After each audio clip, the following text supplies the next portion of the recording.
Hello. Yeah. Good morning, friends and fellows. It's very heartening to see all of you here. Today is the 15th March. The most important programs are arranged today. We had a very exciting session last night. Those of you who has attended that, you know that. Now, we have a lot of programs, so we need to be very time conscious, to say the least. First, Chairperson, Dr. Taposh Bhattacharya, I'd request Dr. Taposh to come over to the podium if he's here. And our first speaker is none other than Dr. Amitabh Shur, whom I can see here. So he will be talking on visceral and ectopic fat, why BMI is the wrong target. This is something which we need to understand in a very clear manner, particularly on the backdrop of thin fat Indians. So probably BMI is not going to give us the full picture. So all these things will be taken up by Amitabh. And before that, I'll hand over the session to Dr. Taposh Bhattacharya. Again, I'd request Amitabh to stick to time because we have time constraint today. Thank you. Very good morning, everybody. So, as Dr. Nirmala has told, so this is the opening session of today, and this we'll start it with pathophysiology of lifestyle and all. First speaker will be Dr. Amitabh Shur. He is well known. He has got so many things. He is attached with Peerless Hospital and Bikerai Research Center, Kolkata, and so many publications, research and all these things. So I'll ask Dr. Shur to start his deliberation now. Thank you. Thank you. Okay. So thank you EKDGCon for giving me this platform. Thank you, Shamidda.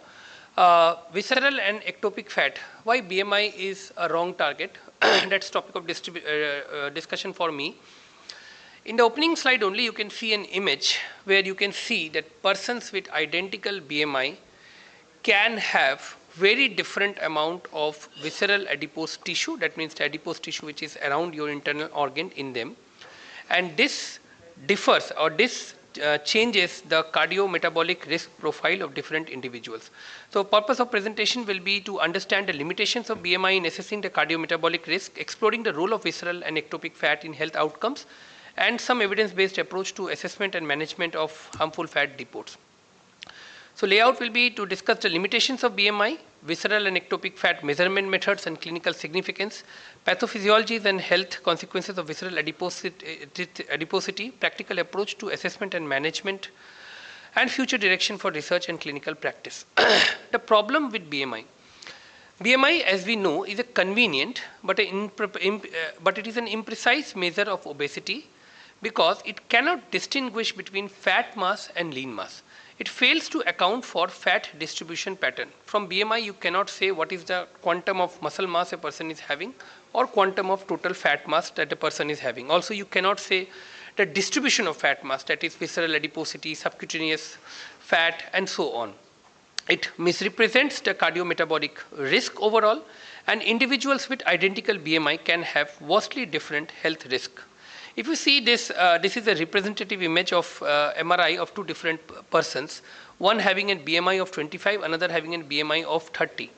But the quantum of visceral adipose tissue is actually way higher in a person who is having visceral a BMI of 25 compared to the person who is actually having a BMI of 30, and that is because of the fat in the subcutaneous tissue. So subcutaneous fat tissue will also contribute to BMI, but it will not contribute to the overall cardiometabolic risk till it is there in the subcutaneous tissue only, and therefore BMI alone is not giving you the correct picture. Now, understanding different fat depots, the subcutaneous adipose tissue is the fat stored under the skin. Visceral adipose tissue is the fat surrounding the internal organ, as you can see, around your liver, around your stomach, around your intestine, gut, etc. Ectopic fat is actually the abnormal fat deposition in some non-adipose tissue, that is inside the liver, inside heart, inside muscle, etc. Each fat depot has distinct metabolic properties and health implication. It is the visceral adipose tissue and ectopic fat which are strongly linked to the cardiometabolic disease. Gold standard for measurement of this visceral fat is CT and MRI. However, we do not use CT and MRI apart from research setting to see them.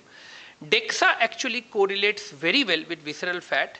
It has good measurement with CT and MRI. It has very, very good correlation. DEXA has a correlation factor of up to 0.96 from with CT and MRI measured fat. In clinical practice, we can use different parameters or different indices to assess the visceral adiposity of a person, like waist circumference, waist to hip ratio, waist to height ratio, sagittal abdominal diameter, neck circumference, etc. Now, if we talk about waist circumference, where should we actually see the waist circumference? It is little controversial, but the commonly accepted point is in between the highest point of iliac crest and the lower rib. That is the point where we check for the waist circumference. The waist circumference in Asian Indian population should be, for male it is allowed up to 90 centimeter and for female up to 80 centimeter. Now, neck circumference should be checked just below the Adam's apple, that is just below the larynx. The cutoff used for neck circumference is up to 35 centimeter for male and up to 32, somewhere at some places it is mentioned 34 centimeter for female. Higher than this neck circumference increases the risk of obstructive sleep apnea. Waist to height ratio, that is the waist circumference divided by total height of an individual, of more than 0.5 irrespective of sex of that individual, also indicates high visceral adiposity. Hypertriglyceridemic waist is also a term. It uses waist circumference and fasting triglyceride. If you have waist circumference more than 90 and 80 centimeter respectively for men and women, along with the fasting triglyceride of more than 177 milligram per dl, that indicates hypertriglyceridemic waist, and that also indicates high amount of visceral adipose tissue. So, all these have correlation with quantum of visceral adipose tissue which the person might be having. So, this is how we measure the waist circumference. In different population it is different. As I said, for Asian Indian population we take 90 and 80 centimeter as the cutoff. So, why visceral adiposity or visceral fat is harmful? Visceral adipose tissue has distinct metabolic properties from subcutaneous fat. It is a highly active endocrine organ producing inflammatory cytokines. It drains directly into liver via portal vein, exposing liver to free fatty acid, and it is associated with ectopic fat deposition in liver, heart and muscle. What visceral adipose tissue does is, it first of all leads to inflammatory milieu. It increases the systemic inflammation by increasing TNF alpha and interleukin 6. That adds to chronic inflammation, and it also leads to release of free fatty acids, and it causes insulin resistance, and that all lead to metabolic dysregulation. It also leads to ectopic fat deposition. First of all, fat from subcutaneous tissue get converted to visceral adipose tissue, and from visceral adipose tissue it gets deposited in ectopic tissues like liver, fat, liver, muscle and cardiac tissues. And this ectopic fat deposition in turn contributes to cardiometabolic disease risk by causing arrhythmia, by causing heart failure, by causing coronary artery disease, etc. Visceral adipose tissue drain directly to liver via the portal vein, and this hyperlipolytic state exposes liver to high free fatty acids and impair hepatic insulin extraction, exacerbating hyperinsulinemia, and that in turn contributes to liver fat deposition. Now, this image shows how VAT-induced inflammation contributes to endothelial dysfunction. The visceral adipose tissue is becoming infiltrated with pro-inflammatory macrophages, and this leads to release of TNF alpha and interleukin 6, which ultimately contributes to insulin resistance and endothelial dysfunction by increasing the low-grade inflammation. Now, subcutaneous adipose tissue is the place where fat first get deposited. Subcutaneous adipose tissue has limited capacity to expand, and this capacity differs from individual to individual. That also depends on the genetic that person is having. When this particular capacity is exceeded for an individual, the fat then flows from there to visceral adipose tissue and from there also to the ectopic sites like liver, heart, muscle and around the pancreas. So therefore, from there the concept of personal fat threshold actually comes. So when a person's personal fat threshold exceeds, then deposition in these visceral and other ectopic sites actually start happening, and the personal fat threshold depends on the genetic risk of the person. MASLD or NAFLD, what you say, it's strongly associated with visceral adiposity and metabolic syndrome. It affects up to 25% of global population, and progression of simple steatosis to NASH and fibrosis is higher in patients who are living with type 2 diabetes compared to those who are not. Now, health consequences of visceral impaired glucose tolerance, diabetes. Visceral adiposity also contributes to hypertension, coronary artery disease, heart failure. It contributes to dyslipidemia. It contributes to obstructive sleep apnea, certain malignancies, and even cognitive disorders. Visceral fat reduction, how we can achieve visceral fat reduction. Now, visceral fat reduction can be achieved by weight loss, but do weight loss with different modalities. We know weight loss can be achieved with diet alone, hypocaloremic diet. Weight loss can be achieved with difficulty with exercise, that is moderate to high intensity exercise. Weight loss can be achieved with combination of both. Are they all equal in reduction of visceral adiposity? They are not. Different studies have shown that exercise reduces visceral adiposity independent of the total weight loss. If you can achieve up to 5% weight reduction only with moderate to high intensity exercise, then quantum of visceral adiposity reduction is up to 21%. But the exercise should be consuming at least 50 to 70% of maximal oxygen consumption.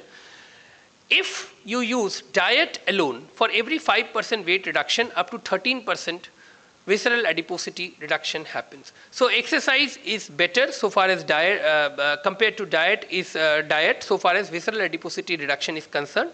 However, certainly there is no doubt that if you combine both exercise and diet, the benefit will be greater. So this has been proven in several trials, the same which I said. So clinical implication is assessing obesity related risk beyond BMI alone is important. We must check waist circumference, waist to height ratio and neck circumference, and also we should try checking for presence of hypertriglyceridemic waist, that means high waist circumference in presence of high fasting triglyceride in our patient, and therefore we should be measuring, or we should be having a clinical assessment of the level of visceral adiposity which a given person can have. Nowadays, bioimpedance based body composition measuring devices are available from various companies like InBody and all, which can also give you a fair assessment of quantum of skeletal muscle mass or quantum of total fat mass, visceral adiposity to some extent, which the person can be having. They are not available everywhere, but wherever they are available, they can also be used. So these are some practical recommendations for clinician. Include waist circumference in routine clinical assessment. Consider ethnicity specific cutoffs, target lifestyle intervention specific to reduce visceral fat. That means you must highlight the importance of moderate to high intensity exercise in persons who can actually perform those exercises. Counsel patients on importance of fat distribution and not just waist, and monitor waist circumference changes along with weight.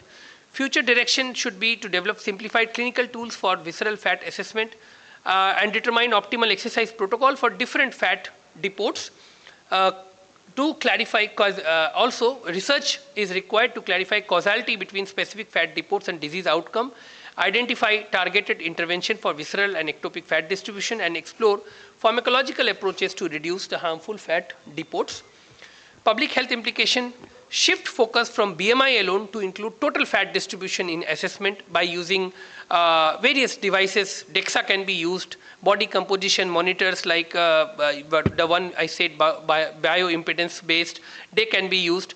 Clinical indicators like waist to height ratio, waist to hip ratio, neck circumference, etc. These can be used. Hypertriglyceridemic waist. These should be routinely measured and documented in our prescription so that orientation can be done for the patient. So key take-home messages are BMI alone inadequately captures obesity-related risk. BMI is definitely important. We must mention BMI also in our prescription. But apart from that, these visceral adiposity markers like waist, circumference, and whatever I said should also be mentioned so that patient should get oriented. And in every consultation, we must document the reduction in these parameters also. And we should discuss with patient that how much he is following the diet, how much he is following the exercise. Regarding that, one thing more. We know for weight reduction, all the diets have been proven equal to each other if they are hypocaloremic. But for visceral adiposity reduction, it has been seen in several studies that Mediterranean diets are superior so far as visceral adiposity is reduction. By Mediterranean diet, I mean high intake of fruits, vegetable, whole grain, nuts, seeds, fat source from olive oil. This is a typical Mediterranean diet with moderate amount of poultry, fishes, etc. So this is typically a Mediterranean diet. So Mediterranean diet has been proven to be beneficial so far as visceral adiposity reduction is concerned. So with this, I stop here. I leave the session open for discussion for a minute. I think I have. No, we'll have the question answer just after the second presentation. Okay, Please be seated. So one question. Pathophysiology has got two parts. So this is adiposity, this is visceral fat, ectopic fat and all. The next one, please be seated here. The next one is, topic is how much weight loss is enough and for what outcome. The speaker is Dr. J.J. Mukherjee. Dr. J.J. needs no introduction. He is a endocrinologist of Kolkata and attached with Apollo. Dr. J.J., please. Okay, thank you, thank you, Chairperson, sir, for the introduction. Thank you to Samit, where he is. He's not here at the moment. And thank you to all of you. On a Sunday morning, you're all here to listen to obesity. And I must say, I don't see too many obese people in this room. Says 40% of the people in India are supposed to be obese. If you follow BMI, I think we are not. But if you follow his definition, I think quite a few of us might be obese. No matter whatever lecture you hear about how to assess obesity, BMI will remain, because that is the easiest to do. Waist circumference, very difficult to do in the clinic. Now, my topic is how much weight loss is enough and for what outcome. It's a difficult topic, but I think Samit has already given you the answer. If you see the program, he's already given you that 5 to 7% for glycemic control, 10% for CV risk, and 15% for diabetic prevention and MASLD progression. If you ask me, I would say it's very unclear, really. If you go and read the literature, it's very confusing. Now, when you talk about weight loss, take this slide. Whenever you see all obesity lectures, you will hear a lot about weight loss. Be very careful when you read the papers as to whether you're reading the weight loss in a person with obesity or in a person without, with diabetes or without diabetes. Are they mentioning the weight loss in kilograms or percentage? Are they giving you a placebo-subtracted weight loss or just the weight loss without taking the placebo subtraction? And there are many estimands, efficacy estimand and treatment regimen estimand. So whenever you read the paper, be careful. Now, what is obesity, weight loss, percentage-wise? It's basically a surrogate marker. Like when we treat diabetes, what do we measure? HbA1c. Now, HbA1c measurement is not the same for everybody. We keep saying 1% drop in HbA1c based on UKPDS reduces microvascular complications, etc., by so much. It's not true for everybody. Take blood pressure target. We say 5 millimeter reduction of systolic blood pressure, but what we are interested in is the actual outcome, which is cardiovascular morbidity, renal impairment, strokes, etc. So percentage weight loss is basically a surrogate marker. 5% loss, 10% loss. Is it having an effect on diabetes, blood pressure, cardiovascular risk factors, cardiovascular mortality? That's all we'll be discussing. So ideally, clinically meaningful weight loss should be determined based on factors that include metabolic health, obesity-related complications, comorbidities, physical functioning, mental health, and overall quality of life. Now, when you say 5% weight loss, it might be totally different for you and might be totally different for me. If you take a male or a female, 5% weight loss might not mean the same. So you can't say 5% weight loss causes X, Y, Z amount of benefits. It can totally different based on the sex, the ethnicity, what was the baseline weight loss. So it's exactly like criticizing BMI for measuring obesity. But this is the best you have. That's why every trial that you see, all the STEP trials, all the SURMOUNT trials, they all give you what as an outcome? Percentage weight loss. So despite all the caveats, we are going to live with percentage weight loss. All the trials which are coming will come with the answer of percentage weight loss. So these are all the problems with obesity. I mean, if you see a Novo slide, there are 202 problems apparently, but this is the slide from the Lancet paper 2024. There are the 3 M's, which is metabolic, mental, and mechanical complications. So if you lose weight, 2%, 5%, 10%, what effect is happening on these various, what you call comorbidities of obesity? It's difficult for me in 15 minutes to go through all of them. So I'll try to link what the data gives you as to if you lose weight, what happens to these various outcomes. Now this is the FDA guideline, and you'll be surprised there is no proper FDA guideline yet. It's still a draft guideline. The first one was introduced in 2007. That is whenever you make a drug, what percentage of weight loss will make you as an anti-obesity drug, and they've revised it in January 2025. It's still circulating it's still a revised draft. It's not been made proper as yet. So now look carefully. After 1 year of treatment on maintenance dose, so if you're starting semaglutide or tirzepatide, it's after 4 months when you've reached the maintenance dose, maximum tolerated dose, for 1 year. After that, you have to lose more than 5% of weight loss for it to be called as an anti-obesity drug. And why 5%? We'll come to that. But there's a continuum of clinically meaningful weight loss, which varies from individual and depends on specific comorbidities and complications. So you can lose weight either by lifestyle or by pharmacological agents. So when you're discussing as to what percentage of weight loss causes benefit with regards to various comorbidities, I think the right-hand side should go. Because liraglutide, semaglutide, tirzepatide, and all the other anti-obesity medications have their own effect on the various outcomes. So you should see what percentage of weight loss causes benefit to comorbidities based on this lifestyle studies. And these are the look-ahead study, direct study, and DPP studies. There are a few more, but they are not as long-lasting as these 3 lifestyle modification trials. So sustained weight reduction, as little as 2 to 5% have shown significant benefits. And this comes from the look-ahead study. The look-ahead study was a large study in people with diabetes, 5,000 people. They were given intensive lifestyle intervention, ILI, compared to normal thing. And they were followed up for a long period of time, 10 years. So what are the benefits of modest weight loss? I'll go through these slides very quickly. This is change in fasting glucose. If you see, just look below, lost more than 2%, lost less than 5%, that is the third one. And the fourth one is lost more than 5%, lost less than 10%. This is actual weight loss. When you talk percentage weight loss, again, we are not arguing whether it's visceral loss, subcutaneous loss, muscle loss, whatever. Because you can't do that in day-to-day clinical practice. You just think 5% weight loss. We can argue later what percentage was visceral, So if you see, change in fasting glucose, 2 to 5% weight loss, not much. But the moment you get more than 5% weight loss, you get good reduction in fasting blood glucose. If you come to HbA1c, again, more than 2, less than 5, not much difference. But the moment you lose more than 5% weight loss, there's almost a 0.2 to 0.3% extra reduction in HbA1c. Come to blood pressure now. Blood pressure, if you lose more than 2% weight, so more than 2%, that's all. 80 kilo look, 1% hoche 0.8, 1.6 kilo if you lose. You will see a reduction in your blood pressure by 4 millimeters systolic. And you're seeing a diastolic not much. But 4 millimeters systolic reduction is a huge reduction with regards to cardiovascular benefit.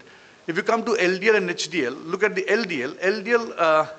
LDL is the one which is below. Not much. You have to go quite a significant amount of weight loss to see reduction in LDL. But HDL starts rising very quickly once you lose more than 5% weight loss. That's why the only thing which works for HDL is exercise, exercise, and exercise. Triglycerides start coming down very quickly if you lose more than 2% of body weight. So if you take dyslipidemia, hypertension, and type 2 hyperglycemia, anywhere more than 5% weight loss, that's where WHO comes with 5% as the cutoff. You'll start seeing benefits in the risk factors for cardiovascular disease. For many other obesity-related comorbidity and complications, clinically relevant improvement requires greater weight loss. Now, greater weight loss has also been associated with greater improvement. So there is a continuum as you keep losing weight. So this comes from the DIRECT trial. DIRECT trial was a very nice trial done in UK. People were put on very meager amounts of food, 600 kilocalories if you can take it. And they lost significant amount of weight. This trial alone can go on for 1 hour. I've just picked up one slide as to the percentage of weight loss and the remission of type 2 diabetes. As little as less than 5. When you see, again, say kilograms, so be careful. You have to convert it to percentage. But the baseline weight was around 100 kilos. So kilogram is almost like percentage. So even with less than 5% weight loss, people at the bars on the left is 1 year, the bar on the right is at 2 years of follow-up. 5% people, 1 in 20, get into diabetes remission. Bujao kyu kare? They've lost less than 5% of weight, but they go into remission.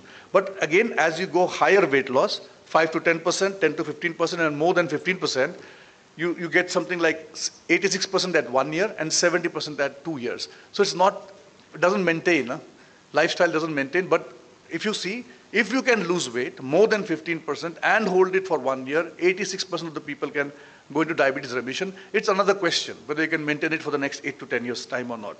So if you're talking about diabetic remission, even with 5% weight loss, you can get diabetes remission. So that concept, it has to be more than 15% is not true. But then the quantum of people who get remission will not be that high. So that's why if you see this table, type 2 diabetes prevention, more than 5% weight loss, and type 2 remission may be 10% and above. Why? Because at 10%, if you see, half the people go into remission. So as I said, it's unclear as to what percentage of weight loss will give benefit to what outcomes. Even with less than 10% also, some people can go into remission. Again, it comes to their race, their ethnicity, their genetic makeup. So this one value does not hold to all, but you take maximum. So if you have more than 10% weight loss, 50% of them are going into type 2 diabetes remission. Next comes the NASH, the MASLD. We all say lifestyle, lifestyle, lifestyle. Is there data? There's a lot of data, and they're all quite old. Nobody's working on it now because now they want to show semaglutide, tirzepatide, and all the drugs causing benefit in MASLD. Lifestyle, this paper is from 2010 from Hepatology. Randomized controlled trial testing the effects of weight loss on, at that time it was called NASH. And if you see, it's a complicated slide to take you through in the next 10-15 seconds. Just read what's there in the yellow box. Weight loss of 7 to 10% resulted in significant improvement in the score and resolution of NASH in patients who were men, BMI less than 35, and without diabetes. But if you were not one of these three, then you will have women, greater BMI, diabetes, you will need slightly more weight loss, more than 10% weight loss, to see improvement. It's not resolution. You will see improvement. NASH is a histological score. And if you see the scatter, I'll forget the scatter plot. There is the second study published in Diabetology 2012, impact of current treatments on liver disease, glucose metabolism, and NAFLD. This was basically a meta-analysis, systematic review, and what they took was weight loss of 7%. This magic figure of 7% was used all along in the literature. And if you lose more than 7% weight loss, you are seeing histological improvement in various NASH scores. And these were two randomized trials, which kind of suggested, may not be true, which is not true now, we know based on the pharmacological data, that if you lose up to 10% of weight loss, you get good reduction in all the NASH scores, but more than 10% weight loss in these studies did not show benefit. But I think if you use pharmacological agents, if you get more weight loss, you will get even better resolution in NASH scores. So if you talk MASLD and MASH, if you ask me, I would say 7% weight loss is what is required for you to see some benefit in your fatty liver. And if you want to have a little bit of reduction in your, or resolution of your fibrosis part, you will need something like 10% weight loss. CV risk reduction, something like 10 to 15% weight loss. Now comes to sleep apnea. Again, we say sleep apnea, we need to lose weight. There was a nice study called Sleep Ahead study, which was part of the Look Ahead study. 246 participants with type 2 diabetes and age 60. If you see the weight was, as I said, baseline was 100 kilo, BMI was 36. And what they showed was, again, this magic figure of 10 kilos. If you look at the left, if you gain weight, if you are stable, or if you lose between 5 to 10 kilos, there's not much improvement in sleep apnea. So in sleep apnea, you need at least 10% and above weight loss to see benefit in people with sleep apnea.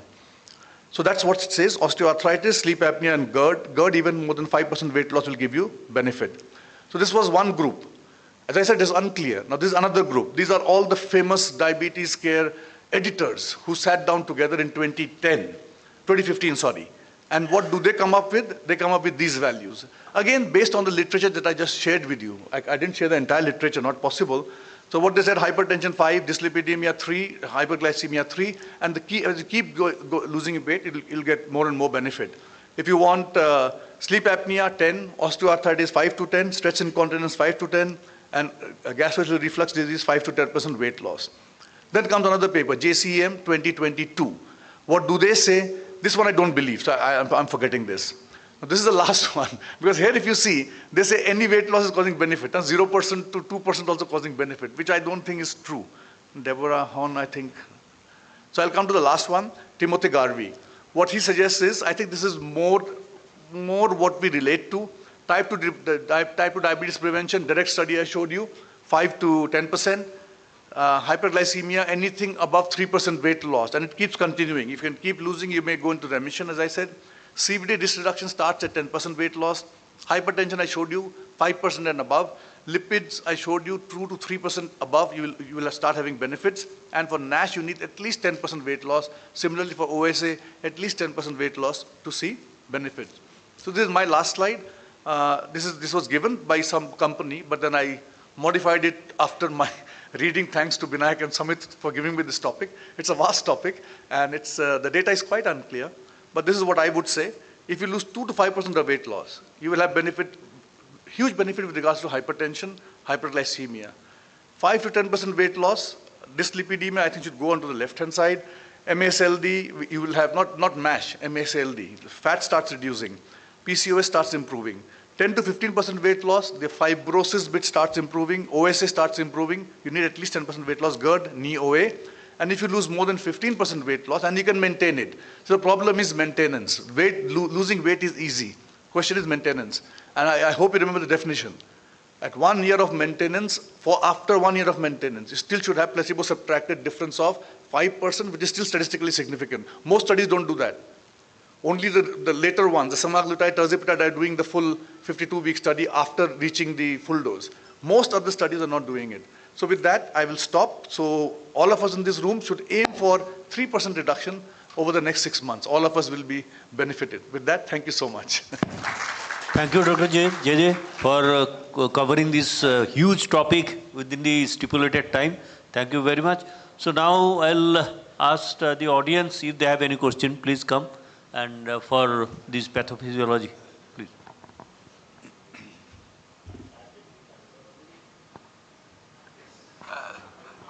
Good morning to all. Also, they just said, "Hello, কথা বলছেন." এই maintenance কথাটা, হ্যাঁ, আমরা বলে maintenance না করলে maintenance মানে মেনে না চললে থাকবে না। কিশোর কুমার একটা গান ছিল, কালা পাত্থারে, এ রাস্তা হ্যাঁ জিন্দগি जो थम गया तो कुछ ही नहीं। হ্যাঁ, আরে দাঁড়ান না, খালি খালি ওই কোশ্চেন নাকি, কিছু কিছু সোশ্যাল তো হবে। হ্যাঁ, ঠিক আছে, পরে টপিকও শেষ করতে হবে। ঠিক আছে। আর হলো যে ইয়েটা ডক্টর বলছি যে শুধু ওই পার্সেন্টেজ দিলে হবে না, তার সঙ্গে ব্যায়াম করতে হবে, মানে হাঁটা ব্রিক্স ওয়াক 40 মিনিটস। আমরা কি বলি মাঝে মাঝে 5 দিন করলেই হবে, 30 মিনিট করে 5 দিন 15 দিই, সেটা হলো ভুল ওটা। আর তার সঙ্গে ডায়েট মোস্ট ইম্পর্টেন্ট জিনিস, তবে হয়। Thank you. JJ, as usual, wonderful talk. I have one question for you. If you were looking at something with your, you had this thing to look in the future, what do you think is going to be the thing? Is it going to be weight loss, or is it going to be just the molecules which cause weight loss? Both actually. As I said, I think you missed the initial part. When I was talking about it, I gave a slide where I said weight loss with lifestyle modification and weight loss with molecules. Yeah. Molecules I listed, semaglutide and tirzepatide and liraglutide. So when you read this literature on weight loss and its effects on various comorbidities, the literature is very confusing. Sometimes they talk about look ahead and they talk about direct trial, and along there they will say liraglutide caused so much weight loss, semaglutide caused so much weight loss. So what I did was I took the molecules away. I just talked about lifestyle-induced weight loss and its benefit. I think that's more pure. Once you put the molecules in, the molecules will have added effects on the various cardiovascular risk factors. So you will get probably a combined benefit of weight loss as well as the beneficial effects of sema or terzi or retaglutide, whatever comes. So the 10% comes from the direct trial. Direct 10%. trial. But you know, Also look ahead. Also look ahead. But you know, the actual plateauing of effect of GLP-1 comes at 3% of body weight loss, which you alluded to at the end. Correct. So do you think 3% is going to be enough for most people? I mean, 3% for maybe the cardiovascular risk factors. Okay. But if you want reversal of OSA, if you want reversal of MASH, if you want cardiovascular death benefit, then probably you might need 15%. Thank you. I'll just give one input to Amitabh's talk. As far as detection of visceral fat is concerned, apart from DEXA, CT and MR, ultrasound is a very, very important and useful modality. They have been using this in Mayo's clinic, and there are a lot of studies.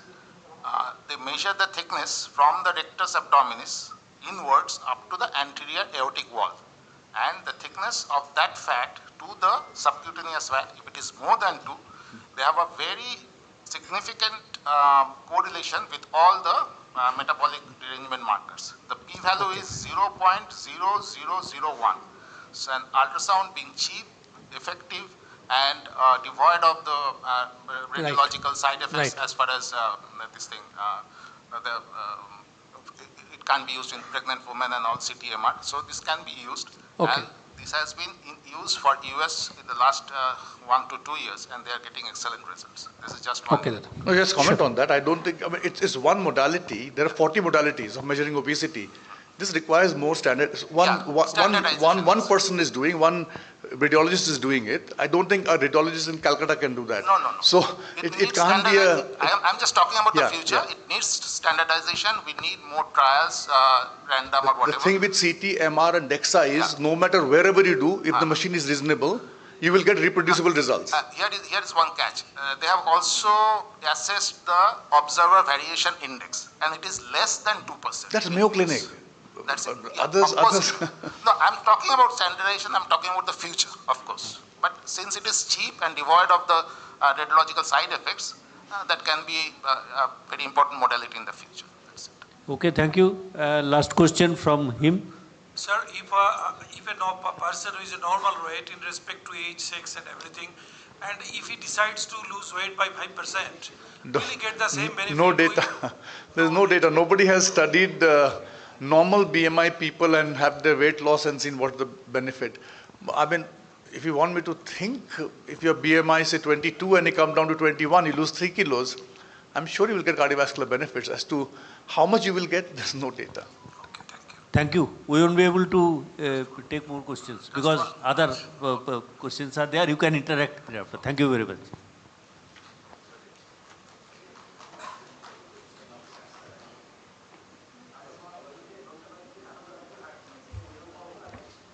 So thank you both the speakers and the chairperson. Now we are going to have a session on recognizing lifestyle therapy limitations, criteria for pharmacotherapy, escalation or upfront combination. We are all talking about lifestyle therapy, right? But it's very difficult to be implemented in real life. So we will be having Dr. Mohu Ashikdar. Will you take up the session? And then, of course, Binayak will come to talk about gold standard GLP-1. So both the sessions come successively, and you take over from here, right? Thank you, sir.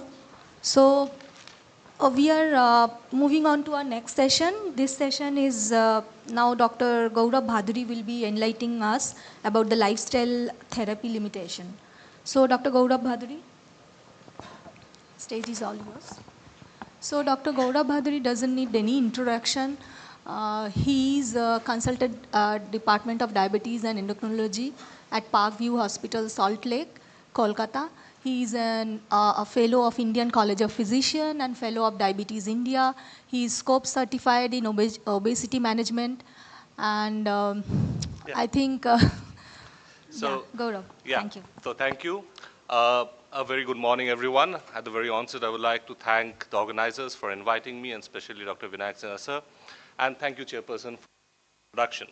So my talk today is on, bear with my sore throat. So my talk today is on recognizing lifestyle therapy limitations and the criteria for escalation. So we all know that there has been a paradigm shift from the BMI-centric approach of obesity management to the current adiposity and complication-centric obesity management. And the lifestyle therapy that Dr. J.J. Mukherjee discussed remains foundational in our obesity care, but it has got its own biological limitations, and I'm going to discuss about that. And we should remember that escalation criteria should be risk-based rather than BMI-based. And this is going to be the main part of my talk. And evidences are now supporting much earlier intervention for organ protection. So how has the paradigm of obesity care evolved over a period of time? So we had the previous old paradigm, which was BMI-centric, where we had the BMI thresholds, and the weight loss was the main focus. However, we are now shifting from this weight-centric BMI threshold model to adiposity and complications-based approach. So we understand that obesity is a chronic disease, and there is a need for a much staged care for this chronic problem. Lifestyle therapy, even though it is the basic foundation of all obesity management, but it is always not sufficient enough and also not sustainable in the long term. So we need modern frameworks, which emphasizes on the comprehensive and a personalized management for each individual patient. So the focus should be on the health outcomes, which goes beyond the weight reduction criteria. So what are the limitations of this lifestyle monotherapy? So we have data suggesting that patients who are able to lose their body weight through lifestyle, they don't sustain it over a period of time. So about 50% of them will go back to their baseline body weight by the next 2 years, and about 80% of them will go back to their baseline in about 5 years' time. So there is a biological counter-regulation happening, and the metabolic adaptation and increased appetite signaling is believed to be a cause for this. If you look at the Biggest Loser study, so this was one study which showed that there was a persistent suppressed metabolism even 6 years after the patient had lost their weight. And this, all the benefits of weight loss that comes with the weight loss, they tend to diminish as the weight returns back to its baseline. And then there is a therapeutic inertia that repeating ineffective strategies despite their predictable limitations. And this we should try to avoid as much as we can.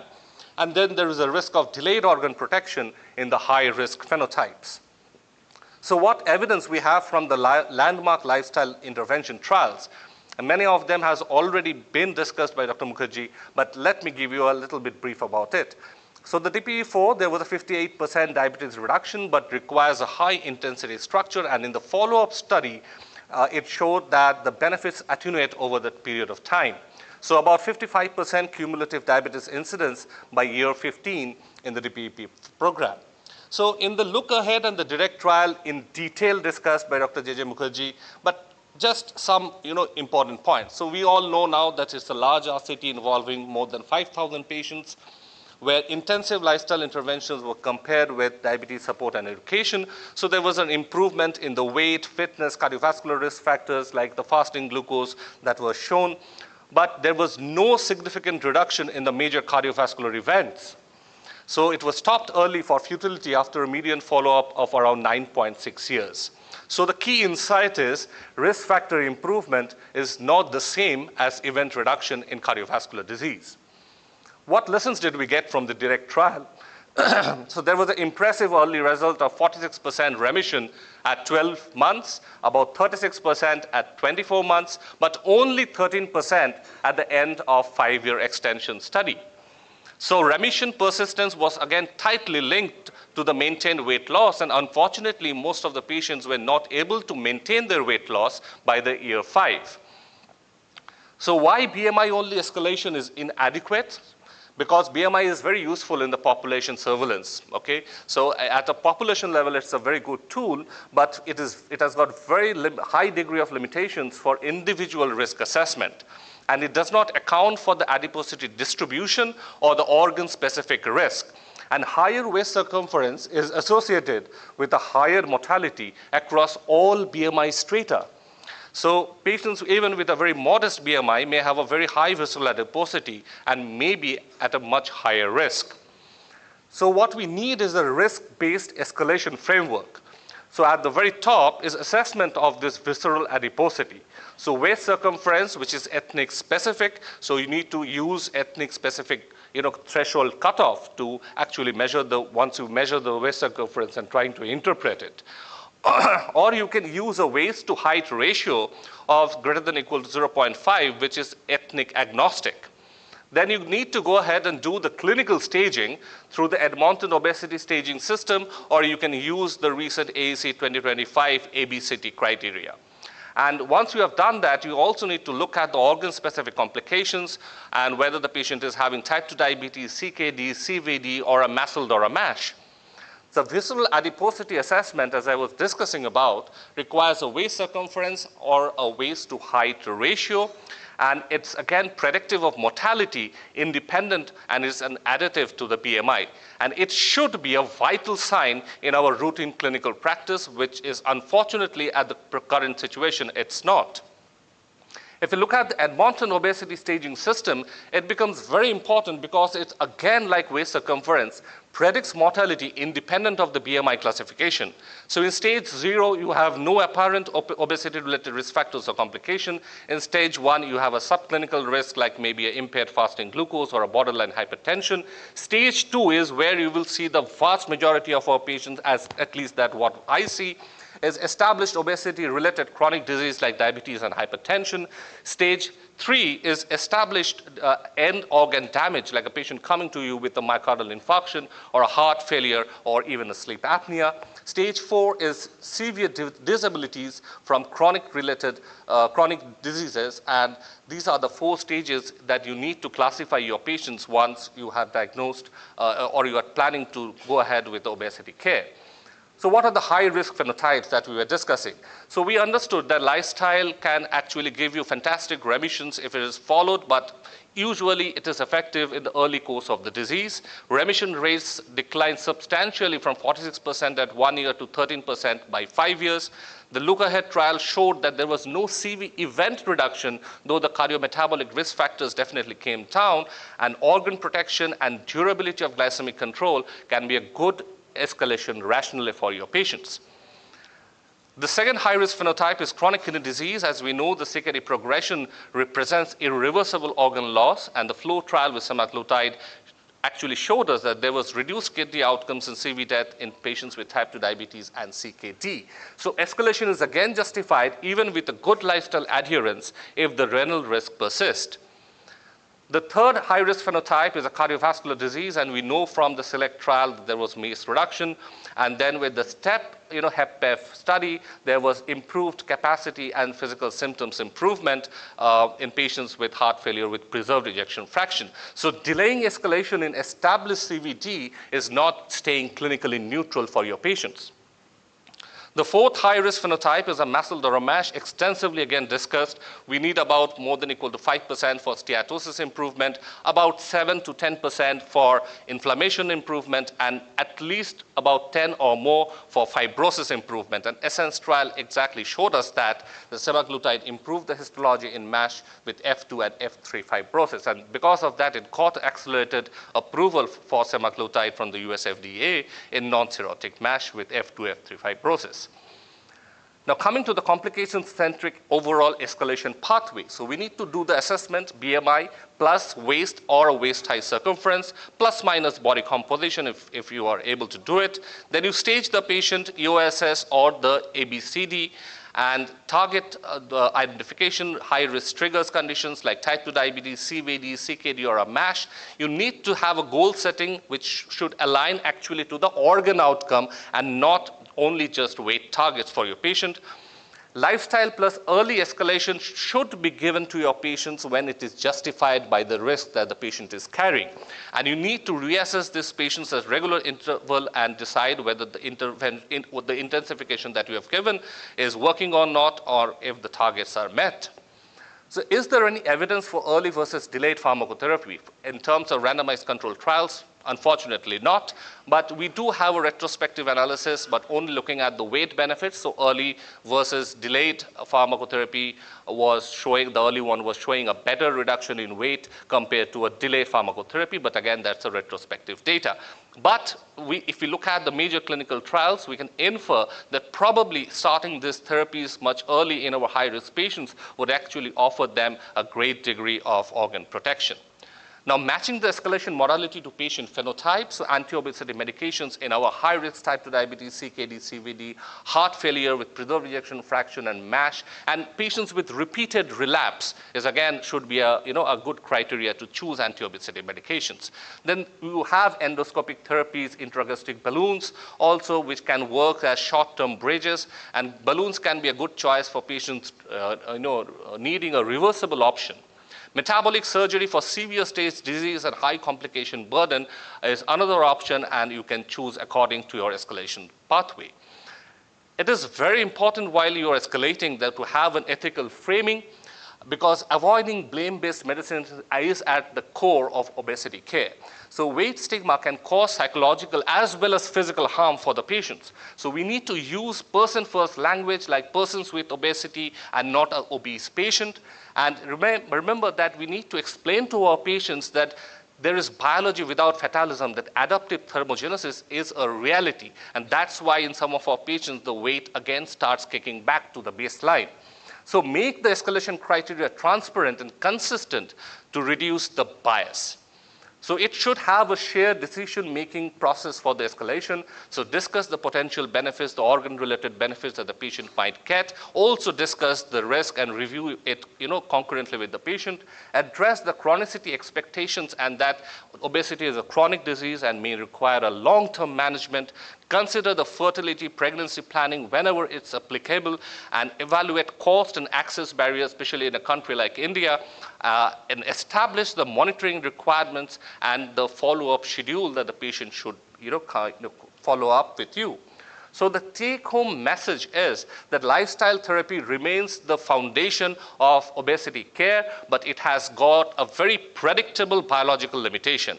And understanding this biological adaptation is very important, not only for the clinician, but also for the patient, so that they don't see their journey of managing their obesity with lifestyle as a failure.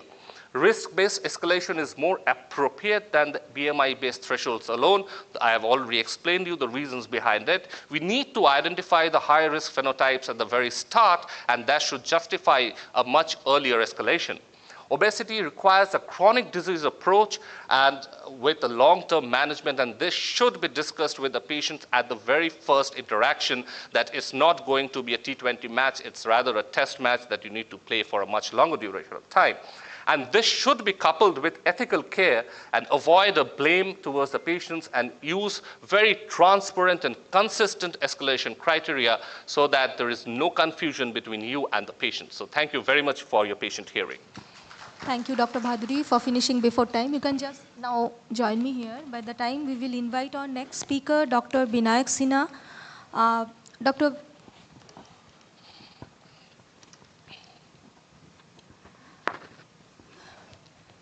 Binayak Sinha doesn't need any introduction to this august audience.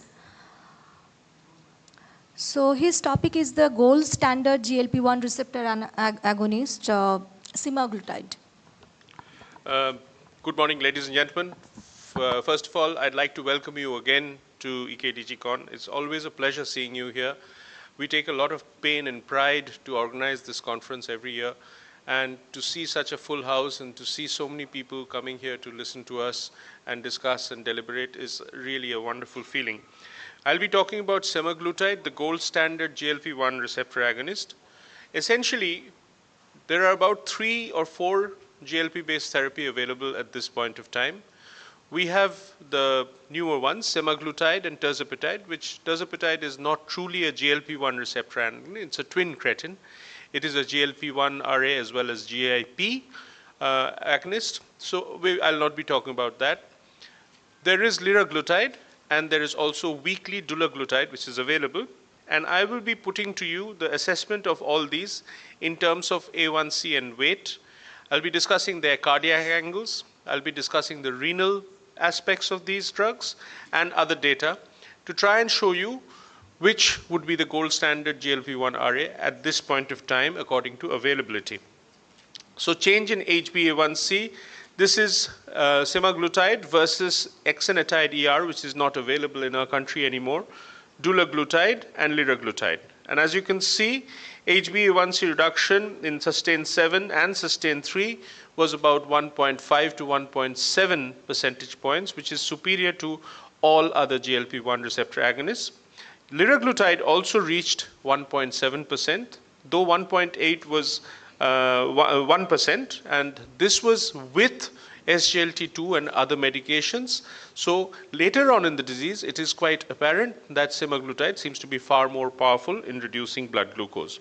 Similarly, for weight changes, if you look at it, if you look at exenatide, ER, dulaglutide, and liraglutide, if you look at the amount of weight loss that you see with dulaglutide or liraglutide, it is not comparable to what you see with semaglutide. This weight loss is far superior with semaglutide when compared to dulaglutide or liraglutide.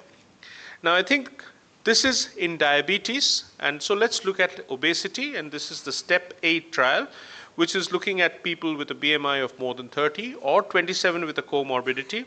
And as you can see, it specifically says that the HbA1c is less than 6.5%, which goes on to tell you essentially that this is an obesity trial. And you will also realize that like semaglutide was uptitrated to 2.4 milligrams per week, liraglutide was not used in the dose that we are used to prescribing liraglutide, in the dose of 1.2 or 1.8 milligrams.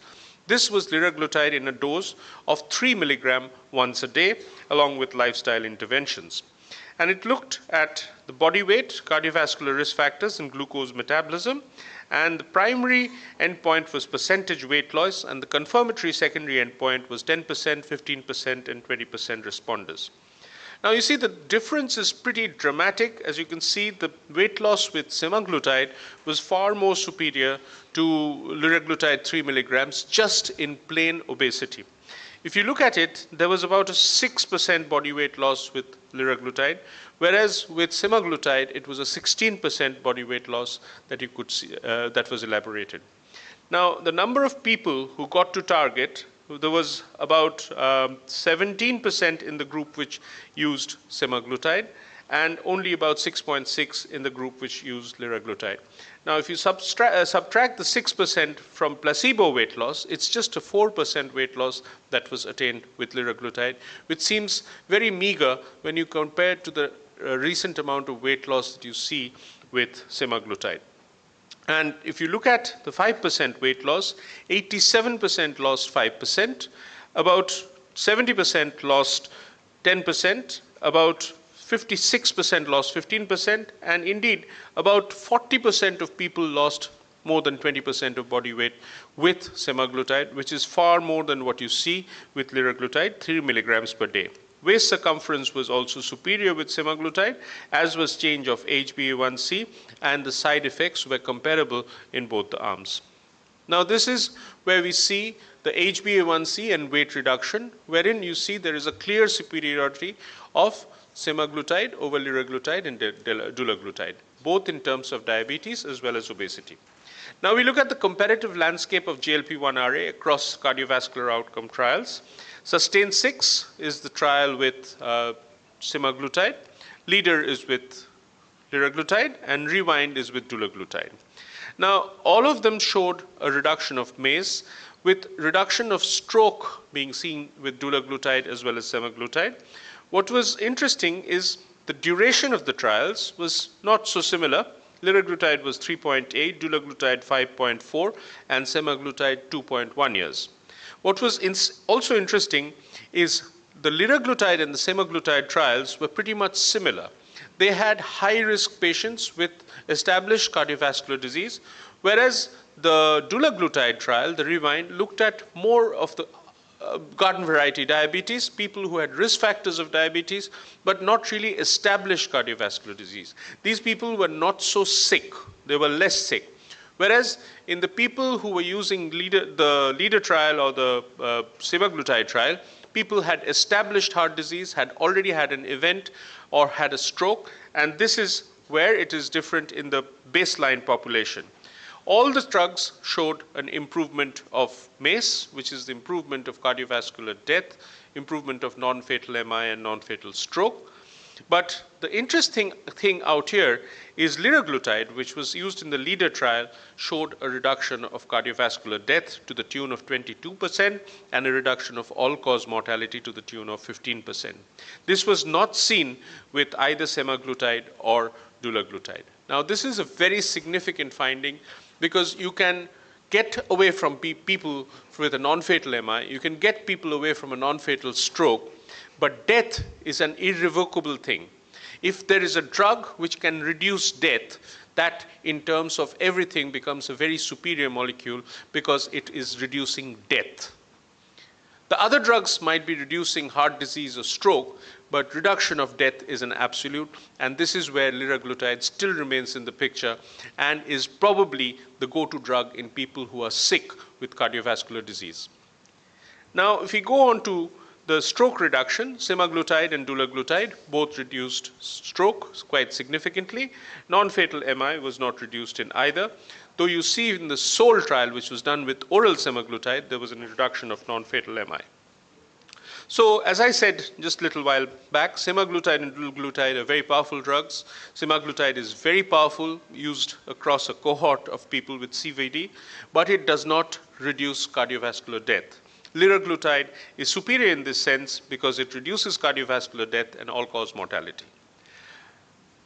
In the MACE trial, this is moving away from diabetes and looking at just plain obesity. There is only one drug which has been trialed in obesity alone, not diabetes. And semaglutide showed a 20% MACE reduction, and it is the only drug which is approved for reducing cardiovascular disease in people with obesity and not diabetes. So this is the only place where semaglutide has data, where the other drugs do not have data. Now, it is not just a patient with diabetes or a patient with obesity, it does not cover with just heart disease. There are other aspects as well. There's renal disease, there's liver disease, and a variety of other things. The LEADER and the REWIND studies showed improvement in composite renal outcomes. This was mainly driven by reduction of macroalbuminuria. And as you know, macroalbuminuria reduction is something that you see with any good anti-hyperglycemic agents, but they did not look specifically at renal outcomes. Now, that was done with semaglutide, which did the FLOW trial in patients with diabetes with the HbA1c which was not controlled. Also,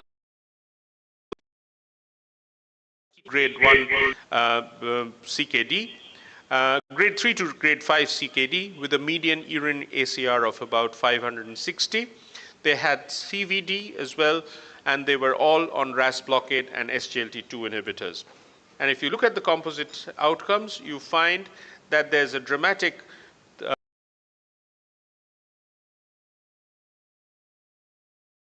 serum creatinine, dialysis or transplant, and renal deaths in the group which used semaglutide to the tune of 24%, which was statistically significant. To prevent one kidney disease, you have to treat 20 people with semaglutide. Now, let me just tell you one thing about NNTs. If the NNT is less than 100, it is quite significant. If the NNT is less than 50, it is very significant. So if you have some drug which reduces an event with the NNT of 20, you need 20 people to be treated just to prevent one event. It's a very significant usage of the drug. It also prevents, well, you need to treat 45 people to prevent one MACE, and to reduce death, you have to treat 39 people. So again, a huge benefit with once weekly semaglutide. Again, we have the semaglutide trial in ESSENCE, which is the liver disease, and there was resolution of MAS without worsening of fibrosis and improvement in fibrosis without worsening of MASH. This is again data with semaglutide.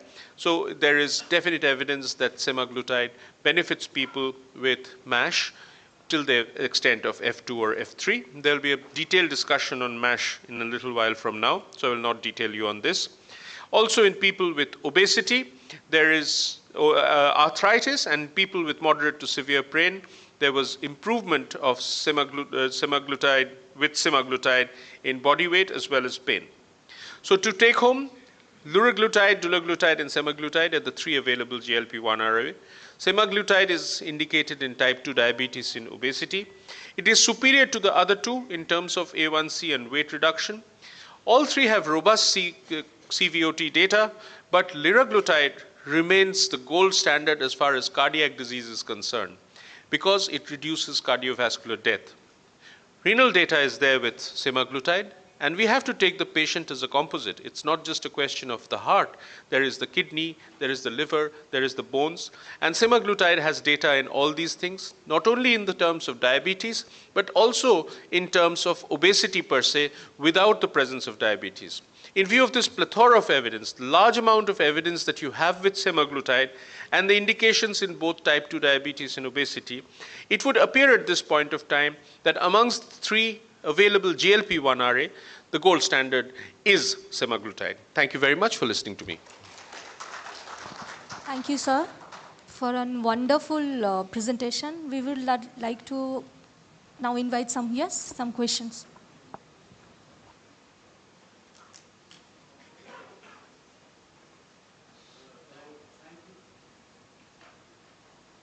Thank you for a nice talk.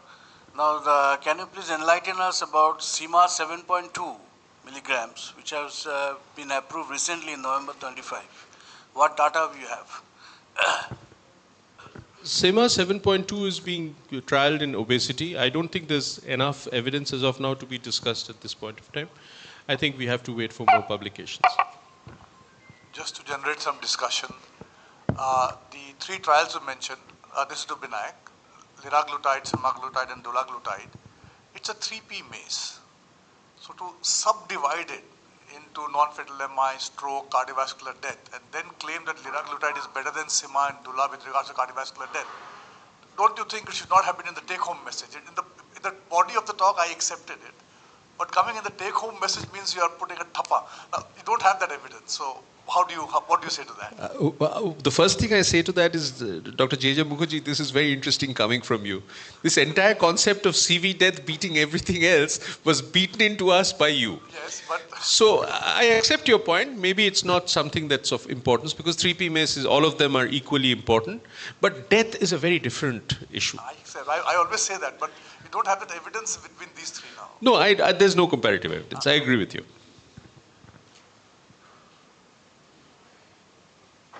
Good morning, sir.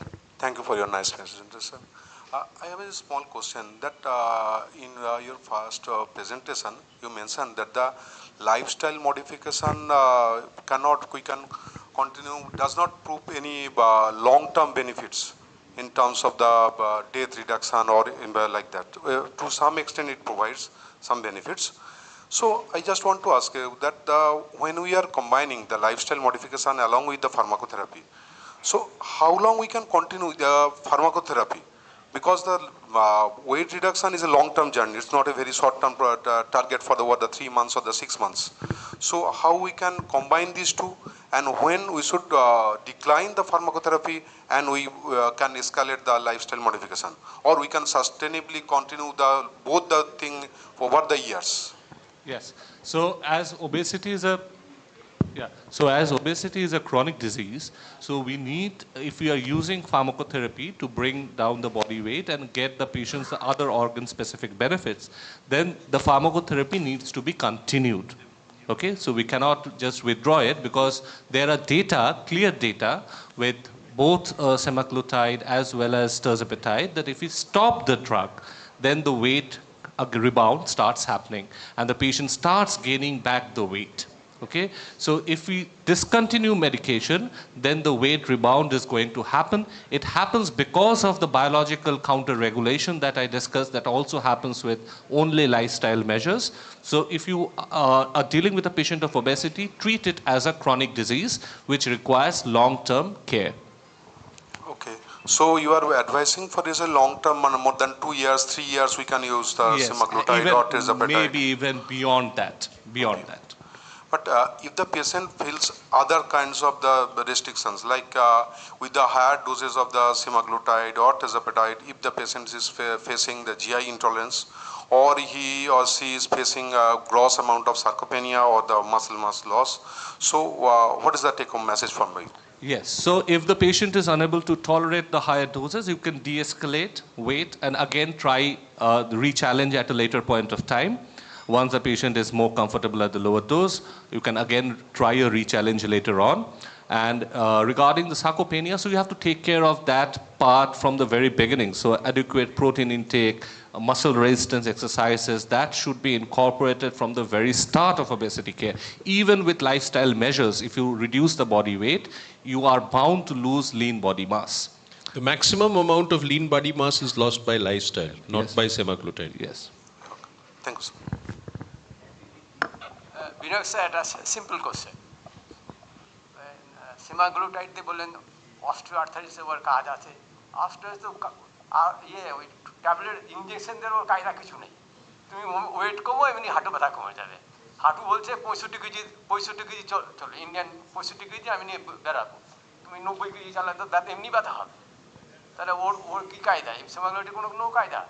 It is a weight reduction, it will resolve. Okay.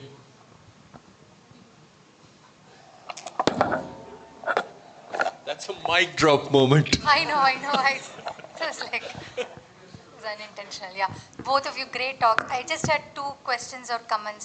Dr. Binayak, I thought in leader, when compared to leader, when you talked about CV mortality with semaglutide, I think the leader was powered to look at CV mortality, but we didn't have that power to assess for And a shorter CV mortality trial as in well. sustained trial. So do you think it's really comparable in that context? Because it was not really powered in semaglutide in terms of CV mortality, and to sort of talk about CV mortality with Lira. I mean, I understand the leader trial as well. So that was my first question. So Shruti, I take your point, and that's what JJ also mentioned. The trials were designed in totally different manner. But you know, somewhere along the line, this plays at the back of your mind that this is the only drug which reduced mortality. So that is something that you can never take away from liraglutide. I accept it was a longer trial, it was powered to look at CV mortality, and indeed you should be looking at 3P MACE and not looking at them in isolation. I totally agree with you, but somewhere along in the mind it doesn't go away, that CV mortality and all-cause mortality reduction. Okay, thank you. And the second question to the first speaker is, I mean, you talked about the look ahead trial. I understand we definitely need medicines, lifestyle, combine them both. Completely agree with your point. But look ahead was also, if you look at the inclusion criteria, they had patients with very low risk of CVD. They had only 8 to 10%. But all leader and all the trials that we have with are all high risk patients. So obviously, for you to have a cardiovascular benefit with look ahead to leader or the other medically, medication induced cardiovascular, I don't think you can exactly compare that. Leader, look ahead is still a great trial, even though the primary outcome was not met. I think comparing it to the medications, I don't know how we would probably put this in practice. I mean, I just wanted to know if that is a valid comparison to make. Yeah, so so it's a very nice question. So yes, I agree with that fact. But unfortunately, with all the lifestyle trials that we have, we don't have a data in terms of cardiovascular event reduction. So that's the point I wanted to make. That at least look ahead, try to look at it. It had patients with very low risk for CVD. So maybe it didn't yield the results that it could have had the numbers been the number of patients with high risk CVD would have been higher. But at least with what we know, that lifestyle based therapies, we don't have data for event reduction. So that's what I wanted to highlight in my presentation, not comparing directly with the molecules all up front. Vinayak, this is a question to you. You just about said that lifestyle modification will make more reduction in lean body mass compared to semaglutide. Would you please elaborate, because that will give a wrong impression that lean body mass No. I think a lot of because I will not reduce my protein intake in lifestyle disease. Rather, I will do some exercise resistance training, which might increase my lean mass. So that message, is it validated in science? Absolutely. The amount of lean mass loss in trials with semaglutide or tirzepatide, and if you look at the amount of lean mass lost in people who went into strict dietary program, 600 calories is nothing. Just think of the direct trial or the look ahead trial. The amount of calorie restriction was inhuman. And I understand. So the amount of the lean mass lost was much more in those trials. In your practice, have you ever prescribed a 600 kilocalorie? I have never prescribed. So lifestyle doesn't come into play. So this is exactly what I'm trying to say. Thank you. My add-on to the look ahead trial. See, the reason look ahead trial failed was over 10-year period of time, they could not maintain more than 10% weight loss in the entire cohort. So that's why they lost. That's what happens in all lifestyle modifications. That initial 1 to 2 years you lose 8, 10, 12%, and then you gain the weight back. But if you see the look ahead, now again comes sub-analysis, which I always take with a pinch of salt. But the population who lost more than 10% in look ahead trial maintained over 10 years. They met the primary endpoint, which was cardiovascular 3P MACE outcome they met. So if you can lose 10% weight loss consistently with lifestyle modification also, you will get cardiovascular death benefit. Overall look-ahead trial had 5,000 people, of which I don't know how many dropped out, and the total who completed 4,000 odd. The average weight loss was only a few percentage, 2 or 3%. That's why they lost overall. So sub-analysis, yes, you may get benefit, কিন্তু যদি গাছার মতো exercise করতে পারো 10 বছর। So that's a very nice hypothesis generation, JJ.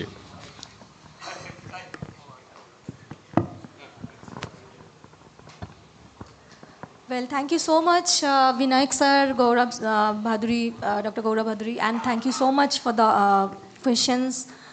So I think we can end the session. Yes, I would like to invite Dr. Nirmalla Chakraborty up on stage for chairing the next two sessions.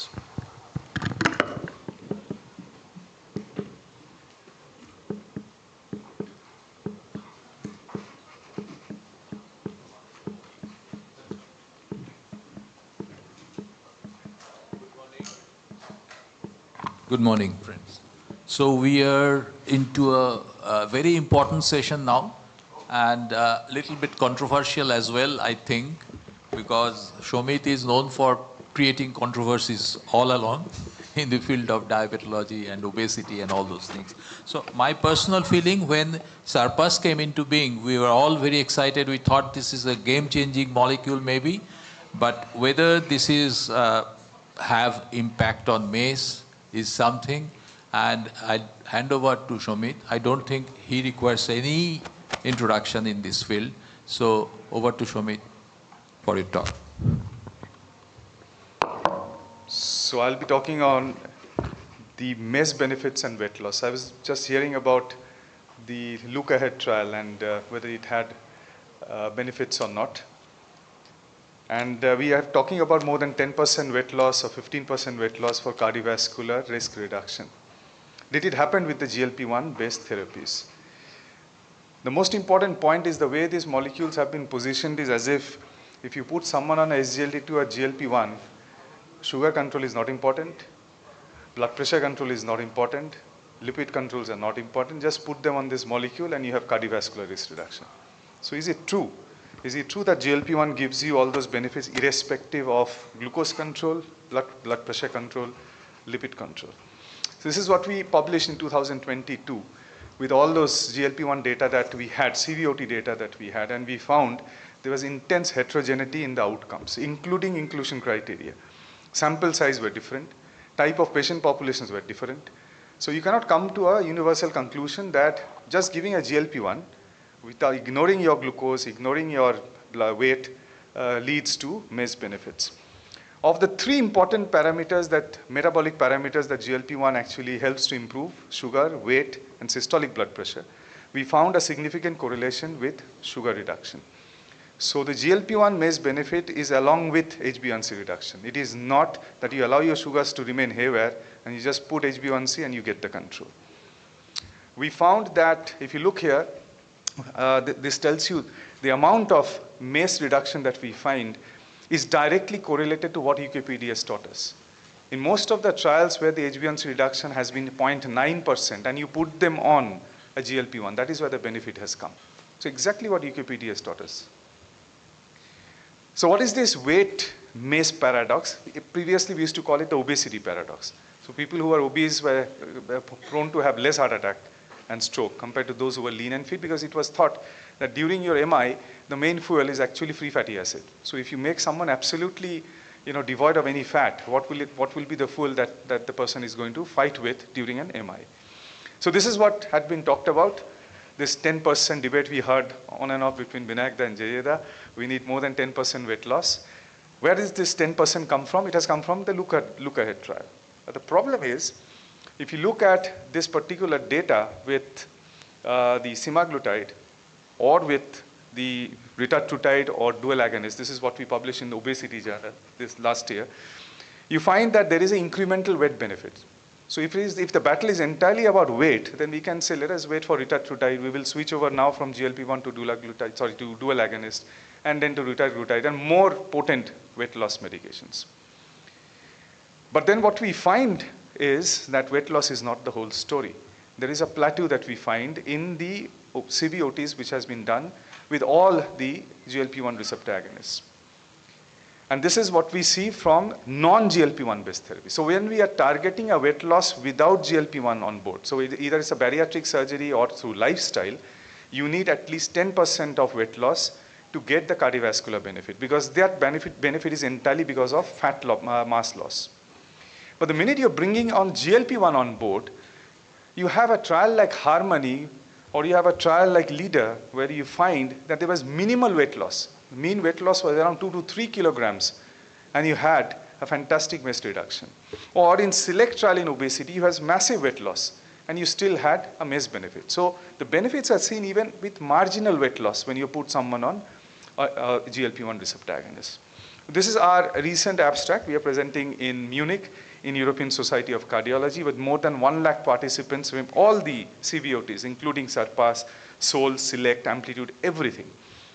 And this is what we are proposing, what we have shown in our data, that after 3 kilograms, if the patient is on a GLP-1 receptor agonist, there is a plateau. So the additional weight loss beyond 3 kilograms is not giving you any additional mass benefit.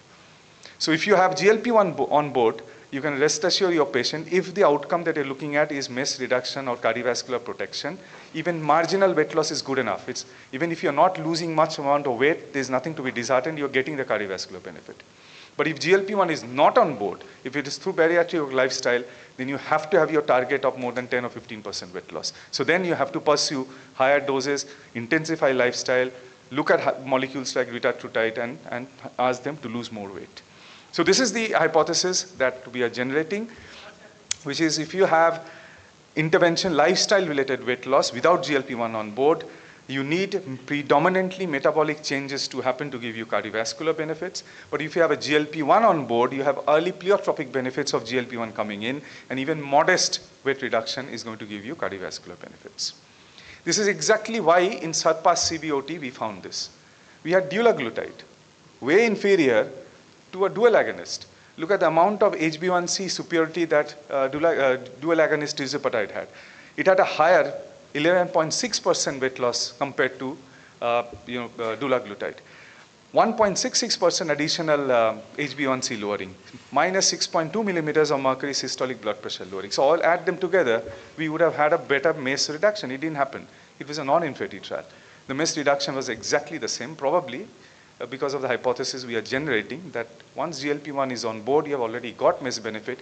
Those additional metabolic changes did not give you additional cardiovascular benefit.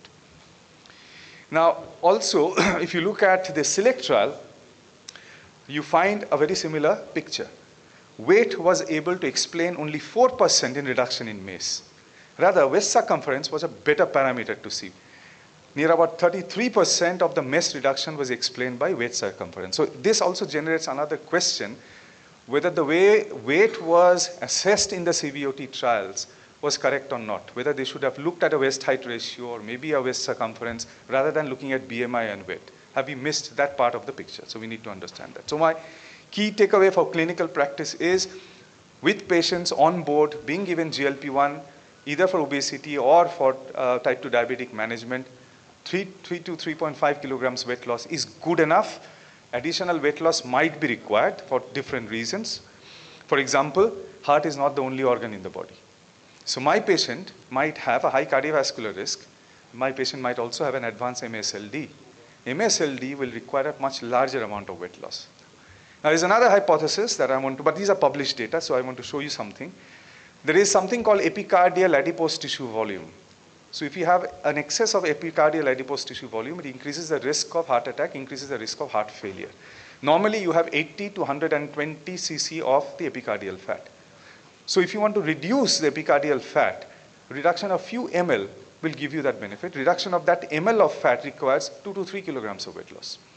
But look at someone who has a pre-diabetes, have intense visceral adiposity, and I want to prevent this patient from going into frank diabetes. Or MASLD, a liver has 800 to 1 liter of fat. And when you have a MASH, you have near about 1.5 liters of fat in the liver. So to reduce a liter of fat, you probably need to lose more than 10-15% of weight. So what I'm trying to say is, a patient might have a multiple number of problems. They might have an OSA, might have MASLD plus a cardiovascular risk factor. We might give them cardiovascular protection to 3.35 kilograms of weight loss. But if I have an MASLD, I have to pursue weight loss aggressively to see that they at least achieve more than 10% of weight loss.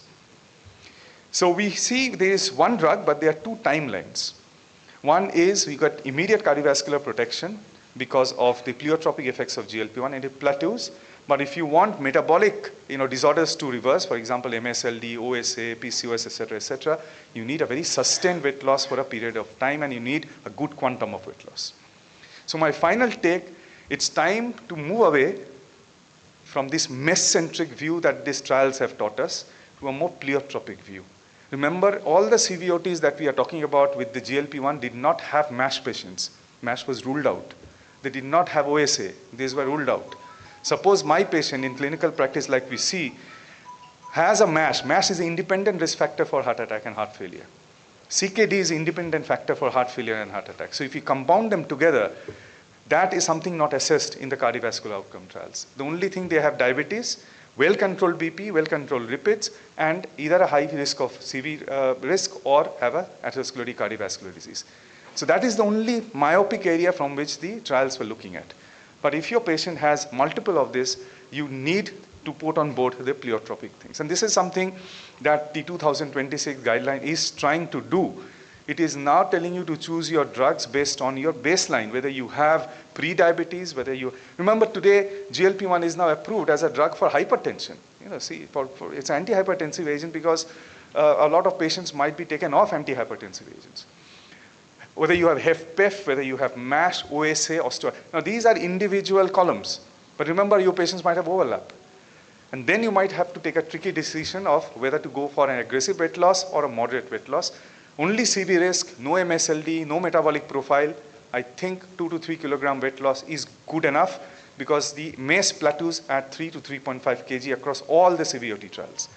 But you have additional metabolic parameters, then go ahead more aggressively for weight loss. So again, like yesterday, I threw a hypothesis at you that ask your patient, khide pache, hungry, GLP-1 is the drug of choice. Patient saying not hungry, metabolic profile. The patient is fit for dual agonist. Patient is hungry on GLP-1, telling I'm still hungry. This is because amylin. Patient is having severe metabolic profile, not responding to dual agonist. You need to burn more fat. You need retatrutide. Similarly here, patient only has cardiovascular risk, no other metabolic problem, 2 to 3 kilograms of weight loss. No, the additional weight loss doesn't give you additional MACE benefit. That is good enough. You have additional problems. You have MSLD, you have OSA, you have PCS on board. You need more to 10 to 15% weight loss. So this is a sort of an algorithm that we can create from this data. Thank you. Thank you, Shumit, for a very thought-provoking, I should say, because he has pointed out the crosstalk between the organs, and it is not in isolation that we should be looking at our patients. Now the next speaker will be, Shumit, you can come over here if you, okay. Will be Dr. Debashish Datto. Can I request Dr. Datto? Yeah. He will be talking on obesity and GLP-1 receptor-based therapies and integrating again CV and MASLD. So again, kind of crosstalk. Over to you, Dr. Datto. Thank you very much. First of all, I am not an endocrinologist or an obesity specialist. I'm going to speak from the liver point of view, and it's a slightly different perspective from what you have already heard. So we all know the threat is MASLD is an independent driver of cardiovascular disease. Now what we say in all the meetings, that liver is not the cause of death in MASLD. Cardiovascular disease is the main cause of death in liver-related mortality. So it is not the liver which kills these people. So traditionally, we use cardiometabolic drugs, treating the systemic crisis, multi-targeted therapies. But nowadays, there is possibly a big role of GLP-1 RA in these cases. So this has changed completely. When we were students, we only knew about fatty liver disease. Now, there was a big consensus called Delphi consensus, which happened a couple of years back. And cardiometabolic risk factor was added, and the new terminology happened, which is called MASLD. And so BMI came in, pre-diabetes came in, hypertension, elevated triglyceride or low HDL. So these were all the criteria which were added to fatty liver to define MASLD. And they actually allowed moderate alcohol consumption. And there was a new terminology called MET-ALD, which came up. However, the hidden threat in MASLD is a crisis. So At least these factors are important, as I just mentioned. And if you look at the mast cell population, there is definitely increases long-term risk of fatal or non-fatal CVD agents. If the patient has got advanced fibrosis, the risk is even higher. So cardiology, CB death is the highest in these cases. And why does this happen? You all know this, I won't go into detail. Insulin resistance, dyslipidemia, small dense LDL and VLDL particles initiate plaque formation, oxidative stress, microRNA and NF-kappa B pathway. And what we are coming more and more is there's possibly gut dysbiosis, which also contributes to MASLD. So the treatment paradigm is shifting. Lifestyle intervention and weight loss still for us remains the main treatment to start with. Pharmacological intervention is critical. Usually we used to treat only for glucose, sugar, cholesterol. Now we are aiming at metabolic root cause and where the role of GLP-1 comes in. So this is, I haven't gone through all these studies, but this is actually proven, biopsy proven in MASLD. So if someone loses 3 to 5% of weight, liver fat reverses. If it's more than 5% weight loss, metabolic parameters improve. And if it's more than 7 to 10% weight loss, there is actually fibrosis regression. So this is very important. And this was actually histologically proven, done by our own Arun Sannal in USA. So this is very, very important. And this still holds true. So we are aiming for more than 10% weight loss in MASLD. So there are 3 pillars of treatment, what we follow as a hepatologist. First is the dietary strategy. You all know this, Mediterranean diet. And there are efforts now to suit it to our Indian palate. Olive oil is good. Nowadays, there's studies coming up. Coconut oil is good for us. Plants, legumes, nuts, greens, green tea, walnuts are all good. But what are no-no are these things: ultra-processed fruit, red processed meats, high fructose, and sweetened beverages. So this is a no-no. What is important is here, dietary quality reduces liver fat even without significant weight loss. So there's proof that if you have proper diet, even without significant weight loss, it will reduce liver fat. These are some things which I find quite interesting. Coffee, there has been studies showing 3 to 4 cups of coffee prevents progression of fibrosis. It's actually not reversing fat, but it prevents progression of fibrosis. Vitamin E, there was a good trial, prevents trial in non-diabetics. We are also using it in diabetics, but there are some safety risks. And alcohol is actually discouraged if someone has got more than F2 fibrosis. So that's, again, something should be avoided. Pillar 2 is the exercise. What does exercise do? Improves insulin sensitivity, increases fatty acid oxidation, reduces stress. Important is aerobic, but don't forget, I think the discussion has happened, resistant exercise for your muscle mass. Again, exercise reduces liver fat without even weight loss. So exercise is crucial, and that's our pillar 2 for treatment of MASLD. You probably all know this, the FIT protocol, the exercise thing, moderate session. There are studies showing that high frequency may show diminishing returns. Dr. Ghoshal has just left, he probably disagrees with me. Moderate to vigorous, time around 150 minutes per week, so 2.5 hours a week. If you're doing vigorous, probably half. And resistance exercise is very, very important. So this is something to keep in mind. Now, what's the pillar 3? Pharmacotherapy. So there is systemic approach, which I've just mentioned, looking at the obesity, diabetes, CVD risk. We are using GLP-1 RA. I'll talk about it a bit more a bit later. SGLT2 inhibitor, saroglitazar, which all of us have used, I briefly mentioned. Primary goal is weight loss and CVD reduction. And there are liver-directed drugs. This has come in a big way. Resmetirom will come in the next slides. So first, saroglitazar. We're all using it. It reduces hepatic inflammation, hepatic fibrosis, steatosis. I'm not a very big fan.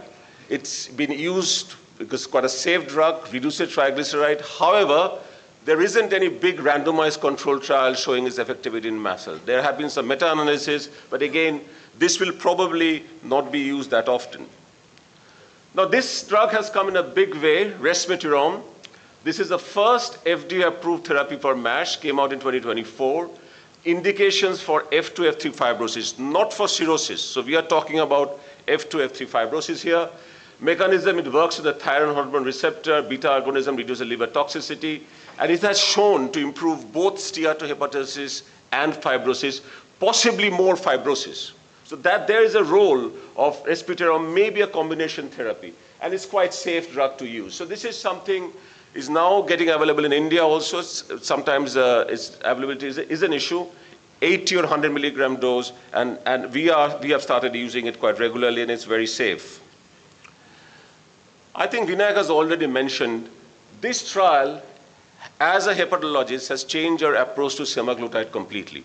This came out only last year in New England Journal of Medicine, again by Professor Arun Shanlal's group. I'll just go through it a bit. It's a phase 3 randomized placebo-controlled trial, almost 1,200 participants, histology stage 2 and 3.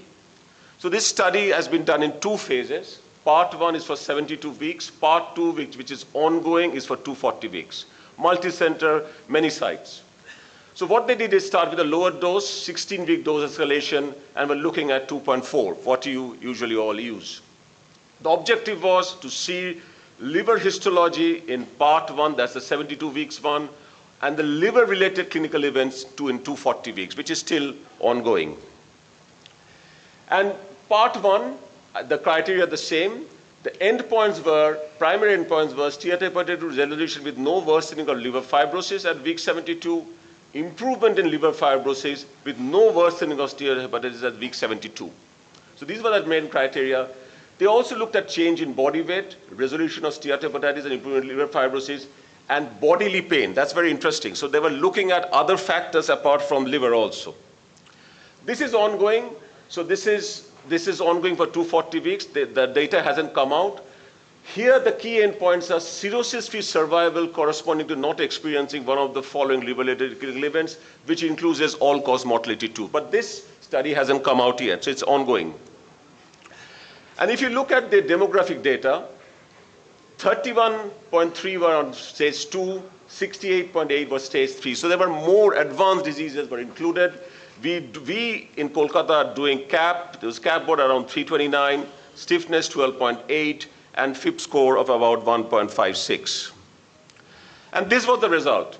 That was quite striking. In 2.4 milligram, improved fibrosis with no worsening in about 37% of cases compared to 23. But what was striking is the resolution of inflammation was very significant, with 63%. We are talking about studies where the resolution of MASH was around 26, 27%. So this was very, very significant.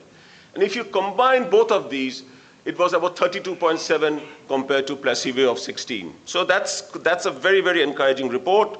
And there was an improvement in liver stiffness, which you can see the semaglutide 31, placebo 13. And if you look at the enhanced liver fibrosis score, it also shows the same. So there was significant improvement in semaglutide thing.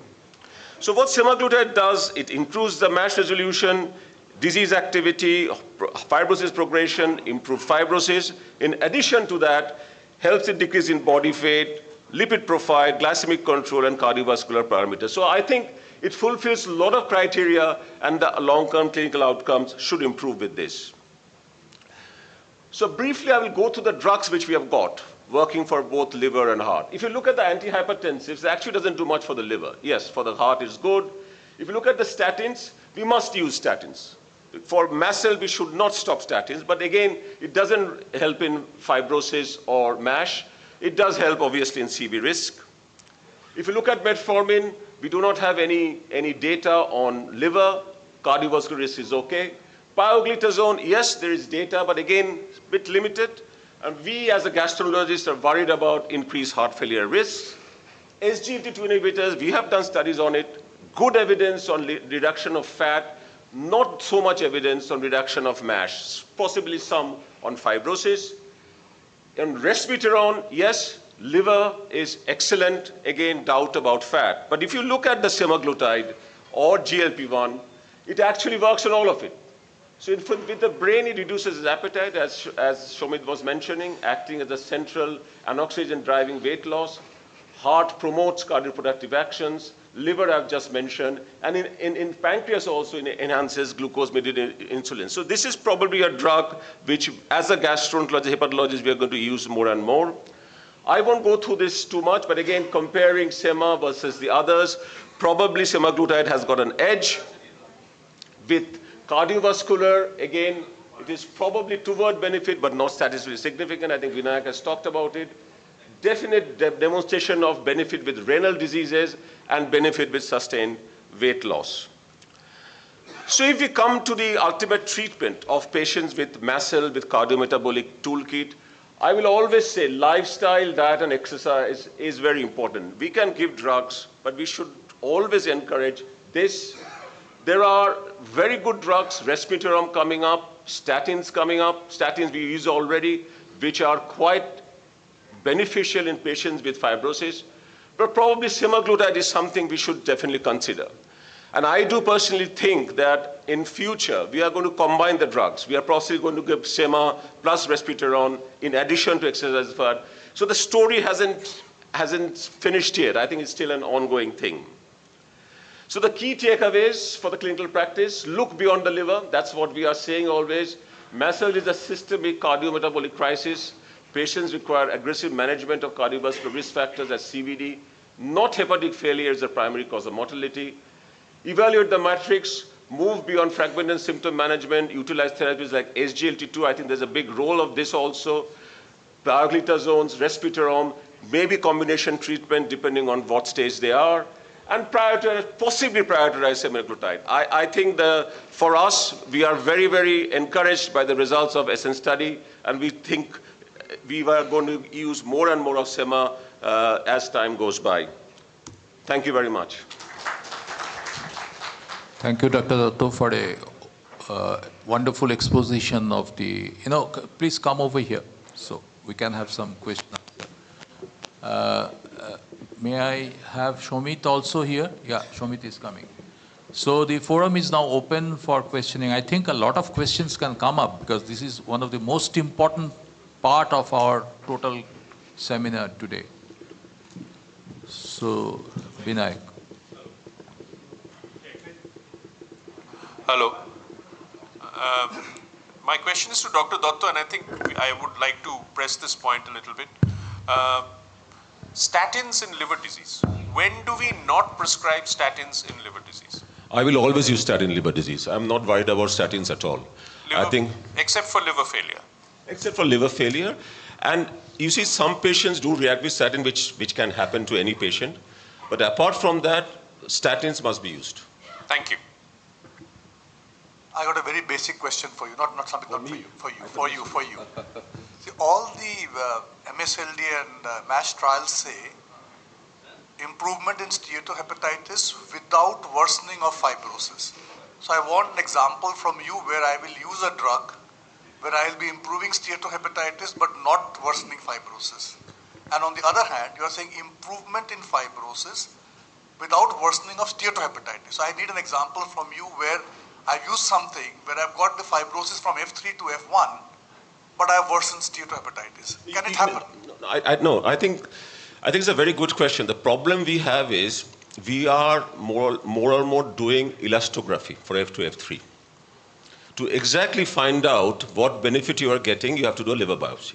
No, but I'm talking about trials. I'm coming to that. Trials have put liver biopsy. So semaglutide has actually shown to be very beneficial for steatohepatitis rather than fibrosis. And resmetirom in the other side is improving the fibrosis more than the... That's not my question. My question is improvement in steatohepatitis with no worsening of fibrosis. That's one endpoint. I think both of them have shown that.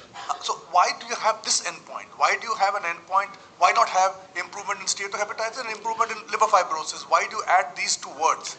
That improvement in steatohepatitis with no worsening of fibrosis, on the other hand, improvement in fibrosis with no worsening of steatohepatitis. Why? Because there might be a group of patients who are actually reducing the inflammation, but the fibrosis is progressing.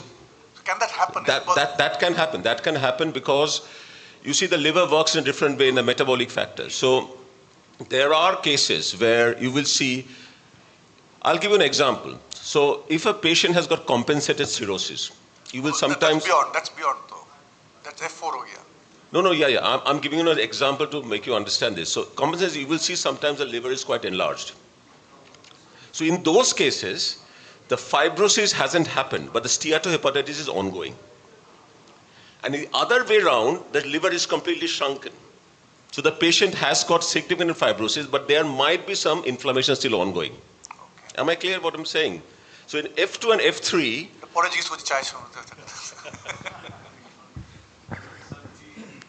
one question to Dr. Dotto. Saroglitazar, an improvement of fibrosis.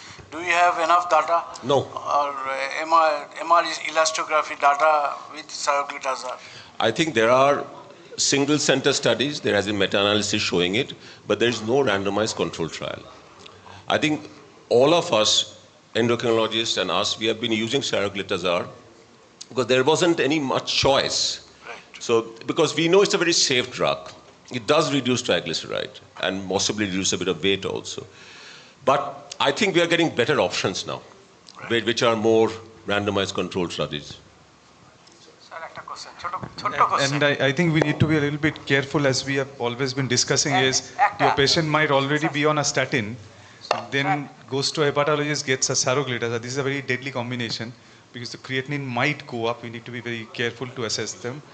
Yeah, and even fenofibrate combination should also be avoided with this. The new recommendation is if you have LDL under control, if triglyceride is high, you can look at ApoB or you can look at lipoprotein A and intensify statin therapy or add bempedoic acid or ezetimibe instead of adding something to reduce triglycerides. Unless it is more than 850. The recent recommendation is for prevention of pancreatitis, add a fibrate if the TG is more than 850, it's no longer 500 also. But ezetimibe has changed. Yeah, ezetimibe have changed things. Omega-3 fatty acid can be brought in some cases. Sir একটা আপনি sir coconut oil কথা বলছেন ভালো করে খান, এইটা sir ভালো লাগলো না শুনতে, কারণ আমি national institute of nutrition and ICM এর 3 দিনের কনফারেন্স ছিল, সেখানে কোকোনাট অয়েলের কথা বলে, কারণ আমরা যখন পড়াই বলে যে সব তেল ভালো, নারকেল তেল খারাপ, তাই তো অ্যানিমাল প্ল্যান্টের, আর সব স্যাচুরেটেড ফ্যাট থাকে অ্যানিমাল এক্সেপ্ট মাছের তেল, কিন্তু নারকেল তেল কোত্থেকে এলো, এটা একটু কানে খটকা লাগলো। একটু পড়ে দেখবেন, এটা আসছে, এটা আসবে। ঠিক আছে স্যার, আসুন sir. Be a little bit careful with whenever some food item is attacked, there is always a supplement which will be sold. So we need to be extremely careful. It has been found once a week red meat increases your longevity than people who do not take meat. The first thing which is stopped by cardiologists is your red meat and your egg yolk. Egg yolk doesn't increase your cholesterol. It's a completely wrong concept. So egg, sweet potato, eggs, avocados, oats are excellent food beyond 60 years of age to maintain your muscle bulk and gives you good energy. So the first thing you stop. Stop oil, stop this. On a daily basis for our routine garden variety of diabetes patients, we do SDO, fasting PPA1C, maybe creatinine, and also ACR. We are not doing enough FIB-4 score. What is your role for, what is your thought on FIB-4 score? Because I cannot do a biopsy all the time. Not many centers will do elastography, and any center you go with an ultrasound will come with a grade 1 fatty liver. And there will be marginal increase in SGOT, SGPT. How to understand that my patient apparently asymptomatic but going down the hill as far as MSLD is concerned? I think the two answers. I think we need to be very, very careful about MSLD. So we are seeing an explosion of MSLD. Any patients with diabetes, if you're suspecting it, I think doing a FIB-4 score is a very valid reason to do it. But FIB-4 score is very controversial. So what we are recommending now, do not look at the gray area. If the FIB-4 score is more than 1.3, 1.4, get an elastography done. Again, a thought about elastography, do it in a good center. So there are people doing elastographies, putting a machine, doing one screening and saying your fibro is high. So it needs to be done in a proper way. There needs to be at least 10 readings. Do it in a fasting state. It changes completely.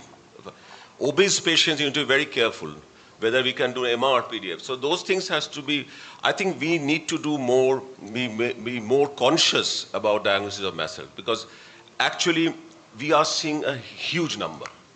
And there was a question in another forum, that is mast cell the liver disease, or is it a metabolic disease? Should the diabetologist managing it or should the hepatologist managing it? So that's the controversy I don't want to go in. But again, when you are seeing the patients, it is something you need to, I think the investigation should be done. My question to the Devas, if someone with pioglitazone, already on pioglitazone, with F2 fibrosis, will you change to saroglitazole? Because we don't have any CV benefit with saroglitazole, but we have some benefit with pioglitazone. Pioglitazone is Will you okay. continue that I won't pioglitazone? change to saroglitazole. I actually won't send to saroglitazole. Maybe, yes, of course. I think I'm very, very encouraged with this ESSENCE study. I think if you look at the studies, actually shows huge benefit. So thank you. I just This have a is the question. last question. Oh, okay, sir. I'll be very short. This is a question to the forum. So we have in Synergy the study with tirzepatide as well, very similar fibrosis reduction data with steatohepatitis. There they compared 5, 10 and 15 milligram in dose, and even they showed a good fibrosis reduction with 5 milligram dose of tirzepatide, which is what we practically see in our practice.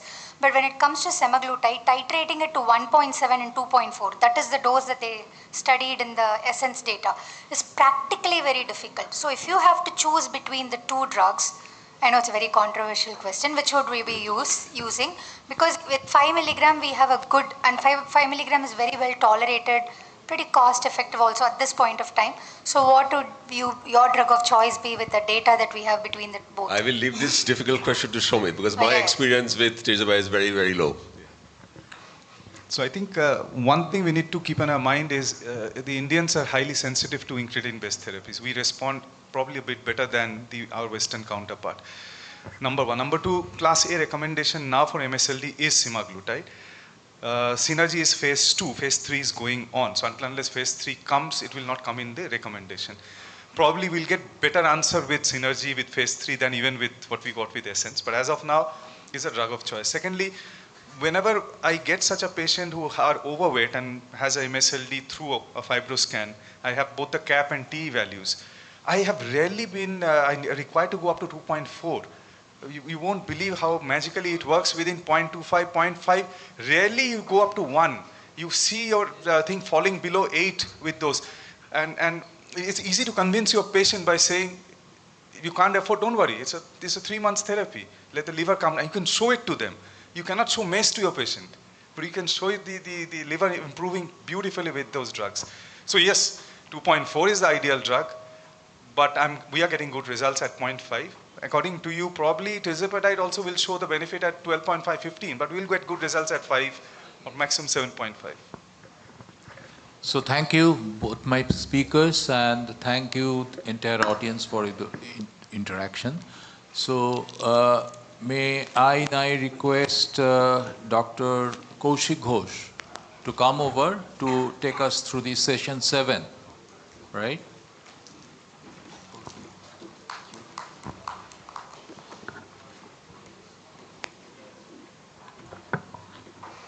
Right, so after a very interesting discussion, we are going to go to the next portion of the seminar, which is also very interesting because in all our diabetic conferences, in all our sessions, we are always talking about weight reduction, we are talking about GLP-1 RAs, we are talking about the dual agonists and how much weight reduction they do, 10%, 15%, whether it's bordering on bariatric surgery or not. But one thing we frequently tend to forget is that any weight reducing drug not only reduces the fat mass, but to some extent, it also reduces the lean body mass. And lean body mass is very important. It's also a normal process of aging and sarcopenia.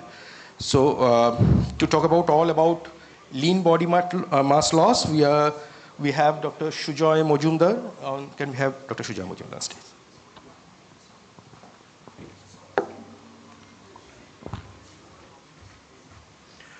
Good morning and welcome, and thanks to Binayak and Shomit for inviting me to give this very interesting talk about which we discussed so much in all the meetings, particularly after the GLP-1 and the GLP-GIP has come into the picture.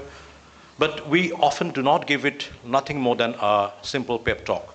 So I think this is a good topic which we need to discuss and get down to the basics of what exactly we mean by this lean mass loss. So if you look at, I'm starting again from the basics, what you can see is that if you're looking at the overall body composition, so the total body mass is divided into the essential and non-essential fatty mass, that is FM. And in addition to that, we have got the fat-free mass. and the lean body mass together. So the fat-free mass includes the skeletal muscles, the bones, and the organ and the connective tissue together. Now, often this lean body mass and the skeletal muscle mass are used interchangeably, though we must bear in mind the fact that the lean body mass is actually a composite of skeletal muscles, organs, and residual lean mass all throughout the body. So specifically, this graph will explain exactly what we're trying to talk about. So when we're talking about the fat-free mass, we're talking about the bone, the skeletal muscle, the organs, and the water. That is also very important. And when we're talking about the lean body mass, we're talking primarily about the skeletal muscles, the organs, and the water, that is excluding the bone. So that is what our lean body mass is all about. And when we're talking about the loss of lean body mass, it is that loss of, that is also known by the common name as sarcopenia. So how do we identify the sarcopenia, and who are the people that we should have a look into it? I'm diverting a little bit from the field of obesity and metabolic medicine. So this is basically the etiology of sarcopenia that we normally come across.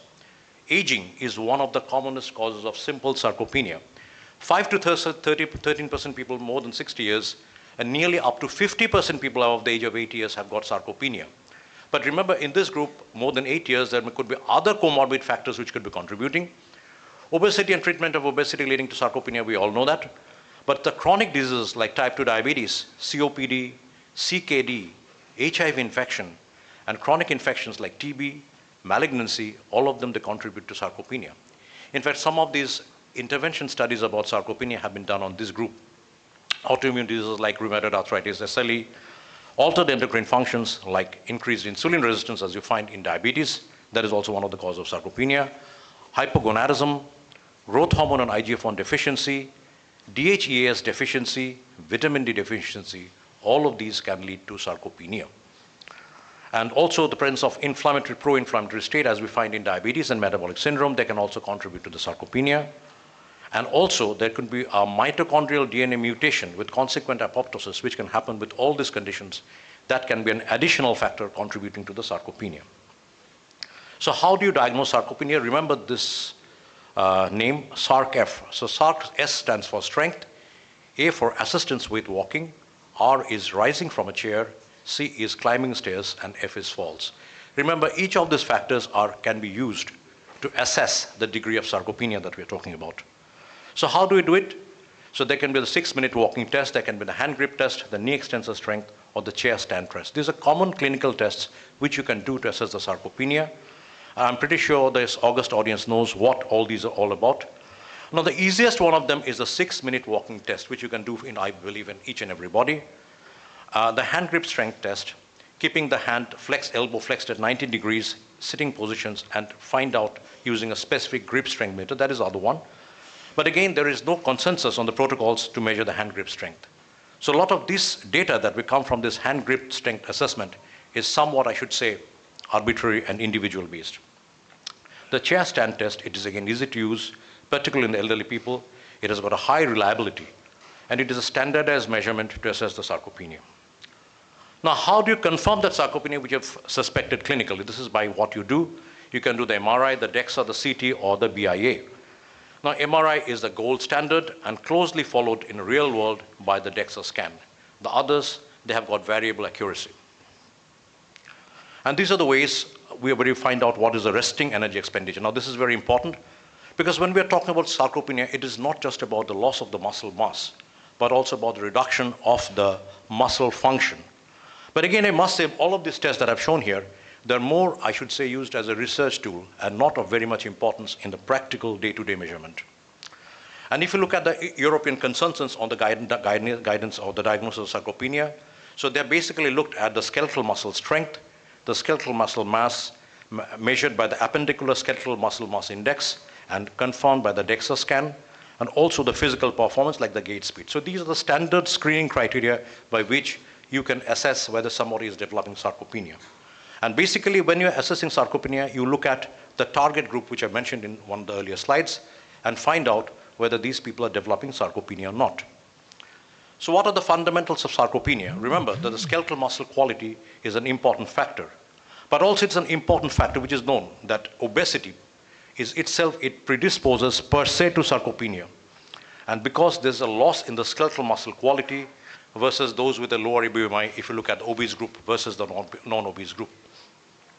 And therefore, it is a known factor that sarcopenia nowadays is considered as a muscle disease or a muscle failure. Just as we talk about heart failure, this is a disease of muscle failure, with low muscle strength overtaking the role of low muscle mass as the principal determinant.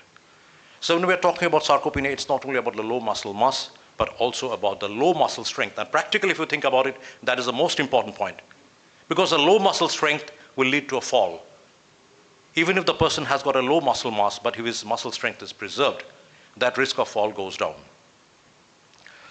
And the other important issue is that the lean body mass, it plays an important role in the resting energy expenditure versus metabolism. And this is something, again, which goes down with age. So basically, the resting energy expenditure directly contributes to the fat-free mass. So if you look at the figures at the 18 to 39-year age group versus, can I have a pointer, please? Versus the 70 years group, you can see here that the resting energy expenditure is something which has gone down in people who are elderly. And the metabolic rate of the different organs, it also depends upon, you can see here, the metabolic rate of the different organs, it also depends on this REE or the resting energy expenditure. So as the REE, the free fatty mass goes down, this is something which is also affects the risk of this problem. And what has also been seen, there is an increased risk of all-cause mortality in people overweight or obesity with a low skeletal mass, as you can see here. And there we are getting two specific terms here. Again, for that, we need a DEXA scan or an MRI scan.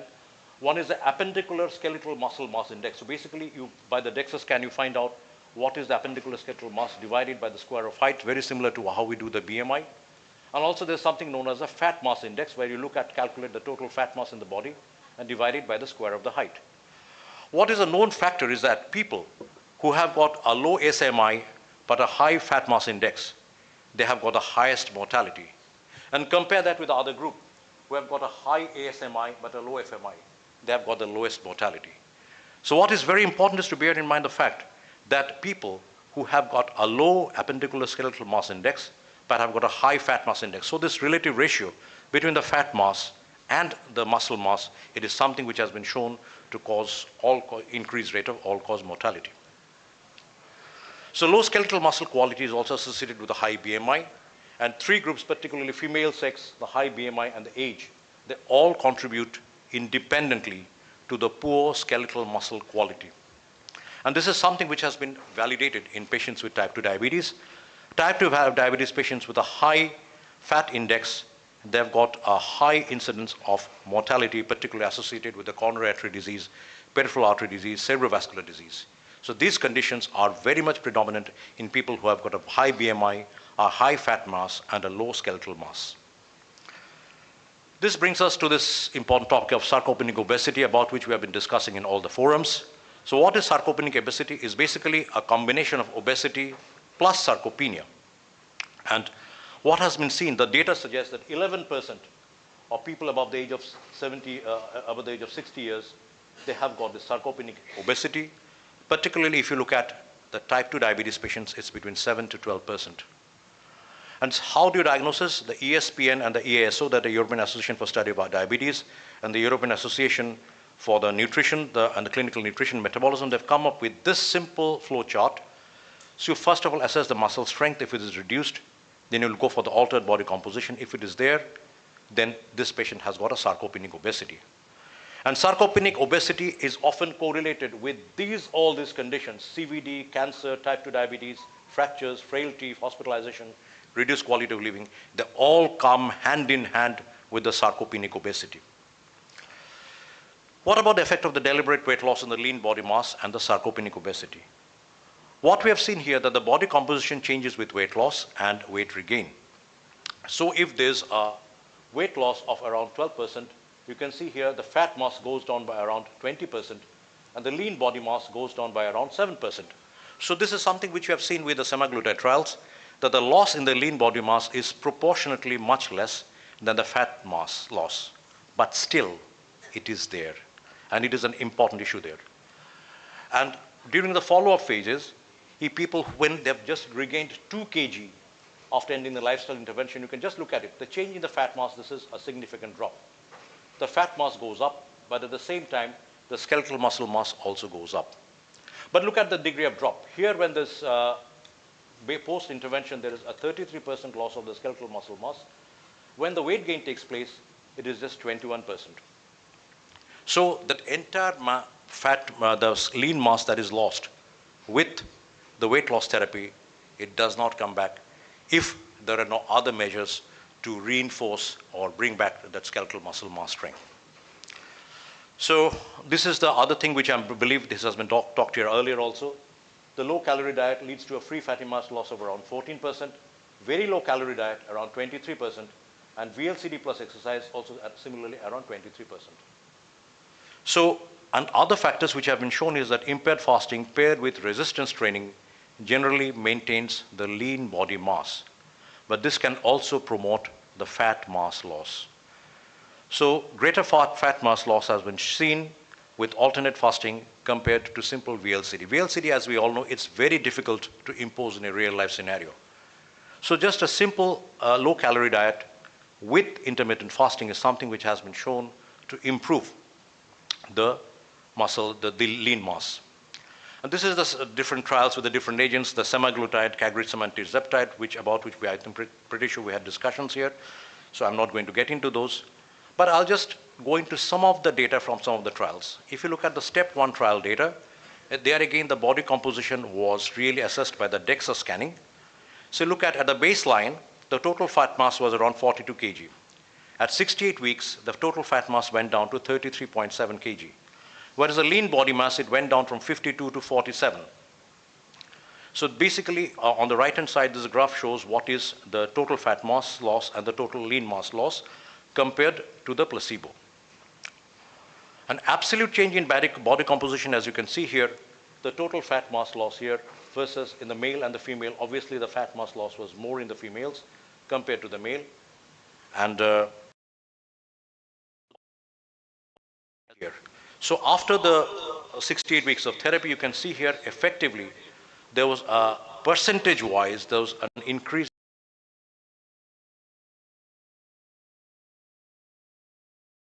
compared to the drop of the fat mass, the muscle loss, the lean muscle mass was less. So effectively you can say there was probably some degree of body mass proportion percentage points gain.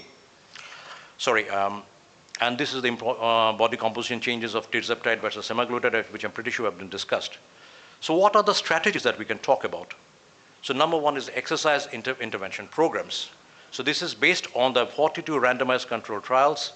It has shown that resistance exercise with or without nutritional intervention and resistance exercise combined with aerobic exercise and balance training have been shown to be the most effective intervention trials. And aerobic versus resistance exercise, who is the winner?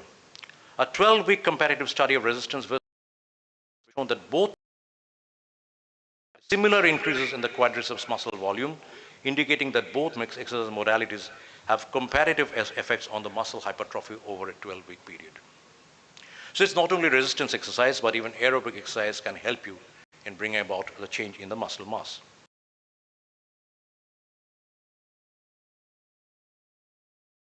Protein synthesis, when the protein intake is around 25 to 30 grams per meal, and it should be evenly distributed across the meal. Supplementation of amino acids, supplementation of vitamin D, and of around 100 to 1,000 units per day is recommended, because vitamin D supplementation is something which has also been shown to help in the growth of the muscle strength.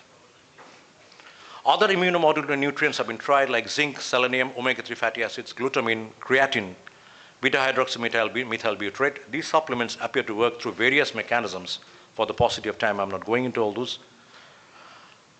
What about the pharmacological interventions? Testosterone supplementations, particularly patients with metabolic syndrome, hypogonadism, type 2 diabetes, they have been shown to improve the muscle mass, improve the 30-second chair stand performance, and improve the muscle strength, thereby contributing to an improved quality of life. But again, I must tell you something.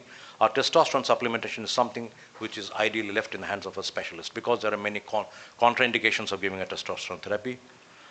Selective androgen receptor modulators are SERMs like enobosperm and ostarine. They have been shown to have a significant outcome benefit. Growth hormone improves the muscle mass but not the strength, whereas growth hormone secretagogues have been shown to have effect on both the mass and the strength. Myostatin inhibitors, ACE inhibitors, beta-2 agonists, and GD15 monoclonal antibodies have been shown to have a significant improvement. because GDF15 is one of the key mediators in the muscle wasting, and some exciting results have come in some of the phase 2 trials, so we're waiting for these results to come up. So with that, my final take-home message, I'm sorry I had to rush through the slides a little bit faster, but a lot of these treatment options are in the process of evolution. So just as we have noticed the loss of, we have been drawn to the notice of lean muscle mass loss, particularly after the advent of the GLP-1 therapy.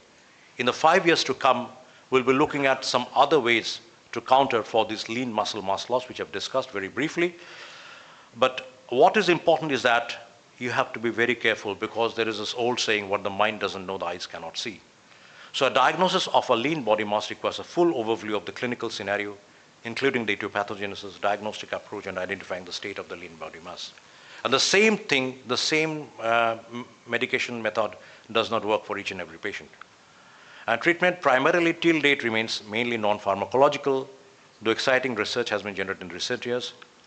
And what is the most important point is that the treatment for this loss of the lean body mass has to be initiated very early, when the loss in the lean mass has not been too significant. Thank you very much. Thank you, Dr. Majumdar. You can take your seat here. The next portion of the talk would be delivered by Dr. Ajay Kumar, and it's going to be about the... Okay. So Dr. Binakshan is going to deliver the next portion. It's about beyond GLP-1 and GIP, dual agonists. So what are the newer therapies for obesity? I apologize that I am not as handsome and as fluently spoken as Dr. Ajay Kumar, but unfortunately Dr. Ajay Kumar couldn't make it, so I will be delivering a talk on the second wave of anti-obesity medications.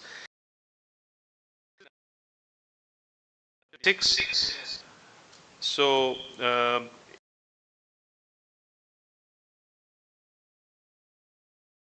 So essentially we have certain problems like weekly needles are inconvenient, strict fasting for older orals, like we know semaglutide oral, we have to fast for and then have 30 minutes. Then there are plateaus. Big problem is GI distress, risk of muscle mass loss, and post-treatment rebound. So these are the things that are problems with anti-obesity medications that we know today. So the next generation is looking at convenience, small molecules which you can take very easily without any fasting, triple agonists which last a long time and provide much more efficacy, and the compliance is also better because we are now getting into monthly and quarterly injections. So let me give you a brief overview of this.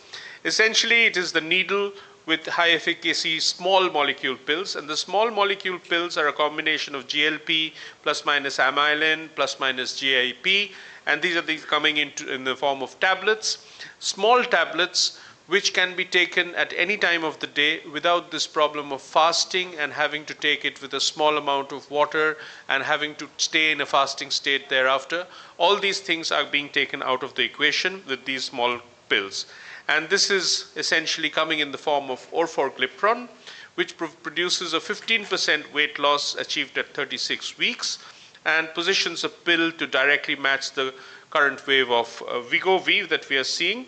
This is a GLP-1 receptor agonist, and as you can see in this wonderful paper published in New England Journal of Medicine, about 3,000 patients, age of 45 years with a BMI of roughly 32. They were randomized to placebo and 3 doses of orforglipron, 6 milligram, 12 milligram, and 36 milligrams, and they produced a weight loss of average of minus 7.5, minus 8.4, and this is in percentage, and minus 11.2% compared to placebo. So this is a pretty large weight loss over a 72-week period that we see with orforglipron. Side effects seem to be a little bit less because there's just a little bit of 3% discontinuation compared to what we saw with the older semaglutide oral tablets. Now, Novo Nordisk and Viking Therapeutics, they are coming in with speed and gastrointestinal tolerability. They're coming with GLP and amylin. This is a phase 2 study. It's amycretin, which is causing 13% weight loss, and VK2735 is another oral. This is a combination of GLP-1 and GIP, It's a phase 2, and it's showing improved GI tolerability when compared to injectables. Now, the third line is a combination of the three, GLP-1, GIP, and glucagon, the triple agonists, the next generation injectables which are coming in. We have dual agonists in the form of Mounjaro or Zepbound, whatever you want to call it. But next in line is going to be the triple agonist, and that is retatrutide. It is being called Godzilla because it produces a fantastic 25% weight loss. This has been recorded in the phase 2 trials, multiple ongoing studies at the moment, and it is probably going to be released in the commercial space in the year 2027. So retatrutide is coming up with much data. There is data not only in reduction of body weight, there is reduction of MASLD, which has been demonstrated with retatrutide as well. Now, the other thing that is in the pipeline is the Novo Nordisk thing of CagriSema. Shomit was talking about this in the morning, to be used in people who are obese but who do not have a big appetite. So this is people who do not have a big appetite yet continue to become metabolically fat. In this, amylin group of drugs will also be coming in, and this is CagriSema, which causes a 15 to 20% reduction. They have had 2 clinical trial programs, the Reimagine and the Reinvent, and this is combination of CagriSema versus semaglutide. And what the top line results are showing is a 2% superior HbA1c reduction to semaglutide and 14% weight reduction, and weight loss is more than what you see with GLP-1 receptor agonists. The third problem is injecting every week or injecting every day or swallowing a pill every day. And the third group of drugs which are coming in are the amylin and GIP inhibition, which can be injected once every month or once every 3 to 4 months. And this is in the form of Maritide, which is an Amgen creation, which is a GLP and GIP combination. It produces a 20% weight loss, which is maintained at 52 weeks in phase 2 trials. And the gap is about 12 weeks between each drug, each dose. So this is again a big move in the right direction because you're having to inject far less frequently, yet getting a similar kind of reduction of body weight. The recent publication of Roche is this amylin-only approach. It is petrelintide. This has come out just last week. This is a Roche drug, which is a long-acting amylin analog, which bypasses the standard GLP-1 pathways to entirely solve the gastrointestinal tolerability issues, resulting in drastically reduced rates of nausea and vomiting. Now, this causes a 10.7% body weight loss and has a roughly 0.6% incidence of nausea comparable to placebo, and this has been published just last week. Again, a phase 2 trial. These are all in phase 2 phases. So the clinical pipeline demonstrates a clear upward trajectory.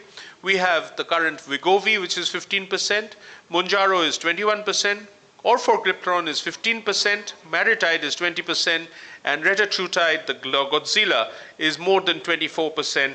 And essentially what is being said today is that weight loss drugs will be expected to deliver at least 15% of body weight loss without side effects. So we have to make sure that we have all these things coming slowly and steadily into our clinical practice. The one that I see coming very soon is orforglipron, which is a tablet, which would be a very good competitor to the injection in the form of semaglutide because it produces significant weight loss with the convenience of being a tablet and comparable side effects. So this is the kind of pipeline that we have today, and we look forward to have this new group of anti-obesity medications. Thank you very much for listening to me. Yes, so after these very interesting and newer topics, so the forum is now open for questions.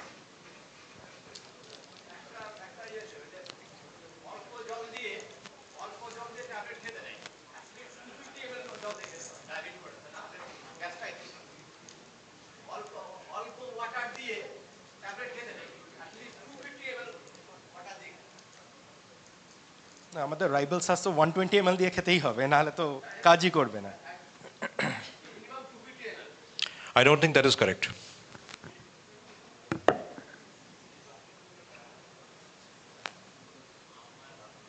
Dr. Shen, I have a question for you. These, Dr. Sina, sorry. So all of these data were about obesity. So do you have any data about the amount of HbA1c reduction or the glycemic effect that these drugs have? So these are being trialed mainly in obesity and not really specific to diabetes. But yes, there's resolution of diabetes, there's reversal of diabetes, and roughly in patients with diabetes who have been recruited, there's been about a 2% HbA1c reduction. Massive. So if there are no further questions, I think we can conclude the session.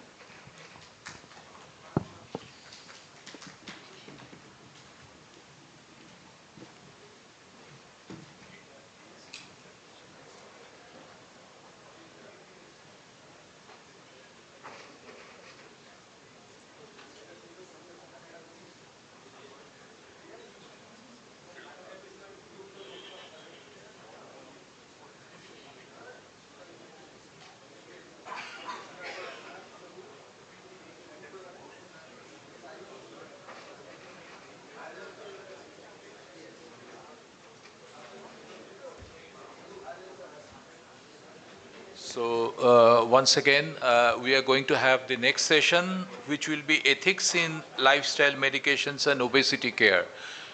Well, this is also very interesting because there are certain ethics to be followed when you are trying to reduce body weight or obesity. And, it has to be individualized. As we all know, different phenotypes are there. So not a common rule should be applied to everyone. So may I now request Dr. Jayanto Dash, to come over and you talk on that.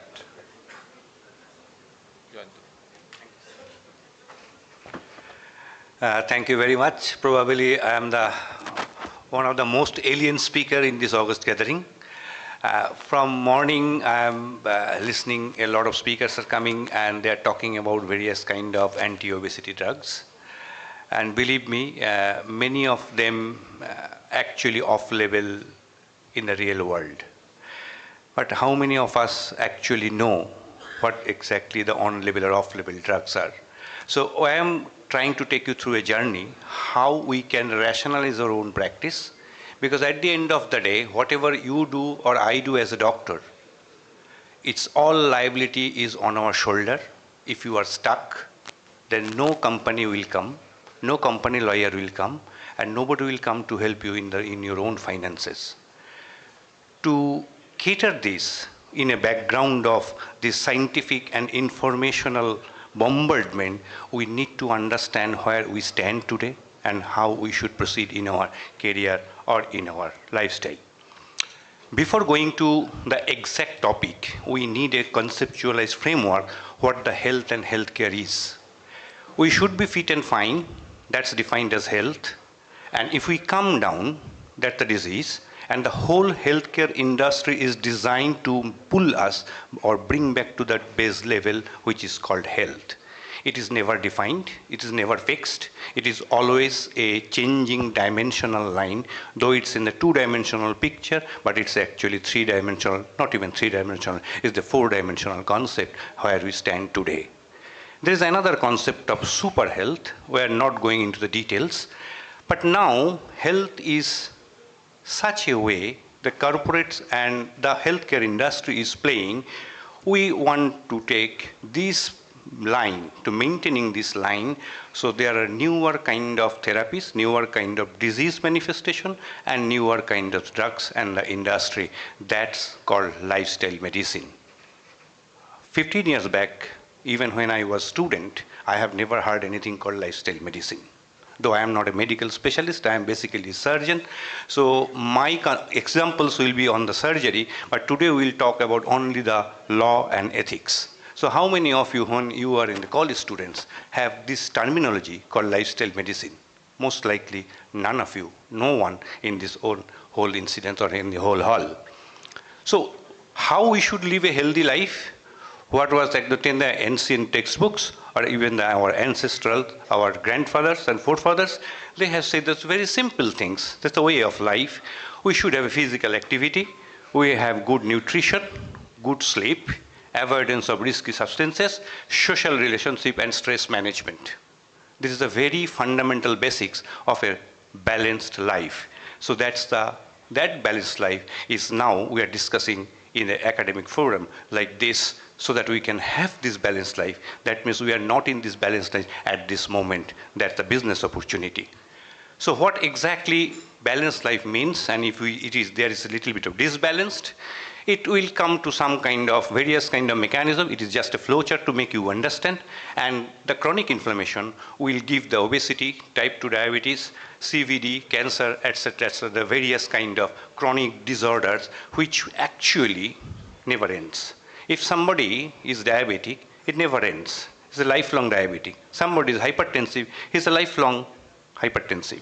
So we need to improvise other mechanisms of treatment which is ethically permitted and legally acceptable.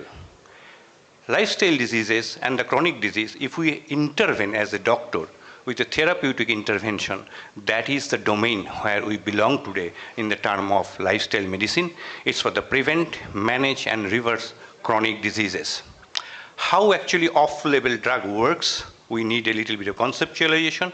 Drug company comes to the regulatory authority. In India, it is the CDSCO.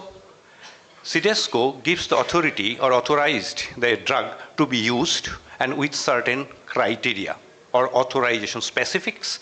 That specifics comes or termed in a law is as label. What are the authorized specifications is the indication, dose or regime, patient profile, route of administration, etc., etc. And now this doctor is allowed or authorized to use that drug for that particular specification to the patients.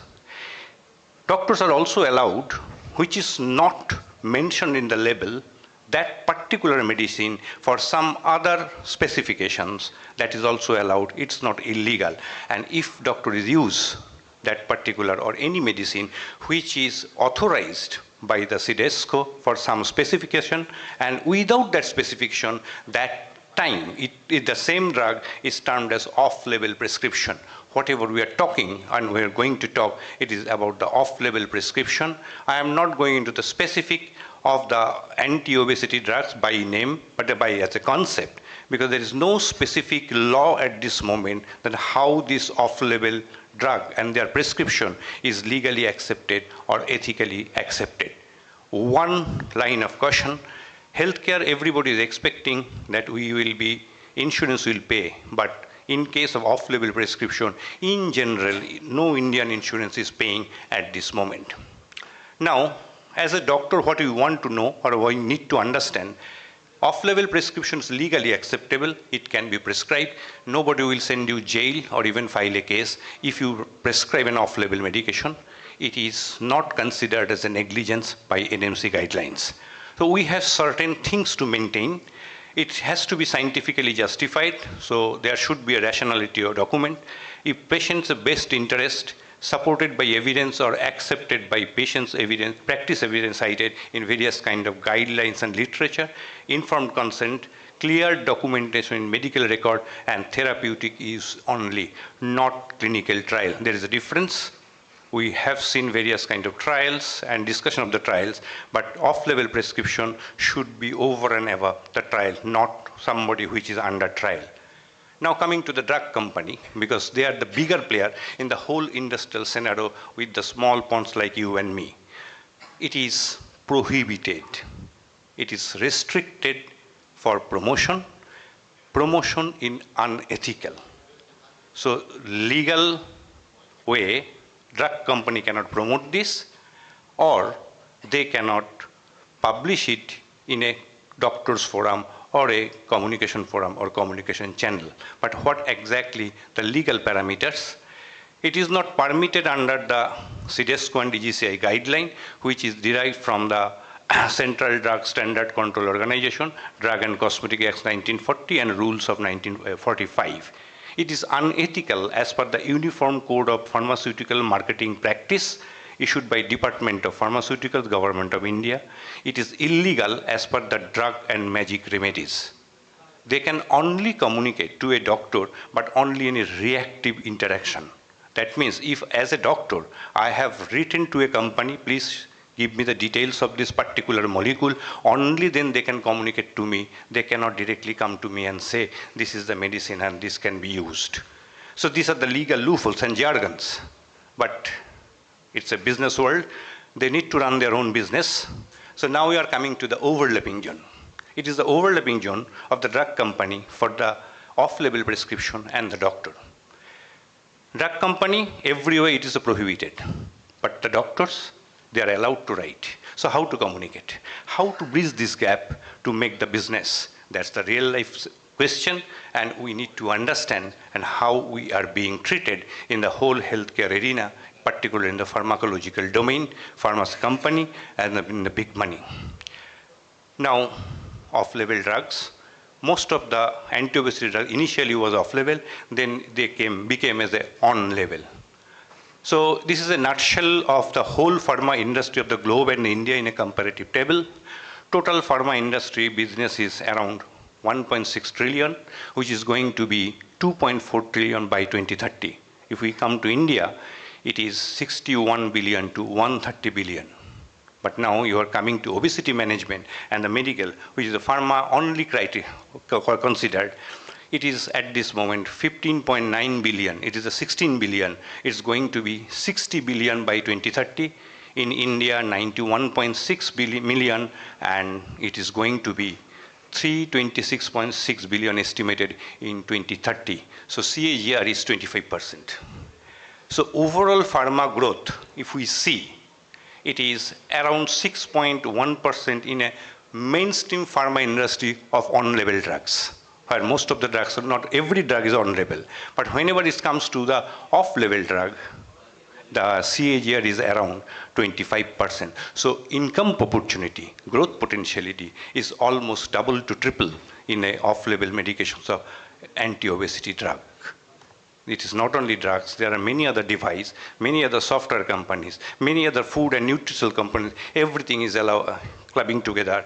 The total market capitalization is 3 to 6.6 estimated in India by 2030.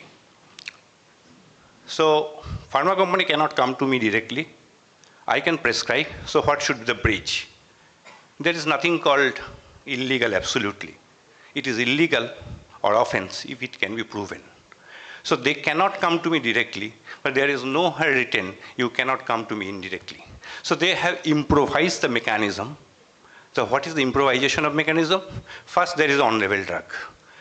Now, for the education purpose, it is everywhere mentioned phase 4 trial. That is the post-market surveillance, post-market research, whatever is the terminology used. So off-label clinical observation is being done in that scenario. It is the phase 4 trial. It is scientific, it is legally acceptable, it is throughout the globe. It's not only in India, it's anywhere in the country, phase 4 trial is acceptable. Then scientific evidence generation, medical affairs team, it is a separate team than the marketing division. Officially, they are helping doctors to learn things, guideline development, lifestyle management and strategy, and label expansion. Then it's come to the application and documentation of CDSCO to make it on label. This is the cycle how they manage off-label business in a various kind of packaging of legal jargons. So we have to be ethical, but don't be blind. Ethics is one segment, but it is not standalone. If we talk about ethics, I could not find the exact language. So it is the function of society, economy, and the patient. So it is a pestle function. That means it can be treated as a single entity by multiplication of political, economical, sociological, technological, environmental, and legal. So this is how we define the ethics is equal to a function of pastel. So what we should do in this scenario, document everything and keep at least for 3 years. That should be scientifically justified, communication should be clear, consent to be taken, risk-benefit analysis to be done, monitoring and NMC compliance of the prescription writing, pharmacovigilance. Most of us, we are not used to doing the pharmacovigilance and reporting. If anything goes wrong, then we must go to the pharmacovigilance reporting this. there is a time where the blindly believed. As a doctor, now we are not blindly believed. We are answerable to various kind of organization, various kind of regulatory bodies. So we need to have design thinking. It's the concept of Stanford University. Unfortunately, doctors are never been taught other than anything about the medication. So if we take this in our own hand, so we have to think for a sustainable healthcare, not for a puppet of the milieu of the organizational or the pharmacological companies. That's all for today. Thank you very much. Thank you, Dr. Datto, for a very comprehensive talk on ethics, because as we understand, ethics is a very big thing, not only the loosely used term of ethics, but we have to take care of other factors as we have pointed out. So do we have any question answer session here?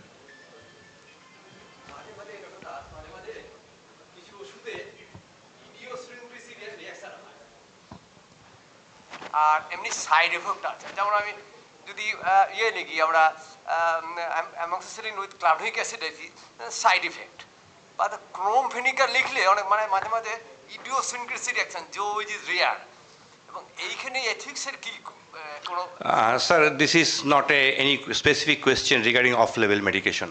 I should be very specific in today's discussion. If you have any further question, we can discuss outside. What are the drugs or off-label drugs? How do you know that? Sir, just Google it. I am not a physician. I can't memorize all the name. Just Google it. What are the off-label drugs in India for anti-obesity treatment or obesity treatment? So I think we have enough discussion. And thank you, Dr. Datto, once again. And may I conclude this session?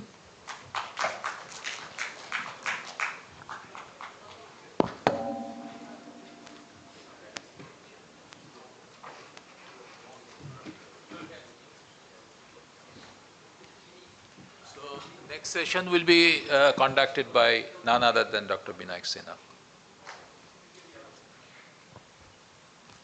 I think this is a session that all of us have been looking forward to, because it takes us to the new area of GLP-1 receptor agonists and anti-obesity management, which is basically the newer synthetic molecules which are coming into the market, and all of us are very interested to use them because they are supposed to be considerably less expensive.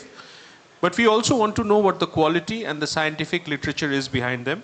And to tell us about this, no one better than Dr. Venkataramana Naidu from DRL Laboratories, who's going to tell us about their product and the science and the literature regarding that.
Yeah, good afternoon, everyone. I think I'm really honored to be here in front of all, renowned doctors across India, mainly from Kolkata and, West Bengal. And I'm Dr. Venkatramana Naidu. I am responsible for heading the global R&D for oral solid dosage forms and also injectable, some of the products for India. I am responsible for overall for India and all the markets. So here I'm going to talk today how the journey of the development happened in Dr. Reddy's. It's almost a decade journey. It is not a small. I think we traveled a lot on this product. So I'll take you through how we did it, what we did it, and what kind of practices we do at Dr. Reddy's to make sure that we give the right medicine in the market across the globe. And one more thing is how do we ensure that we have one product, one quality across the globe. Whereas it comes to semaglutide, we made the product which is meant for all the global. We filed already in US and also Canada, Europe, and many other countries we filed. And because of the patent, there is a late entry in US, but whereas in Canada and few other countries, especially India, we are coming in this month. So this is something which I will start with.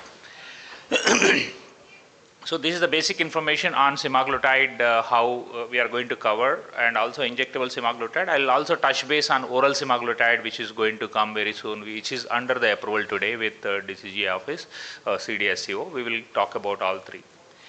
And the future upcoming obesity molecule also. Mainly one concern which I keep hearing in the market that, what happens to recombinant, synthetic, what is the difference between the recombinant and synthetic, why synthetic is required, why not recombinant? There are many questions, which we also deliberated a lot.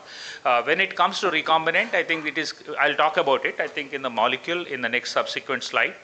So this is about the molecule. If you look at the molecule, the structure of the molecule is so complex. It is almost like 30 plus is the chain, chains which is associated with the one molecule.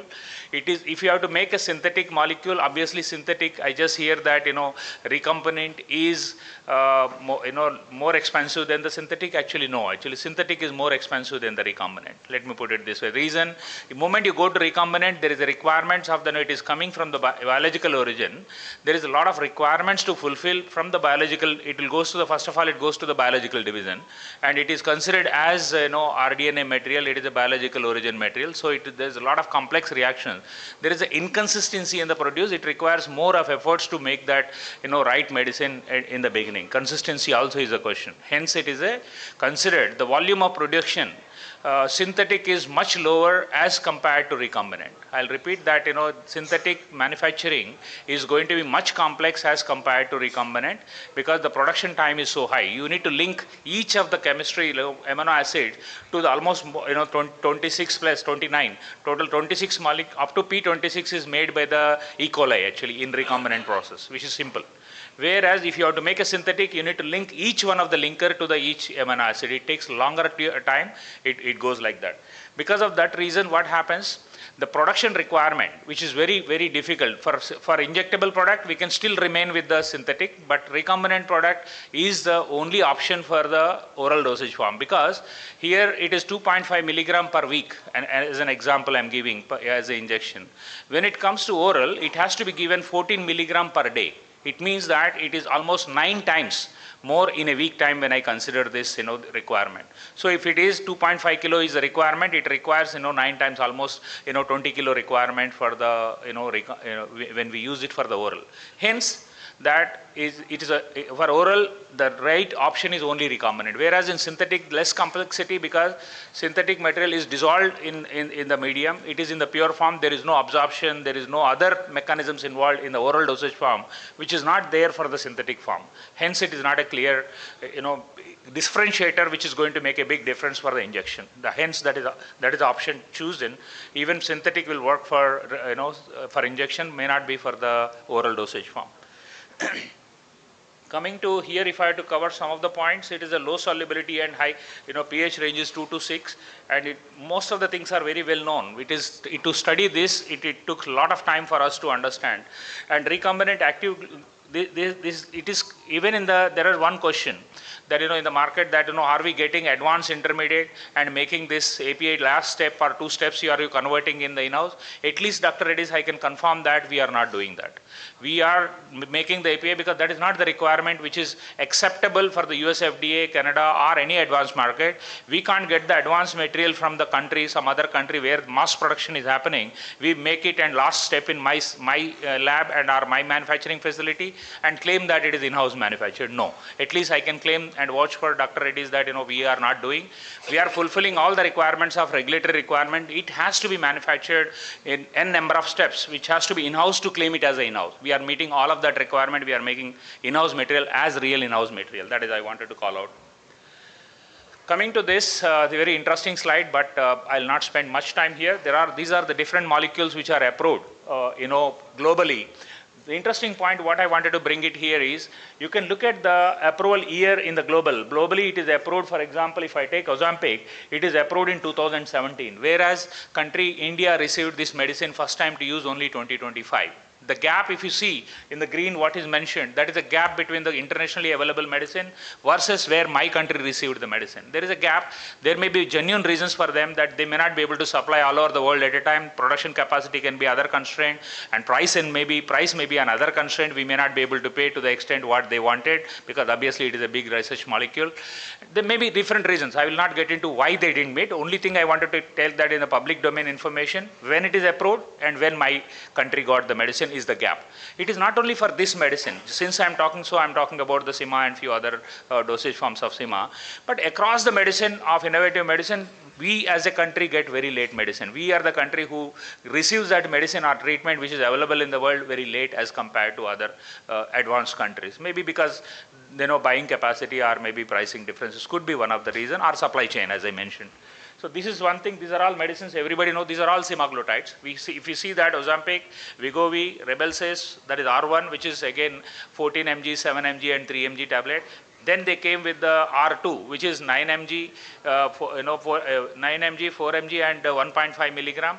That is again replaced with the R1 will be replaced with the R2. Now again third one they came with that is a Wegovy tablet, which is added R2 plus 25 milligram is added and called as a Wegovy. These are the things which is coming in the market. At least I can say that as Dr. Reddy's, we are into all of them. Not only this, many peptides going forward. I will talk about that also. At least in Ozempic, we have all the things what we have. So what I was saying, that more than a decade journey, API development took a lot of time for us. It is not easy to manufacture, link each one of them to maintain the same quality what is required, sameness of the medicine, and also efficacy of the medicine has to be maintained by doing all the characterization of the medicine. If you see that these are the 8 steps, only 8 I covered, which major things. Much more than this is available. What we supposed to cover, therapeutic relevance it is to be, analytical challenges, so structural sameness which has to be done by different techniques which is given by the again US FDA, and impurity management. Impurity cannot be more or less because it has to be maintained to the equal level of that what innovator has. It is almost having 30 impurities in the product because of the biological origin. All that 30 impurities has to be isolated and measured, and that has to be maintained either same or lower than the reference product. That is not easy to maintain. Yes, very limited regulatory controls are available, or controls can be managed because they cannot test every batch. I always, in the tea session, I think I was talking to one of the renowned doctor saying that how do you control this medicine? Who is responsible for controlling the quality of medicine? When we talk this topic with the regulators like US FDA, they say that controlling the quality is not my job, it is your job. That the only thing I can catch 1 or 2 batches, if something gone wrong, I can punish you. But maintaining the quality is not the job of regulators. That is what is the cultural change which is required in the many countries, not only in our country. So cultural change is already there in companies like Dr. Reddy's. We own the quality, not by regulator. Regulators can only say yes or no on my quality when they test in the product, in the medicine, in the outside, when they pick up the sample and test it. So the responsibility remains with the companies who are manufacturing the product. Hence, I am calling out semaglutide is not a simple molecule, or for that matter, any peptide, it is not a simple molecule like any metformin or paracetamol. Hence, it is a new one. There are many requirements has to be fulfilled. It has to be maintained, not only for purpose of approval, but also to the continuous manufacturing of the product. It is very difficult to, for many of the companies I can call, because it requires a lot of infrastructure, a lot of talent, a lot of skill set, which is required even to, not only for manufacturing, also for testing. So this is something I wanted to call out. And immunogenicity risk, which I am going to talk about, are orthogonal tools. These are all the different tools to maintain. To meet all these requirements, it took almost a decade time for us. That is what I wanted to call out. So here if I, sorry.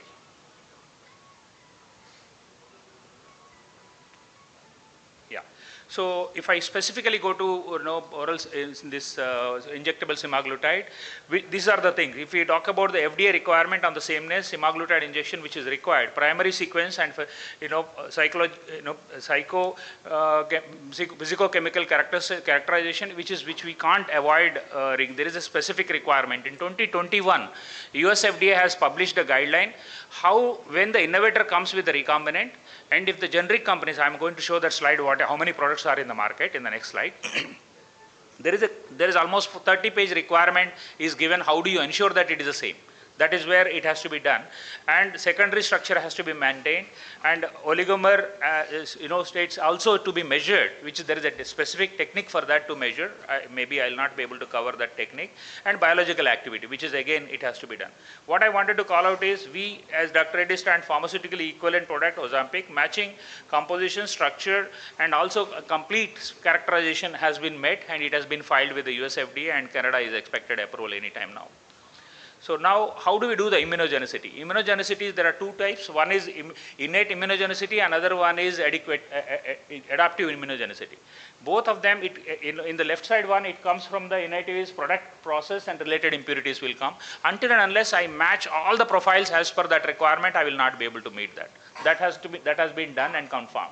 And there is peptide-related impurities are considered as adaptive, which comes from the API. That activity, same activity to be done in the API, also to be taken care. So I think I know we're running a lot of time. So this is the slide which I want to talk about, where the rDNA material is approved by innovator, but where the generic product is approved with the, I've named it, it is in the public domain by company name also, when it is approved in 2024, 25, some of them are even before that approved and successfully used without any problem. The confusion between the rDNA or synthetic, that is always to be taken care this way, it is not a problem. So I'll say that this is a study we conducted, clinical study. Bioequivalence as well as clinical study has been done for Dr. Reddy's product on 312 subjects, which has been proved that it has been controlled. HbA1c is in well controlled within that. Which is we are the first one to go to agency, and though it is not a requirement, Canada doesn't require clinical study, US doesn't require clinical study, but since it is coming for first time in India, we offered the clinical study to be conducted to ensure that our population is getting the right medicine. So this is about the key highlights of thing. I'll just take 2 minutes to cover on oral semaglutide also. Oral semaglutide also we are coming very soon, and we made the product which we believe, and we also claimed as a patent. We claimed our own patent. We also filed our patent for this. There is a patent on, so this is, we claimed a patent, and we are going with that patent as per our requirement. We made a bioavailability enhancer, which we use alternate one. That alternate one is also approved in US FDA for some other product. So it is not new. That is what I wanted to call out. So this is the cycle of how do we develop. This is also almost 8 years journey which we have done. Sameness is required even in oral semaglutide. Primary structure, secondary structure, which is a common. Here also we conducted the clinical study around 300 subjects. We completed the study and we found our product is equivalent or slightly better than the RLD, which is a comment which is reviewed from the doctors like you who are sitting in the SEC committee, which is given by your agency.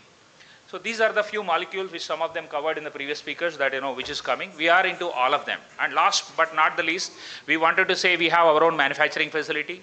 We have enough capacity to manufacture our API for injectable, and we have enough capacity to manufacture finished product. So as on today, we manufactured some other site, but we are moving back to our own site and it is going to be manufactured. We have all the controls, which is the global controls of the quality requirement. So with that, I'll hold myself here, and also thanks my team who consolidated all the slides together, and thank you very much for patiently listening, all of you. Thank you. Any questions? What about the AUC data? We do have. Why didn't you show that? The AUC data is pharmacokinetic data, Yes. which I didn't put it here. Before going for the ethical committee approval for clinical study, that is the minimum requirement to submit. It would be interesting to see whether it falls into. We can even share that. We can. Okay. Without the CMAX and AUC data, we could have not got even the. I understand, but it would have been interesting to see that. I can put it. That is done. Okay, any questions? That is what he's. That's what AUC data which he asked. We do have. I can only say that we do have. I can even share that data. I mean, as he says, that we would like to see the AUC data and your PKPD data. That's one. Second, you said you're making the other molecules. The last slide you showed. Yeah. But are you allowed to make without the patent runs out, or are you will not- going to make a molecule with 1 or 2 amino acids here and there different and give it a new name? Great question. When it comes to, we respect the patent, and also we love that, we wanted to really give that credit to the innovator who has done it. What we are doing, when journey of semaglutide, we started 10 years back. Sema is fine. I'm talking Similarly, about the last other slide. molecule, we are starting the journey. Market, we will come into the market only after respecting the patent. So about 10 years journey, you will start with The different molecule has a different patent. We will respect that and come into the market.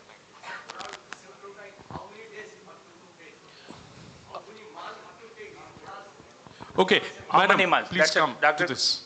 How many months is the treatment? That is, better than me. Actually, I rely on you because I'm not a practitioner. I'm a PhD in pharmaceutical sciences. But I agree that which I know is 28 weeks, which is my.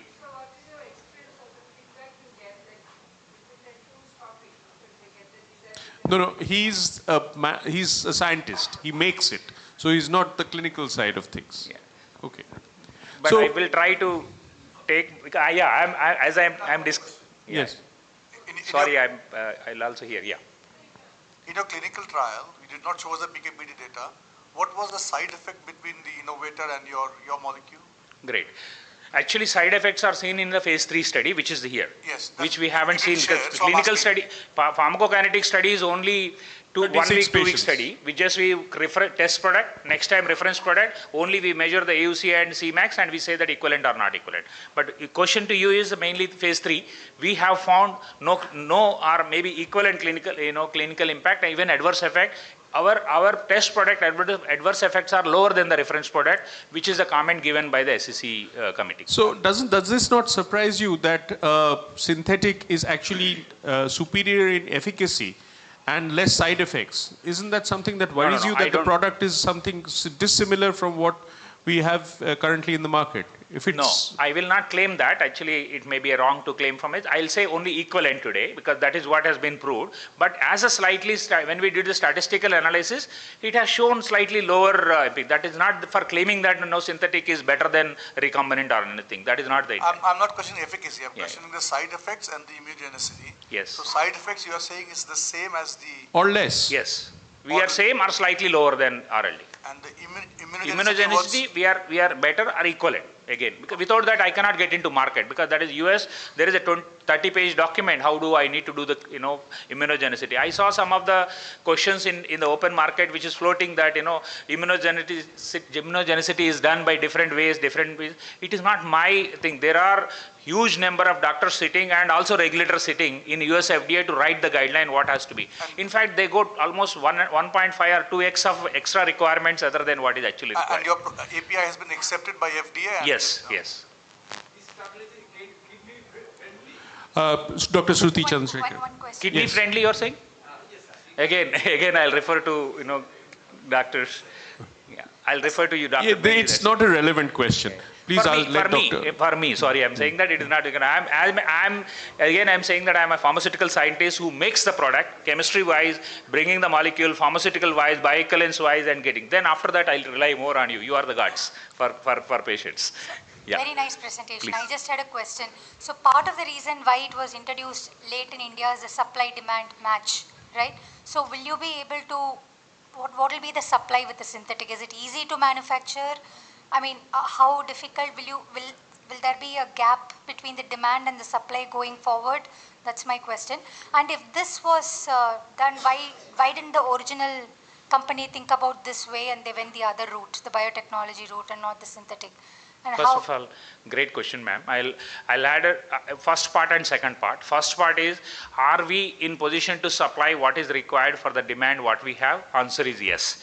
The reason why I'm saying that, for synthetic, the requirement is only for injectable we have taken. Recombinant we have used for oral. Oral is not coming with the synthetic. Let me also call out. It is coming only for injection. Injection requirement is, as I said in the previous conversation, 2.5 milligram per week. For the same patient, if you have to treat with the oral, it requires 96 milligram. Can you understand the delta between these two? It is huge. Practically, it is very difficult. I'll not say impossible. Then you need to set up one village size of making a product, API. But that is the reason that it is synthetic. It is okay to go with the injection. But oral, we have to rely more on recombinant only, which is innovative. But both are equivalent. Only thing I can say. But only last point I wanted to call out. I know I'm running out of the time. Appeal to all the doctors, also renowned doctors, to think about every organization has no capability of, and first of all, identifying the risk of peptide, risk of understanding, risk of immunogenicity study, not only for one time, also to continue to manufacture the API. It is not easy. Let me tell you, we are also struggling. We know how much struggle and how much of investments, how much of time we have to put, and how much of experts we need to keep it in the labs to make this. It is not easy. That's the only thing I can tell. Thank you very much, Dr. Venkat, for your very kind deliberation. I think we have been left with also quite a few questions in spite of this session, and I'm looking forward to connecting with you later on to find out more about this. Sure. We will now welcome Dr. Shomit Ghoshal to speak on yeast to chemistry, the synthetic evolution of GLP-1 analogs, and I think he will be able to shed more light on this area where I think we have some information lacking at this point of time. Shomit, all yours.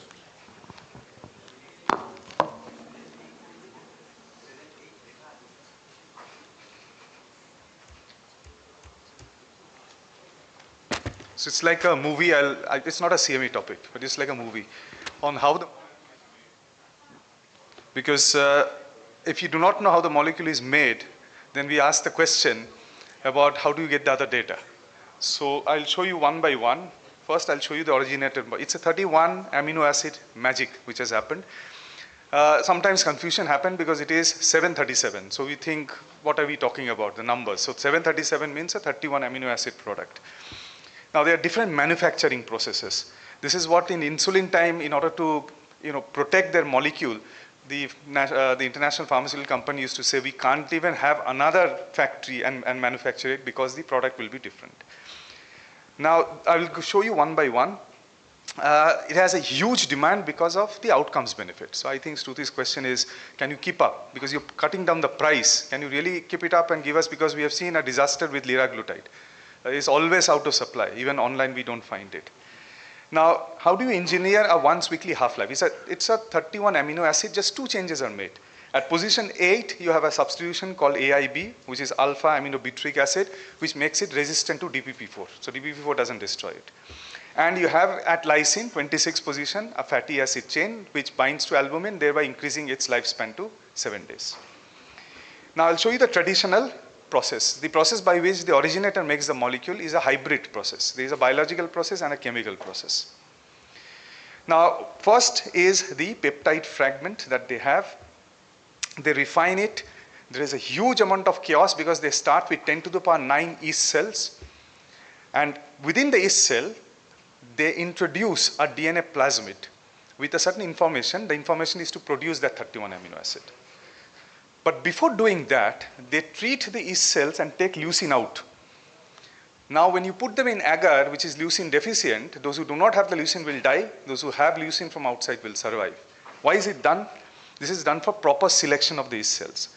Now, they create this DNA plasmid artificially, where they have the leucine incorporated, because you have taken leucine out from the parent cell, remember, so they can't survive. So this is leucine incorporated, there is a promoter signal, there is a semaglutide signal. It is now introduced inside the yeast cell. Here comes the problem. It is done by a process called electroporation. The yeast cells are subjected to a spark, electrical spark. Many cells die. This is a source of impurity. Some of the cells open up the cell membrane and the thing enters inside. Once the plasmid enters, there is no guarantee it will enter into the chromatin. Some enters, some doesn't enter.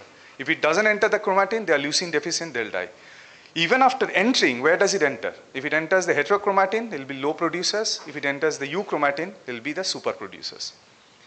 So having prepared those plasmid-rich yeast cells, you then put them on agar media, which are now deficient in leucine. So if you do not have leucine, you die, and those, you see, those ones are the ones which survived. You start selecting your yeast colonies. Then you put them in different dilutions in 96 different vials, allow them to grow. Then you find out through color coding which one actually is working or not, confirm that with ELISA test. So these red ones are high producers, so you select those. Having done so, you put them in a flask, then on a mini bioreactor, and you clone them. And after so many different types of colonies, you select the right colony. But survival is not enough. How do you identify the true high performers? How do you find out which has entered and connected with the enterochromatin? Because those are the colonies we need to select. So once you do that, there are processes of doing that. You get the master clone. This is the master clone. So originator guys, they have such master clones for insulin. They have such master clone for semaglutide. It's ready. So whenever they want future production, they bring in the colonies from here. It just needs a little bit of nutrient, and you have millions of cells to work with. Now after that comes, you put it in from the fermenter to the one in which you have the mass production which takes place, and you have your product. Obviously, there are other impurities involved in the packaging process where phenols and other things are added. What have they done? The modern technology where most of the molecules are being made now is called the solid phase peptide synthesis. Here, we do not have yeast, we do not have E. coli. The biological phase is off. This is very interesting. It is Lego assembly. You have a resin which is called the Wang resin. The basic thing is a Wang resin. It has multiple attachment points. And in each of the point, you put one amino acid and there is a lock. Then you put an enzyme, take the lock off, second amino acid. Take the lock off, third amino acid. So in a precise chain, you have 31 amino acids, and across the entire Wang resin, you have millions of amino acids which are produced. So this is how it looks like. This is reverse engineering, because nature normally expands the molecule from the C-terminal. But here, the C-terminal is attached to the Wang resin, and the expansion takes place from the N-terminal. So it's called reverse engineering. And this is how you keep on adding one molecule after another. It's in a very precise manner. But each molecule when you attach, each amino acid when you attach, you have to again go for washing, you have to go for decoupling, remove all the impurities, and then you attach the second molecule. So this is how it looks. You know, the resin is here. You have different types of amino acids one by one. You have lock chambers. You first allow one amino acid to come. It saturates all the points. Then you lock them off. Then you wash them. Then you again open them. You open the second one. The second amino acid comes. It again sits. So in this way, the whole chain is produced in a biochemical reaction. Now, the most important critical stage is inserting. Nowadays, it's become very insert. You have CRISPR technology. You can precisely cut and put in the amino acid if you want through that. So this is an evolving area. And once you have done that, the most important step is attaching the lysine at position 20, at position 26, lysine attaching the fatty acid chain. That transforms the whole molecule, because there is a risk of over-acylation, and over-acylation in this step can result in impure molecules. This is called the orthogonal strategy that I think Dr. Reddy was talking about. We have a backbone, and you have the side lock chains. You keep on opening the lock and adding one amino acid, again locking it, again unlocking, putting another amino acid, again unlocking it. So this is the defining step in which this 31 amino acid structure is produced through chemical engineering. Now, the problem is, at this stage, all the amino acids are attached with the Wang resin. Now you have to separate it. Remember, this is a precursor molecule. This is a very violent reaction where you have to put in some peptides, some enzymes, and break it off. Here, if it's done in a defective way, you have lots of impurities. So by saying that only biological processes have impurities is not true. This process itself produces a lot of impurities. And then what you do, you put them on different types of agar media, and you now see, because of the long chain fatty acid, it starts aggregating. So you can see definitely these are all soluble molecules, but now you can see the 3D folded, 3D conformational structure of the amino acid coming up. Now there are lots of problems. So I think Dr. Reddy ran away quite fast. There were a lot of problems. There are problems with underlipidation, there are problems of gauge. I think he should have showed the area under the curve. 0 to T, 0 to infinity, and Cmax, which should have been the most important slide, because this is 80% of regulatory recommendation. PD and bioequivalent study is practically nothing, it's 10 to 20%. So that part is completely missed. It's a purification nightmare. So again, I'm saying, just because you're going away from East, it's not an easy game. And what is happening is, in order to get a high yield, you see what is happening. You start with a 10 kg output, solid molecule. You end up with a 3 to 4 kg final product. Huge, huge loss which is happening. So coming back to Sruti's question, it's not easy to do mass production even though you're doing a chemical process. Novo Nordisk started with SPSS. Later they switched over to biological production. So it's exactly the reverse what they had done. Now, after this, you need to freeze the molecule and you lipidate it. You know, you made powders of it. And then you study it under chromatin to see how exactly the molecule is behaving. This is the day 13. So you see, I'm telling you day by day. I've reached day 13. It's a 26-day program. 14 to 16 day, you put it in a sterile environment. This is extremely important. There should not be any bacterial impurities which should be entered. Again, that is an assay that I think the company should have shown, how phenol and the antibacterial assays look like. So to summarize, biological process has a lot of complexity. Chemical process has a moderate complexity. Stability and scalability, if you see, is limited. Scalability is excellent with the chemical technique, and probably that's why most of the people are trying to switch over to this technique. But wastage is huge. So, you know, it is scalable, but there's a huge wastage. Batch consistency is very, very good because it's an entirely chemical control procedure. There in the East, what East is going to do, we don't know for a long period of time. Purity is extremely high because the biological impurities are not added on to the chemical impurity part. Automation is limited because biological is hybrid, but chemical is entirely automated. So again, the chance of making mistakes much, much less. Now, issue is by this process, we are eliminating the biological contaminants. So probably we are getting a much purer molecule. And this is probably going to democratize access because this is helping you to cut down on price and giving it to a lot of people. Issue is at what quality? And I think we should spend more time whenever we have more ad boards or more programs on this thing, asking not only about cost, but what are you directly manufacturing it in your own facility? What are the amino acids? Where are they brought from? Are they indigenously produced or are you importing it from Korea or China? We need to know all those things. And then are you producing the molecule yourself or it's outsourced and you're just packaging it? These are very important questions to ask. Just a PK/PD data probably is not good enough. So that's a snapshot. This is not that simple a process. It's actually a very, very huge process. The original slide deck is 158 slides. So you have to cut it down to make it short. Not an easy process, but I think we should have another session sometimes detailing on what other companies are doing on PK/PD and analytical data. I think we need to see Absolutely, more. Shomit. And you know, it's very intriguing that you say that this is going to have less impurities, whereas Dr. Venkat, he actually said that we have to have the same number of impurities as the original molecule.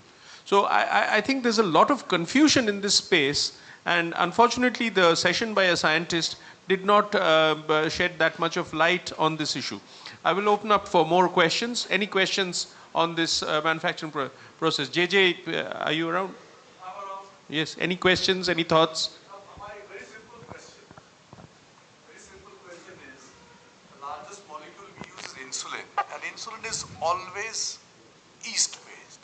Why not SPSS? If we can make mass production, cheap production, why did they never do SPSS for insulin? I don't know the answer, so I'm asking you whether you have. I think if we see now people going with SPSS to make insulin, it makes sense. Why are you still holding on with the rDNA? Maybe 51 amino acids you should be able to do if you're doing a 39 amino acid, 37 amino acid. So why they never tried insulin with SPSS? I really wanted to know where the manufacture cost is going down. See, now Canada, BRICS country is going to buy from India. Yeah. Because or they say they'll buy from India. They say, because... But is that part true, that you start with 100 kg and end up with... Yes. Is that true? Yes. Well, I saw the MSN factory there. They are making in huge bulk. That's the amount of loss. That's the amount of wastage that they have. So again, intriguing, JJ, because if that's the amount of wastage you're making, how come you're making it so cheap? So that's an important Where question. do they get the amino acids from? No one is saying that. I asked Dr. Reddy, he said that those are the details we'll reveal with time, but he Can you didn't say. synthesize an amino acid? Leucine, can you synthesize? I got no idea. See, I know, for example, when Shrotinatha used to tell me about those things in PG, the proteins, the animals, they are all outsourced and brought from outside. They No, those you can order online. Order you online. choose the protein. But there must be some standardized, like a shop from which everyone is buying these products. It's a PubMed I don't shop. know. It's PubMed. You select the protein out, you select the sequence, and you order it through PubMed. So I think our question should be one where the raw materials are coming from. Are you doing nothing but just packaging it? Or are you also manufacturing something? So these are three important questions. I have another question. Would, apart from the PK/PD properties and the efficacy, how would you do with the cardiovascular data, liver data? Would that be different from a synthetic versus, how would you say that take this drug, this will be good for your liver? I'm just asking. Shruti, I would put it to you that, if you had a relative with cardiovascular disease, which one would you be using? I don't know. That's why I'm asking you this question. So, this becomes a very ethical, a very moral issue, and also an economic issue. But essentially, today's session has left me with more questions than answers. And I don't know whether the audience feels that they have heard all about the synthetic medicines that are coming into play, and whether they've received enough information. We've received information that they are going to be less expensive. We don't know how less expensive they're going to be. But Binag, have you not seen, because today we had two PK/PD data discussed, one from our company, another one. But they have all recruited different numbers of patients. Absolutely. Someone 200, and someone 30, different 40, time. And, That you showed 35 days, and you had a logic behind it saying that, 5 half-lives. 5 half-lives. This we do not know. It's just we take somebody's word for it that, it was all right. So anyway, lots of questions, many more answers to come. Thank you very much for being such a lovely audience. I'd request Dr. P.S. Mondol to come up and chair the remaining part of the conference.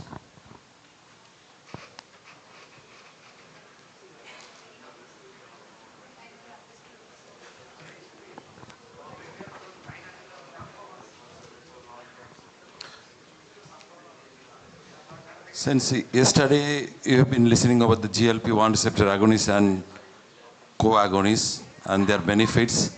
Now the main barriers of these two classes is that affordability and tolerability. But even when patients even can tolerate, many adverse events can happen. Now today we have Dr. Shruti Chandrasekharan. She is with us from Chennai. She is a senior consultant endocrinologist based in Chennai, associated with Rela Hospital. She will be talking on this, how to manage these adverse effects and long-term safety of GLP-1 receptor agonist or co-agonist therapy.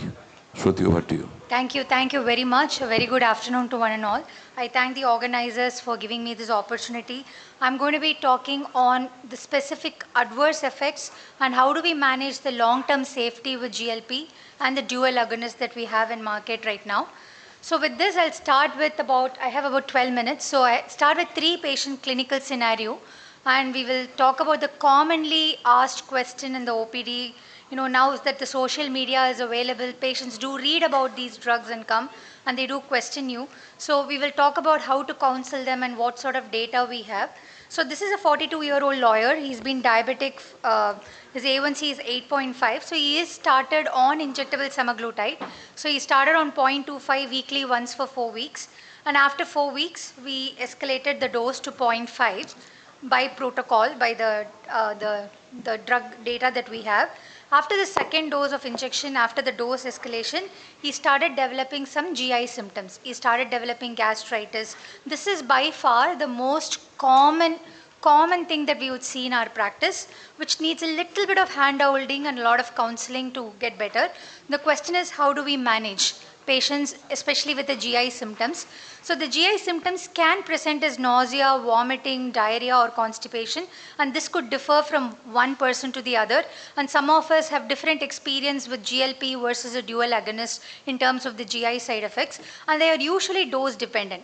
Higher the dose, higher the escalation or the faster the escalation, the higher the GI symptoms. This is very well documented, not just from the recent drugs. This is true from liraglutide, the days when we were using Byetta, dulaglutide, those drugs as well. And usually, by and large, they are mild to moderate. You probably have very few patients presenting to the emergency room with a very severe gastric symptoms. It's extremely rare, right? So that's where a lot of counseling is required when we start these drugs. And this is why it has to be started by a trained physician and not by, the social media influencers. And usually it's transient and it occurs usually the titration phase.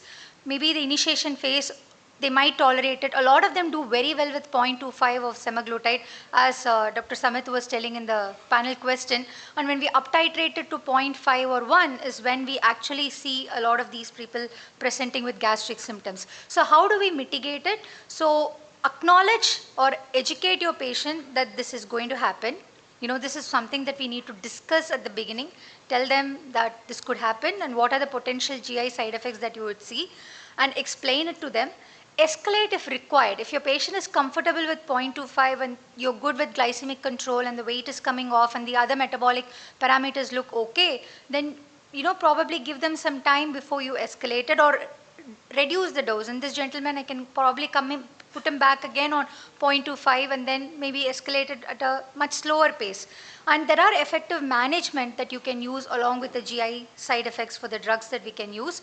So one is to modify eating habits, eating slowly, not in a hurry, no distraction. Sometimes as simple as not using a straw with the aerophagia and dumping of this liquid in the stomach, which can cause this GI side effects. These are all subtle things, but you can probably print this as a pamphlet, and most of the companies do have these pamphlets which they can give you, and you can give it to your patients to sort of say how they can modify the eating habits. And no late night meal, follow chronobiology, boiling, don't have it very fried food, have water, keep yourself hydrated. All these kind of information can be given, practical considerations can be given to minimize the GI occurrence or severity of GI symptoms, adverse effect. But if you really need to sort of escalate, and if we talk about improving the compliance with GLP, even in countries like United States and Canada, where this is insurance approved therapy, what they have shown is 30 to 40% of them discontinue it within 6 months to a year of therapy, and majority of that is attributed to the GI side effects. So if you have to improve the compliance with GLP-1 RA, you escalate the dose as per your patient's requirement. And even though the guideline says it's 0.25 for a month, 0.5 for a month, and 1.7, 2.4, vis-a-vis 2.55, 7.5, 10 for tirzepatide, you can go low on the escalation and keep your patients on the lowest dose. I have had few patients who were actually dialing down even 0.25 to half, and they were taking 0.125 of semaglutide with glycemic benefits. Those are extremely rare. So you could play around with the dose, and this also perhaps would translate to an improvement in the compliance with GLP and have a lower discontinuation rates. So the recommendations are to be gradual, individualized, and have a flexible therapy. And of course, you can have pharmacological options. You can give them ondansetron. If you have the nausea, vomiting, you can give it as a prescription and say if you have this, you can use it if you have nausea. But if you have anything that's unusual, please always report to me. Diarrhea, usually you can have a good probiotic-rich food. You can have some medications for constipation, reflux with PPIs if required. See, most of them, if we do it gradually, probably not need these medications, but they are seen in the dose escalation phase and the initial phase and sort of resolves over time. So that bit of counseling and hand-holding is what is actually required in practice. But certainly you can have them as a prescription medications if required, if your patients have these GI symptoms which they would complain to. So that is with the most common GI symptoms. But in terms of the other most commonly asked question, that the burning question that comes in our discussion is this 55-year-old gentleman, he is on basal insulin and oral hypoglycemic therapy. So he is now wanting to start GLP. He has no microvascular complications so far, touch wood, which is very good. So he is concerned that he has seen about the risk of blindness with these therapy through social media, and when this comes up with a discussion of the pros and cons of GLP or the twin-cretins, he's concerned about the risk of blindness with these therapies and how do we approach and counsel these patients when they do ask us about the risk of, the commonly asked question is NAION, the ischemia of the optic nerve that involves a 1 millimeter optic nerve head. So it can be arthritic or non-arthritic. This is the anterior ischemic optic neuropathy that we read. Arthritic is mostly with giant cell arteritis and other types of vasculitis. But if you look at NAOA, non-arthritic optic neuritis, so what we see is the risk is, it can occur at any age. There is no specific gender population, so that is what, and it's more common in Caucasians. There's not much of Asian data. So it affects about it's a very, very rare condition to begin with. So 2.3 to 10.3 in 1 lakh individual people over 50 years. But if you look at the risk factors, the one on the left, that is probably the most important thing that we need to. The initial ophthalmological papers that came out looking at semaglutide as a cause of the so-called NAION, they didn't actually look into all the confounding things which can also cause the same condition. The common ones are hypertension, hyperlipidemia, diabetes, obstructive sleep apnea, cardiovascular disease. All these conditions that almost all our patients have or do present are the risk factors for NAION. And some people can have this small cup, they call the disc at risk. So with the ophthalmologist can actually pick up optic nerve drusen. The other conditions like migraine, sickle cell disease, factor V Leiden heterozygotes, vasculitis, all these things. Interestingly, I had a patient last week who actually read about she was having pituitary adenoma, microprolactinoma, and she was on kebergolin, and she was asking me about the risk of NAION with kebergolin, which I've never seen actually in my practice, but even kebergolin has been associated with NAION. So you have PDE5 inhibitors, statins, beta blockers, HRT in postmenopausal women. So these are the number of risk factors. Then why did semaglutide picked up? At that point of time, it's been attributed to the marketing, the sales, availability, the noise it created when it came out in the market 10 years before in the United States. All these things perhaps could be the reason for the first ophthalmological paper showing a relative risk. They didn't talk about the absolute risk reduction, which was very less with these. They talked about the relative risk reduction or relative risk of, not reduction, relative risk of NAION with semaglutide, which actually created a lot of panic and noise. And we still don't have a black box warning for this from the company.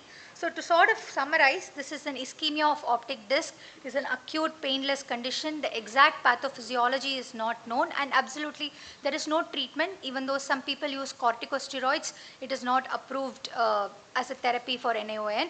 And if you look at the clinical trial data from semaglutide is probably the best studied drug that we have from all the trials that we have for the past 10 years. It's just came out late in the Indian market, but if you look at the various clinical trial data from semaglutide, when compared GLP versus placebo, or even from liraglutide, the data that we have, the risk of NAION, the absolute risk reduction or absolute risk of NAION seem to be very less with these drugs. So how do we counsel? Now we have an extensive amount of data. You can put these to the patients and see the benefit risk profile to be considered.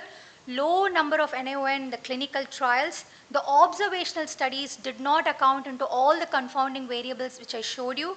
And we have a dedicated trial from Novo Nordisk called Focus trial, which is basically from the retinopathy perspective, what happens in moderate to severe retinopathy, but they're also looking into NAION in that study. It's not for NAION, but we have the Focus trial which comes out next year, which should probably answer some of these questions, which can provide some concrete answers to our patient. But in terms of retinopathy, the primary concern is not the drug itself. Even though the SUSTAIN showed an increased risk of retinopathy, it is a rapid improvement in the blood glucose or the glycemic plunge that we see with insulin, that we see with any acute glucose lowering therapy that we do, can have a transient worsening, and same is true with neuropathy as well. The neuropathy symptoms worsens initially when the patient's sugar gets controlled and eventually improves, and that is what is seen with insulin and other therapies as well. So what do? You screen before initiate, you monitor during therapy, you have your ophthalmology colleague, talk to them, document in your EMR, and the position statement emphasize GLP should not be avoided solely on the fear of retinopathy, but rather you manage this as a team-based approach, having your endocrinologist and ophthalmologist and documenting this in your EMR and sort of educating this to your patients. So I have about 2 minutes, so I should be done. So this is a patient with concerns of gallstones. So she wants to start asymptomatic gallstones. What are the consensus guideline with pancreatitis and gallstones? At this point, from various meta-analysis of GLP, we do not have an increased risk of pancreatitis with GLP-1 receptor agonist. So again, diabetes and obesity per se is a risk factor for pancreatitis, and from the SUSTAIN, PIONEER and STEP, the rates of pancreatitis were very similar with placebo. And if you have a patient with an existing pancreatitis, perhaps don't start it, but also inform your patients about the symptoms of pancreatitis, and if they do have it, you stop it. And similar for gallbladder disease, you can assess the symptoms if you require, but a regular screening ultrasound is not required. But if your patient already has a pre-existing gallbladder disease, probably screen them. Guidelines do not endorse a baseline or a periodic ultrasound when somebody is on a GLP or a dual agonist. Again, use your clinical judgment and do it according to your patients. And in terms of nutritional deficiency, I think we have already talked about sarcopenia. So the protein is 1.2 to 1.4 gram per kg. Vitamin D and B12 supplementation as required. Important hydration. These drugs can also be natriuresis, so you need to have about 2 to 3 liters of water intake. Can I just take one more minute? And then you screen for micronutrient deficiency as indicated. If somebody is planning for a surgery, you stop it 1 to 2 weeks before planning surgery, because a major concern is slowing of the gastric motility, and that can be a risk of aspiration.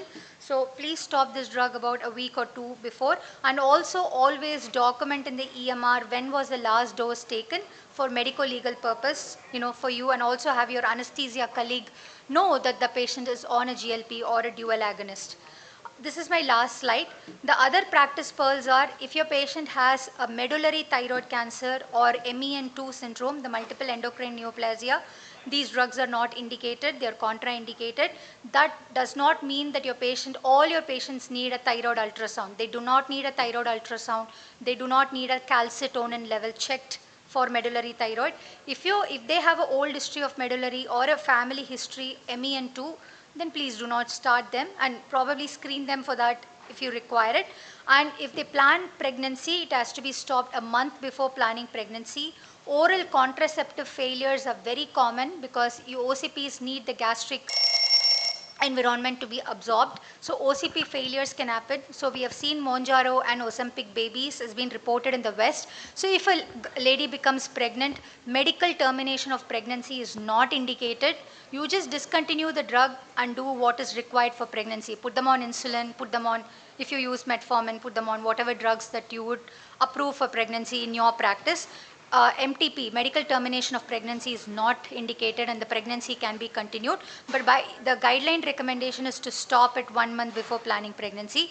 And as of January 2026, last month, the suicidal ideation which came out from Australia has been taken out. There is no significant risk of suicidal ideation in the meta-analysis that they did. So the warning that came out from the Australian agency is now off after the meta-analysis from January 2026.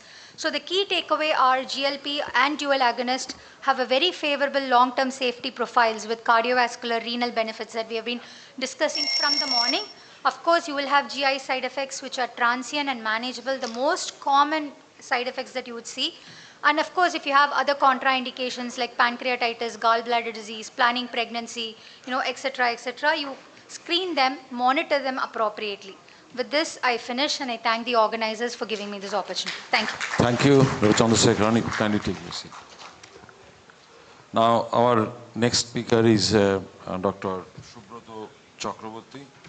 And now we know that a small proportion of the patients, they may not respond to GLP-1 receptor agonist or co-agonist, and when we call it non-responder, and when to stop the treatment, and when to switch to other agents.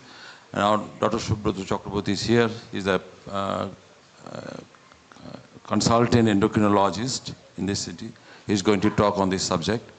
Dr. Chakraborty, what do you? Thank you, sir, for the kind introduction. Thank you, the organizing team, for inviting me to speak on this session. So the topic of discussion formally titled is Stopping, Switching and Sequencing Obesity Therapies. Now, no prizes for guessing that standing in 2026, we all recognize that obesity happens to be a global pandemic in the non-communicable disease category with a host of comorbidities and a plethora of complications, most notably being atherosclerotic cardiovascular disease, type 2 diabetes mellitus, and the list by no means is exhaustive. And we have come a long way. And in fact, the anti-obesity medication landscape has undergone a drastic transformation in the last 10 to 15 years. And this slide shows the different years, the landmark years where different medications happen to be approved by the FDA in the management of obesity. Now, fantastic news, no doubt about that.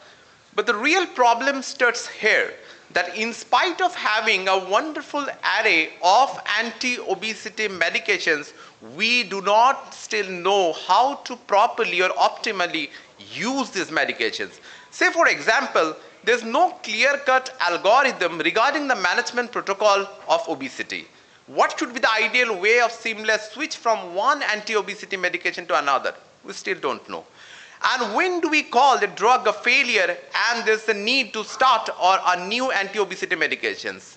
Unfortunately, the global bodies advocating the standards of care in the domain of obesity have not provided clear-cut answers to these issues. And our very own All India Association for Advancing Research in Obesity has no clear direction in this regard. So what we need to do is that we need to dig deeper, whether we have any clues, any directions in the published literature. So we made a scanning of the PubMed using the keywords like sequencing, switching, stopping anti-obesity medications, and let us see what we have got. Now, one thing is for sure, if a patient signs up for management of obesity, he or she needs to be acceptable with the fact that long-term compliance or long-term continuation is a part and parcel, is a critical aspect for success of obesity management. Why so? Because obesity is a chronic, relapsing, and multifactorial disease. And what happens if your patient stops your medications midway without bothering to inform the treating physician? There's a phenomenon called rebound regain effect, where weight is often regained at the rate of 0.4 kg per month, and there is rapid reversal of benefits in metabolic health parameters, including blood pressure, cholesterol, and A1C, which often return to baseline or even shoots above the baseline within a span of 1 to 2 years. And meta-analysis, one of the highest forms of data, because it collates the data from multiple randomized controlled trials, they have shown that weight regain is common and drug dependent following the discontinuation of anti-obesity medications. So emphasizing the need for sustained long-term treatment strategies to maintain weight loss and to manage obesity, treat obesity as a chronic disease. Now, a question might be hovering in our minds, why do the patients regain the body weight? Why are the benefits so undone within a short period of time? The reason is that the weight regain following peak weight loss is believed to result from complex biological adaptations, including reduced resting energy expenditure, increased activity of appetite regulating hormones. And this rebound effect is by no means is unique to GLP-1 receptor agonist alone. So we cannot blame the GLP-1 receptor agonist, but it has also been observed with other standard pharmacotherapies, including orlistat and phentermine. So understanding the magnitude and consistency of these specific phenomenon across diverse drug classes, anti-obesity medications is crucially for guiding treatment decisions, setting realistic patient expectations, and devising strategic long-term treatment plans. Now, the weight loss journey, what we expect or what it should be in the ideal scenario, and what we actually observe, how it actually unfolds in real life scenarios. So every individual has sort of a somewhat a critical threshold or set point. When the body weight falls below that critical threshold or set point, there are a significant number of neurobiological and behavioral patterns which are set into motion that try to restore the body weight back to the previous normal, which make it very difficult to maintain weight loss over long term. So question is, or when to discontinue, or to rephrase, can we discontinue our anti-obesity medications? So guidelines more or less have a standard consensus that you can continue therapy or it should be continued if it happens to be effective. But if a patient doesn't achieve a 4 to 5% weight loss within 3 to 4 months of using the maximally tolerated dosage with proven compliance on the part of the patient, the treatment regimen can be considered a failure. patient can be labeled as a non-responder and the treatment should ideally be stopped. And in fact, in a real world setting, it has been found that a substantial proportion of individuals with obesity but without type 2 diabetes mellitus discontinued GLP-1 receptor based treatments, including both SEMA and tirzepatide treatments. And the reasons for stopping or switching to another therapies do not always revolve around lack of efficacy or perceived lack of efficacy or the side effect of the tolerability profile, because you'd all agree with me that GLP-1 based treatments often have an unacceptably high GI side effect, and Indian patients are terribly sensitive about their GI side effects. But however much we discuss about efficacy, safety, liver outcome data, cardiovascular outcome data, but from a patient's perspective, ultimately it boils down to affordability, accessibility, and quality of care. So high costs definitely happen to be a barrier in continuing this GLP-1 receptor agonist or tirzepatide for a prolonged period of time, because majority of our patients, at least my patient pool, come from non-insured sectors. They need to pay out of their pockets. And even in so-called developed countries or Western countries, obesity treatment is usually not covered under the ambit of insurance. So insurance issues are a problem even in Western countries. So how do you stop anti-obesity medications? Although there is no clear consensus in this regard, for some, such as phentermine, topiramate, it is advised to taper the dosage, example, every other day for at least a week before fully stopping. And what are the strategies we can engage in this arena? If one medication fails or causes side effects, simply clinicians can switch to another class. So effective strategies after cessation of semaglutide or tirzepatide, which have been found to be the most notable ones in terms of absolute body weight loss, have not been identified, to be frank. But such strategies might involve switching to an alternative GLP-1 based medication, that if the patient was receiving GLP-1 semaglutide, let's consider tirzepatide, and vice versa. Or maybe reverting back to the first generation anti-obesity medications like phentermine, topiramate, or naltrexone, bupropion. So sequencing and long-term management, and we reiterate that when a patient signs up for management of obesity, he should be comfortable, he should be acceptable to chronic long-term treatments rather than expecting a short-term or temporary fixes. And anti-obesity medications, we do not have clear-cut algorithm whether to put these agents in sequence, whether we should consider combinatorial therapy. So as according to the treating physician's discretion, a combination with lifestyle medications, lifestyle intervention including diet and exercise and bariatric surgery has been tried in some scenarios, possibly under the ambit of clinical trials. So after this session, probably we are left with more questions than answers, and because of the high rate of weight regain upon cessation of anti-obesity medications, the research should be focused on long-term sustained therapy, and there are some promising data pouring in that for certain patients, switching between different newer highly efficacious agents like moving from sema to tirzepatide or vice versa may be a viable strategy, but more data needs to be collated in this arena. So thank you for patient hearing. I will be stopping here. Thank you. Thank you, Shubhi. Please take your seat. Now, we can take few questions from the audience. I have one question for you. Ruto, you can take your seat. That significant number of our patients, they consume alcohol. So what do you think, how do we counsel them? Because we know that if they continue to take that alcohol, that may impair the efficacy of GLP-1 receptor agonists, or that can also increase the tolerability of GLP-1 receptor agonists. And also GLP-1 receptor agonists can also affect that your alcohol tolerance. So how do you address that? What do you do in those subjects? So talking to them about alcohol and smoking cessation is definitely mandatory. So any amount of alcohol is not approved by the guidelines right now. So I mean, I usually tell them to, I mean, it's very easily said, but it's very difficult to follow. So I might ask them to seek help if required, sir, to see, because I generally prefer no alcohol as a policy. So if they could do that, that would be great. So I usually ask them to seek help if possible. But there are some studies, not published one, it came out even during the liraglutide days, that when they're on GLP, there is some distaste to cigarettes and alcohol.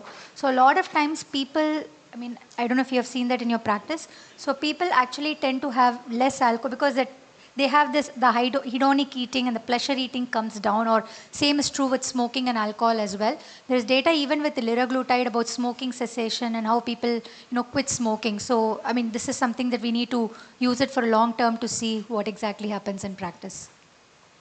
I don't know if I answered your question, but I would definitely seek help for that. Yeah. Thank you. Madam, one slide I have seen, actually in rail compartment, 65 years and more,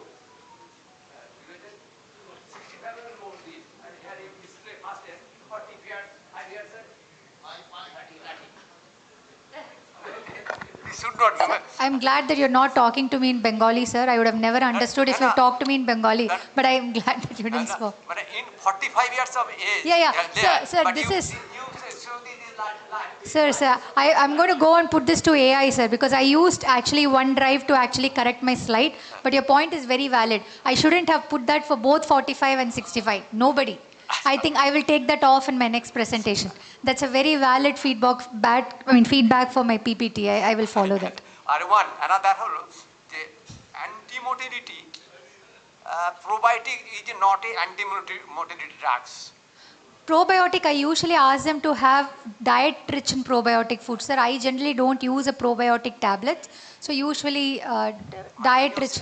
But those are all the guidelines that has been given from the GLP in terms of the GI management when somebody is on GLP-1. It should not be heading of the anti-motility. Yeah, okay. I will also make a note of that. Sure. Thank you. Regarding this question, I had to discontinue tirzepatide in 2 patients for this intractable diarrhea. Now, I tried also the loperamide, but the problem is that when there's the anticholinergic effect, and that will also increase your upper GI symptoms, because that's the anticholinergic effect. So sometimes it is difficult. You may have to discontinue. Yeah. Sure. Madam Shruti, that you said about the NAION, how to screen the patient before starting anti-obesity drug for NAION, or is there any similarity for the glaucoma? The damage of the optic nerve is very similar as the glaucoma. So the glaucoma, of course, when we do send them for eye screening, they do measure the ocular pressure and they do document it. Same is true with retina. But there is no screening tool for NAION at this point of time because it's an acute painless condition. Yes. As I told you, even if I send it to an ophthalmology colleague for a retinopathy and I'm saying I'm going to put him on GLP and this patient is concerned about NAION, all that they can do is at the cup disc ratio. They can look at the small disc or the small cup or the so-called disc at risk. That's all they can mention. But I don't think there is any preventive strategy that they can do. Unfortunately, we don't have anything at this point of time. But this is just for documentation that you have sent it to your, but this is something that we need to tell our patient because it's an acute painless condition. You saw all the risk factors that can cause NAION. So we just can't know. Even with a lot of other drugs that we use like statins and beta blockers, NAION is possible. So we have not talked about that all these years. Now with semaglutide we are talking. So I don't think anything could screen and prevent it. Because semaglutide has developed quite a number of patients in the Europe. So that is where they talk about relative risk. They have the absolute risk reduction. So if you look at that, like how Dr. Binayak sir was talking about number needed to treat being 25 to 50. So there is here, if you look at the European data or the first JAMA, the ophthalmology paper, the number needed to harm was 13 with semaglutide, which was absolutely crazy. I don't think with that number, anybody here would be even talking about semaglutide in this conference. It would be out of the market. So that is a relative risk that they are talking about. But if you look at the absolute risk, it's very less. It's 0 to 3 in like so many patient exposure years. There is no screening test. There is no. But you can talk and document for your legal purposes, counsel your patients. But practically, this has been even talked from liraglutide days and we have not had anything. So that's... Thank you. If the patient has severe NPDR or PDR, would you hesitate to initiate GLP-1 receptor agonist? The established that the PDR, the patient had already laser treatment. Thank you for the brilliant presentation. And as Dr. Subrata has also pointed, we don't have typical protocol what to give in.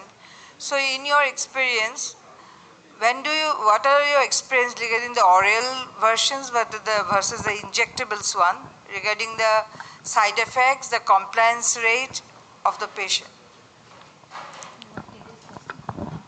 so far? Right.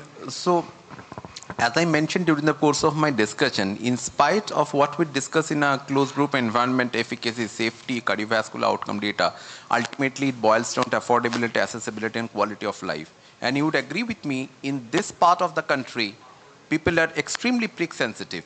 Yes. They're always happy to pop 5 or 6 pills a day rather than taking a shot of insulin or injectable.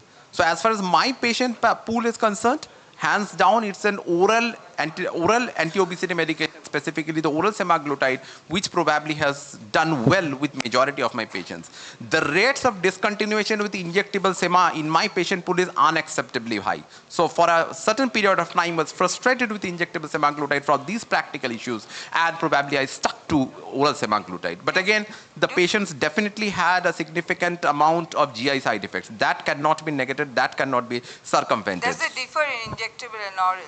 Yeah, but from the patient's perspective, they are more happy to have GI side effects on an oral medication rather than having the same set of side effects on an injectable one. So, but again, this is from my patient pool, and again, the things might be working differently in this other. What is the expense, ma'am? What is your expense, ma'am? Expense for the injectable? Experience getting the oral, the compliance and rate. I mean, I think that differs. Some of my patients are very compliant with injectable therapies too, because with oral I have this problem of empty stomach, 120 ml of water. A lot of people won't take it properly. I personally think in South, I think people are better with injectable therapy. And as I told, 0.25 to 0.5 itself works very well. I've seldom titrated it to 1.7 and 2.4. At the most, 1 is what I've done. So even with 0.5, even 0.5 as a cardiovascular data. If you look at the Ozempic data, we have the cardiovascular data with 0.5 and 1. So, but are they continuing the injectable? They are continuing. At least touchwood so far they are continuing. I don't know what's going to happen. In my experience, I think injectable is better than oral. If I have to start between the two, I'll give the options for both. But I would definitely, most of my patients end up with injectable therapy. To answer your question, sir, I'll just finish that. Yeah, thank you. So if somebody has had a laser with the retinopathy, I will still consider using it with the ophthalmology follow-up. But if they have an untreated severe retinopathy, I will wait for the ophthalmologist to intervene, treat it, and then once I have that confidence from the ophthalmologist, I would still start them. So as I told you, retinopathy is not a contraindication. That is just the surge in the blood glucose level, and eventually it will improve. So we need to be careful with that. So one question. Last question, yes. So it is said that the nausea and vomiting and other GI side effects of GLP-1 RAs is somehow reversed by the other agonist, GIP. So that the synergistic effect could in some way be beneficial. Is that true? It is what we see in our practice as well, sir. With the dual agonist with the GIP, there is a positive effect on the vagal nerve, and it acts at the centers in the brain which reduces the nausea, which is exactly opposite to the GLP. So the acceptability in terms of the nausea or vomiting is much better with the dual incretins, with dual agonist like Mounjaro, versus semaglutide versus Ozempic. But as sir said, I see more of lower GI symptoms, more of increase in bowel movement is something that I see with Mounjaro when compared to Ozempic. So I think it depends. There is no hard and fast rule about this, but this is what I see in my practice. This is where a little bit of counseling is required. You are right in your point when you said that GIP has some beneficial effects on the MSS center. Yeah. Okay, thank you. Thank you, Dr. Chandrasekhar. Thank you, Dr. Chakraborty, for your nice discussion. And I want to conclude the session here. Next. Thank you. Thank you. Thank you.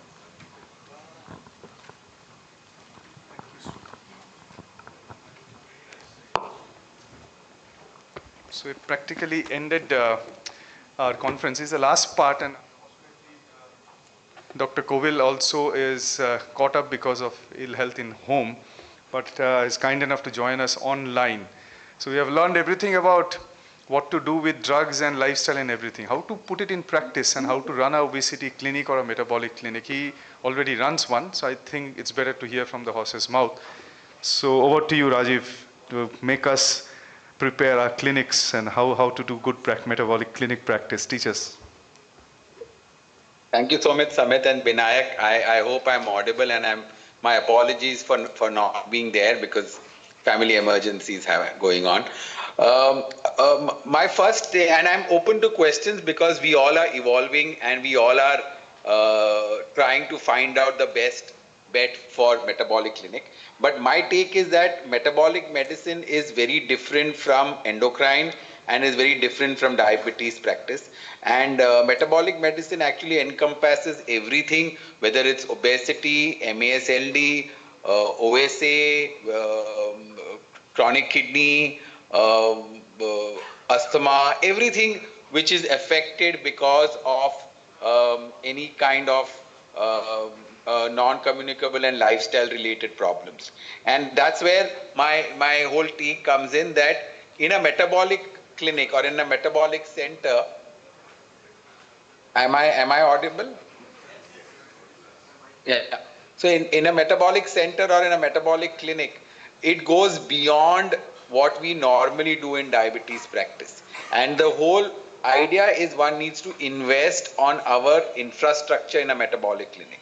So in short, I'm sorry, but I do not have slides for it. But in short, when a patient walks into our center, and we've had always footfalls of people with diabetes, but over the last 5 years, we are trying to branch out into other forms where obesity is there, PCOS with obesity is there, MASLD is there, and I could just tell you the infrastructure which we have tried to put in a private center. So what we start off with is that we have a complete evaluation of the patient by our junior doctors. And then if the patient is coming for the chief complaints, we will then go in for a body composition analysis of most of these patients. After which, we will see if the patient has done any of the lab workup for himself in the last 1 year. If it is there, that is acceptable to us. If it is not there, then we would then make them do the simple labs, which would be their renal, lipid, and their kidney profile. Another thing that we have recently added to our metabolic clinic is a gait and gait analysis center. So what we have done is that we have a gait analysis machine which, with the help of computer vision and AI, is able to exactly tell us the gait. And gait is a big problem when we are dealing with diabetes with peripheral neuropathy and obesity patients, because it also gives us a complete overview of what the gait is and what the asymmetry of gait is, and which group of muscles which we need to strengthen and how do we have to strengthen them. It also tells us that whether there is a requirement for any kind of foot care accessories which may help the patient. So whether it's a metatarsal pad, whether it's a heel pad, whether the patient requires an arch insole, all these things are provided. And we also have a physiotherapist who teaches them exactly the kind of exercises to be done. So this has been installed in our clinic in the last 6 months, and we've seen a lot of traction for gait analysis. And a lot of patients come in and they realize that the difference gait analysis has done for them, and the kind of exercises we have given and the kind of corrections we have done. Because many a time, especially our people with type 2 diabetes would have some gait related issues, and obesity would also have some gait related issues. And if you tell them the same common exercises to do, they may land up with a kind of an iatrogenic cause for a spine or a back problem. So the gait analysis, and we also make customized insoles for these patients. Apart from these, what we have also gotten is an advanced urea breath test. And why we got an urea breath test is a non-invasive way of finding out H. pylori infections. Over the last 5-7 years of rigorous use of GLP-1, I have realized a large proportion of our patients do suffer from H. pylori infection, and it causes a lot of changes in absorption, in patient symptoms and gut microbiota. And the only way one can diagnose H. pylori is by doing an upper GI scopy, taking the mucosa and doing the test. The urea breath test is a very non-invasive way of finding out H. pylori infection, and it has been a very unique way because many a time when we put patients on GLPs, whether it's the lowest dose or we try to up titrate the dose, patient comes up with a lot of upper GI symptoms. Apart from this, also a lot of our patients do complain of upper GI symptoms. So if there's a lot of complaints about upper GI, before putting the patient on a GLP-1, we do a urea blood test, which has to be done on an 8 hours fasting. And you get the report instantly within 15 to 20 minutes. So we are saving an invasive procedure like an upper GI scopy and doing, and the specificity of this test is very, very high, and so is the sensitivity. So we are able to pick up a lot of patients with H. pylori infections, probably eradicate the infection and then start the patients on GLP-1. Another thing that we have been very, very we have found a lot of traction is in the lung and sleep. We are in the process of putting up a sleep lab, which we have not been able to, but we do screen patients on the stop bank questionnaire, and we advise them. It's not just the patients who tell us that they are snoring, but a lot of patients do complain, and we are screening them based on the stop bank and advising them to undergo a level 2 polysomnography machine, because the level 3 doesn't make any sense, and level 1 are very few available across, at least in the city of Mumbai. So polysomnography level 2 is advised, and a lot of people come and are positive for this. Apart from this, what we have introduced into the clinic is, obviously we always had a pulmonary function test, but we also decided to put a machine for FeNO. FeNO is to find out eosinophilic airway disease and asthma, and a lot of patients in the next coming years are going to have lung related issues. So we said that lung and diabetes have a common connection, because a lot of people are at very high risk for LRTIs, whether it's influenza or any other kinds of pneumonias. So and it also paves the path for patients to be discussing lung with us as such. So FeNO and PFT are an integral part of us if the patient complains of some chest discomfort or any kind of dyspnea during any exertion. So this is another thing that we do. The other thing that we add on, if a patient is a CKD hypertensive diabetic, is screened for pro-BNP. So we have point of care pro-BNPs, and we are able to catch a lot of HFpEF of late by using a pro-BNP, and screening these patients makes a lot of sense. So a combination of a pro-BNP, FeNO and PFT makes sure that the patients who have dyspnea or any kind of dyspnea are screened for two of the main causes for these problems. So with this, with the body composition, with the urea breath test, with the lung test and the heart test, we are able to provide a complete gamut of tests which are involved in metabolic medicine. So it's not that every patient has to do every test. That's why the junior doctors actually segregate based on patient symptoms and signs, and then the patient is then told to do these tests, and eventually what happens is that the patients come to you. So patients come to you for many more things other than just type 2 diabetes or hypothyroidism or PCOS. So many a time we have realized that our vaccinations have gone up tremendously in the last 5 years, and it's only not only of our patients, but sometimes the caregivers of our patients or relatives of our patients are also encouraged to take vaccinations or undergo certain testing. So I think the basic message is that if you have to create a metabolic clinic, there has to be a lot of infrastructure that one will have to invest in terms of equipment rather than and resources in terms of people, because each test requires to be explained to the patient or patient's relative in depth, because the urea breath test and the FeNO requires a lot of hand holding. The gait analysis is very, very simple, and the point of care you require to make sure that the machines are well calibrated.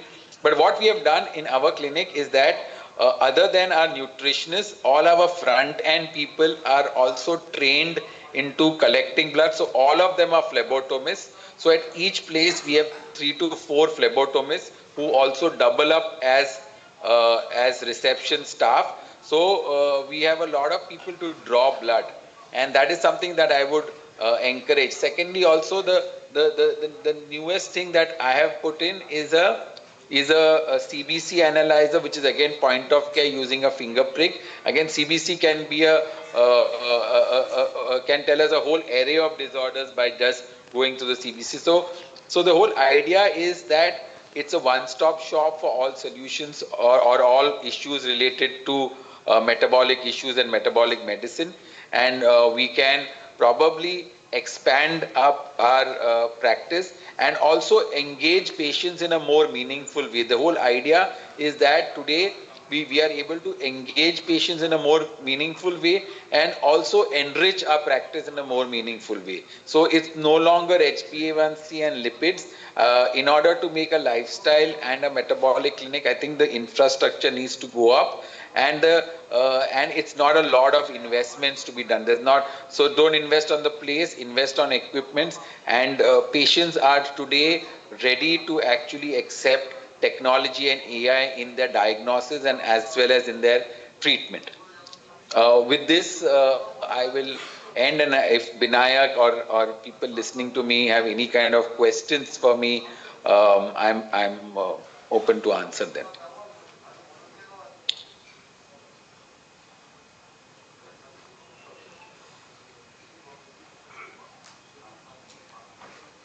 Rajiv, thank you. I'm not going to keep you for too long. So tell us, what is the first step? Hello? So the first step is what we started 5 years back, is that when a patient used to call us for an appointment, until that time I had only diabetes practice. My reception staff was trained to ask them that you need an appointment for weight management, diabetes, or for other ailments. So then the first hurdle is then the patient or patient's relative or whoever's taking the appointment first realizes, okay, the doctor is also taking care of weight management as such. So the first step is that first you need to tell our patients in a very surrogate manner that what all are we doing. Okay, so providing the information. Yes, providing the information in not a very direct way, but in a very surrogate manner, I would say. Okay. Well, Rajiv, I'm going to thank you very much for coming online in spite of all your difficulties. I won't keep you any longer, and I hope everything goes well. Thank you so much. Thank you so much, Binayak. Thank you, all the Binayak. best. Thank you. Appreciate it. Thanks.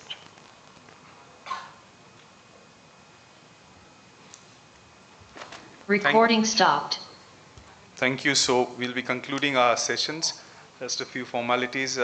First, I'd like to thank the audience, because without audience, we can't have a program.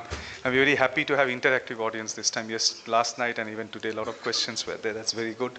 Secondly, again, we can't have a conference without the sponsors. So a very big thanks to our prominent sponsors, Eli Lilly, Novo Nordisk, Alchem, Cipla Sun, Dr. Reddy's, BIUSV, TapPack, Lupin, and Eris. So thank you very much, sponsors, for helping us do this. And it's unfortunate that we did not get few of our faculties because of health issues. Dr. Ajay Kumar lost his brother, so he couldn't come. Rajiv's mother just fell down. He's just going to the hospital. It's good enough. At least he took the session online. But thanks, Shruti, you held of our national faculty. So Shruti was there from Chennai, so she was with us. Thank you very much. We have 4.5 hours CME credit for this, and the certificates are there. This time we have both for faculty as well as for the delegates. We will just come to see the register, take the names and send it to you. So it will be delivered to your home or sent to you. So all of you will get the West Bengal Medical Council certificate. Thank you very much, and please join us for lunch. I had 1.5 hour discussion with the chef to have a very good Bengali lunch. Especially the negotiation was this, rent of this hall was 60,000 rupees, which was waived because I ordered for kosha mangsho, because that took the plate prices up, and that was how it was negotiated. So thank you.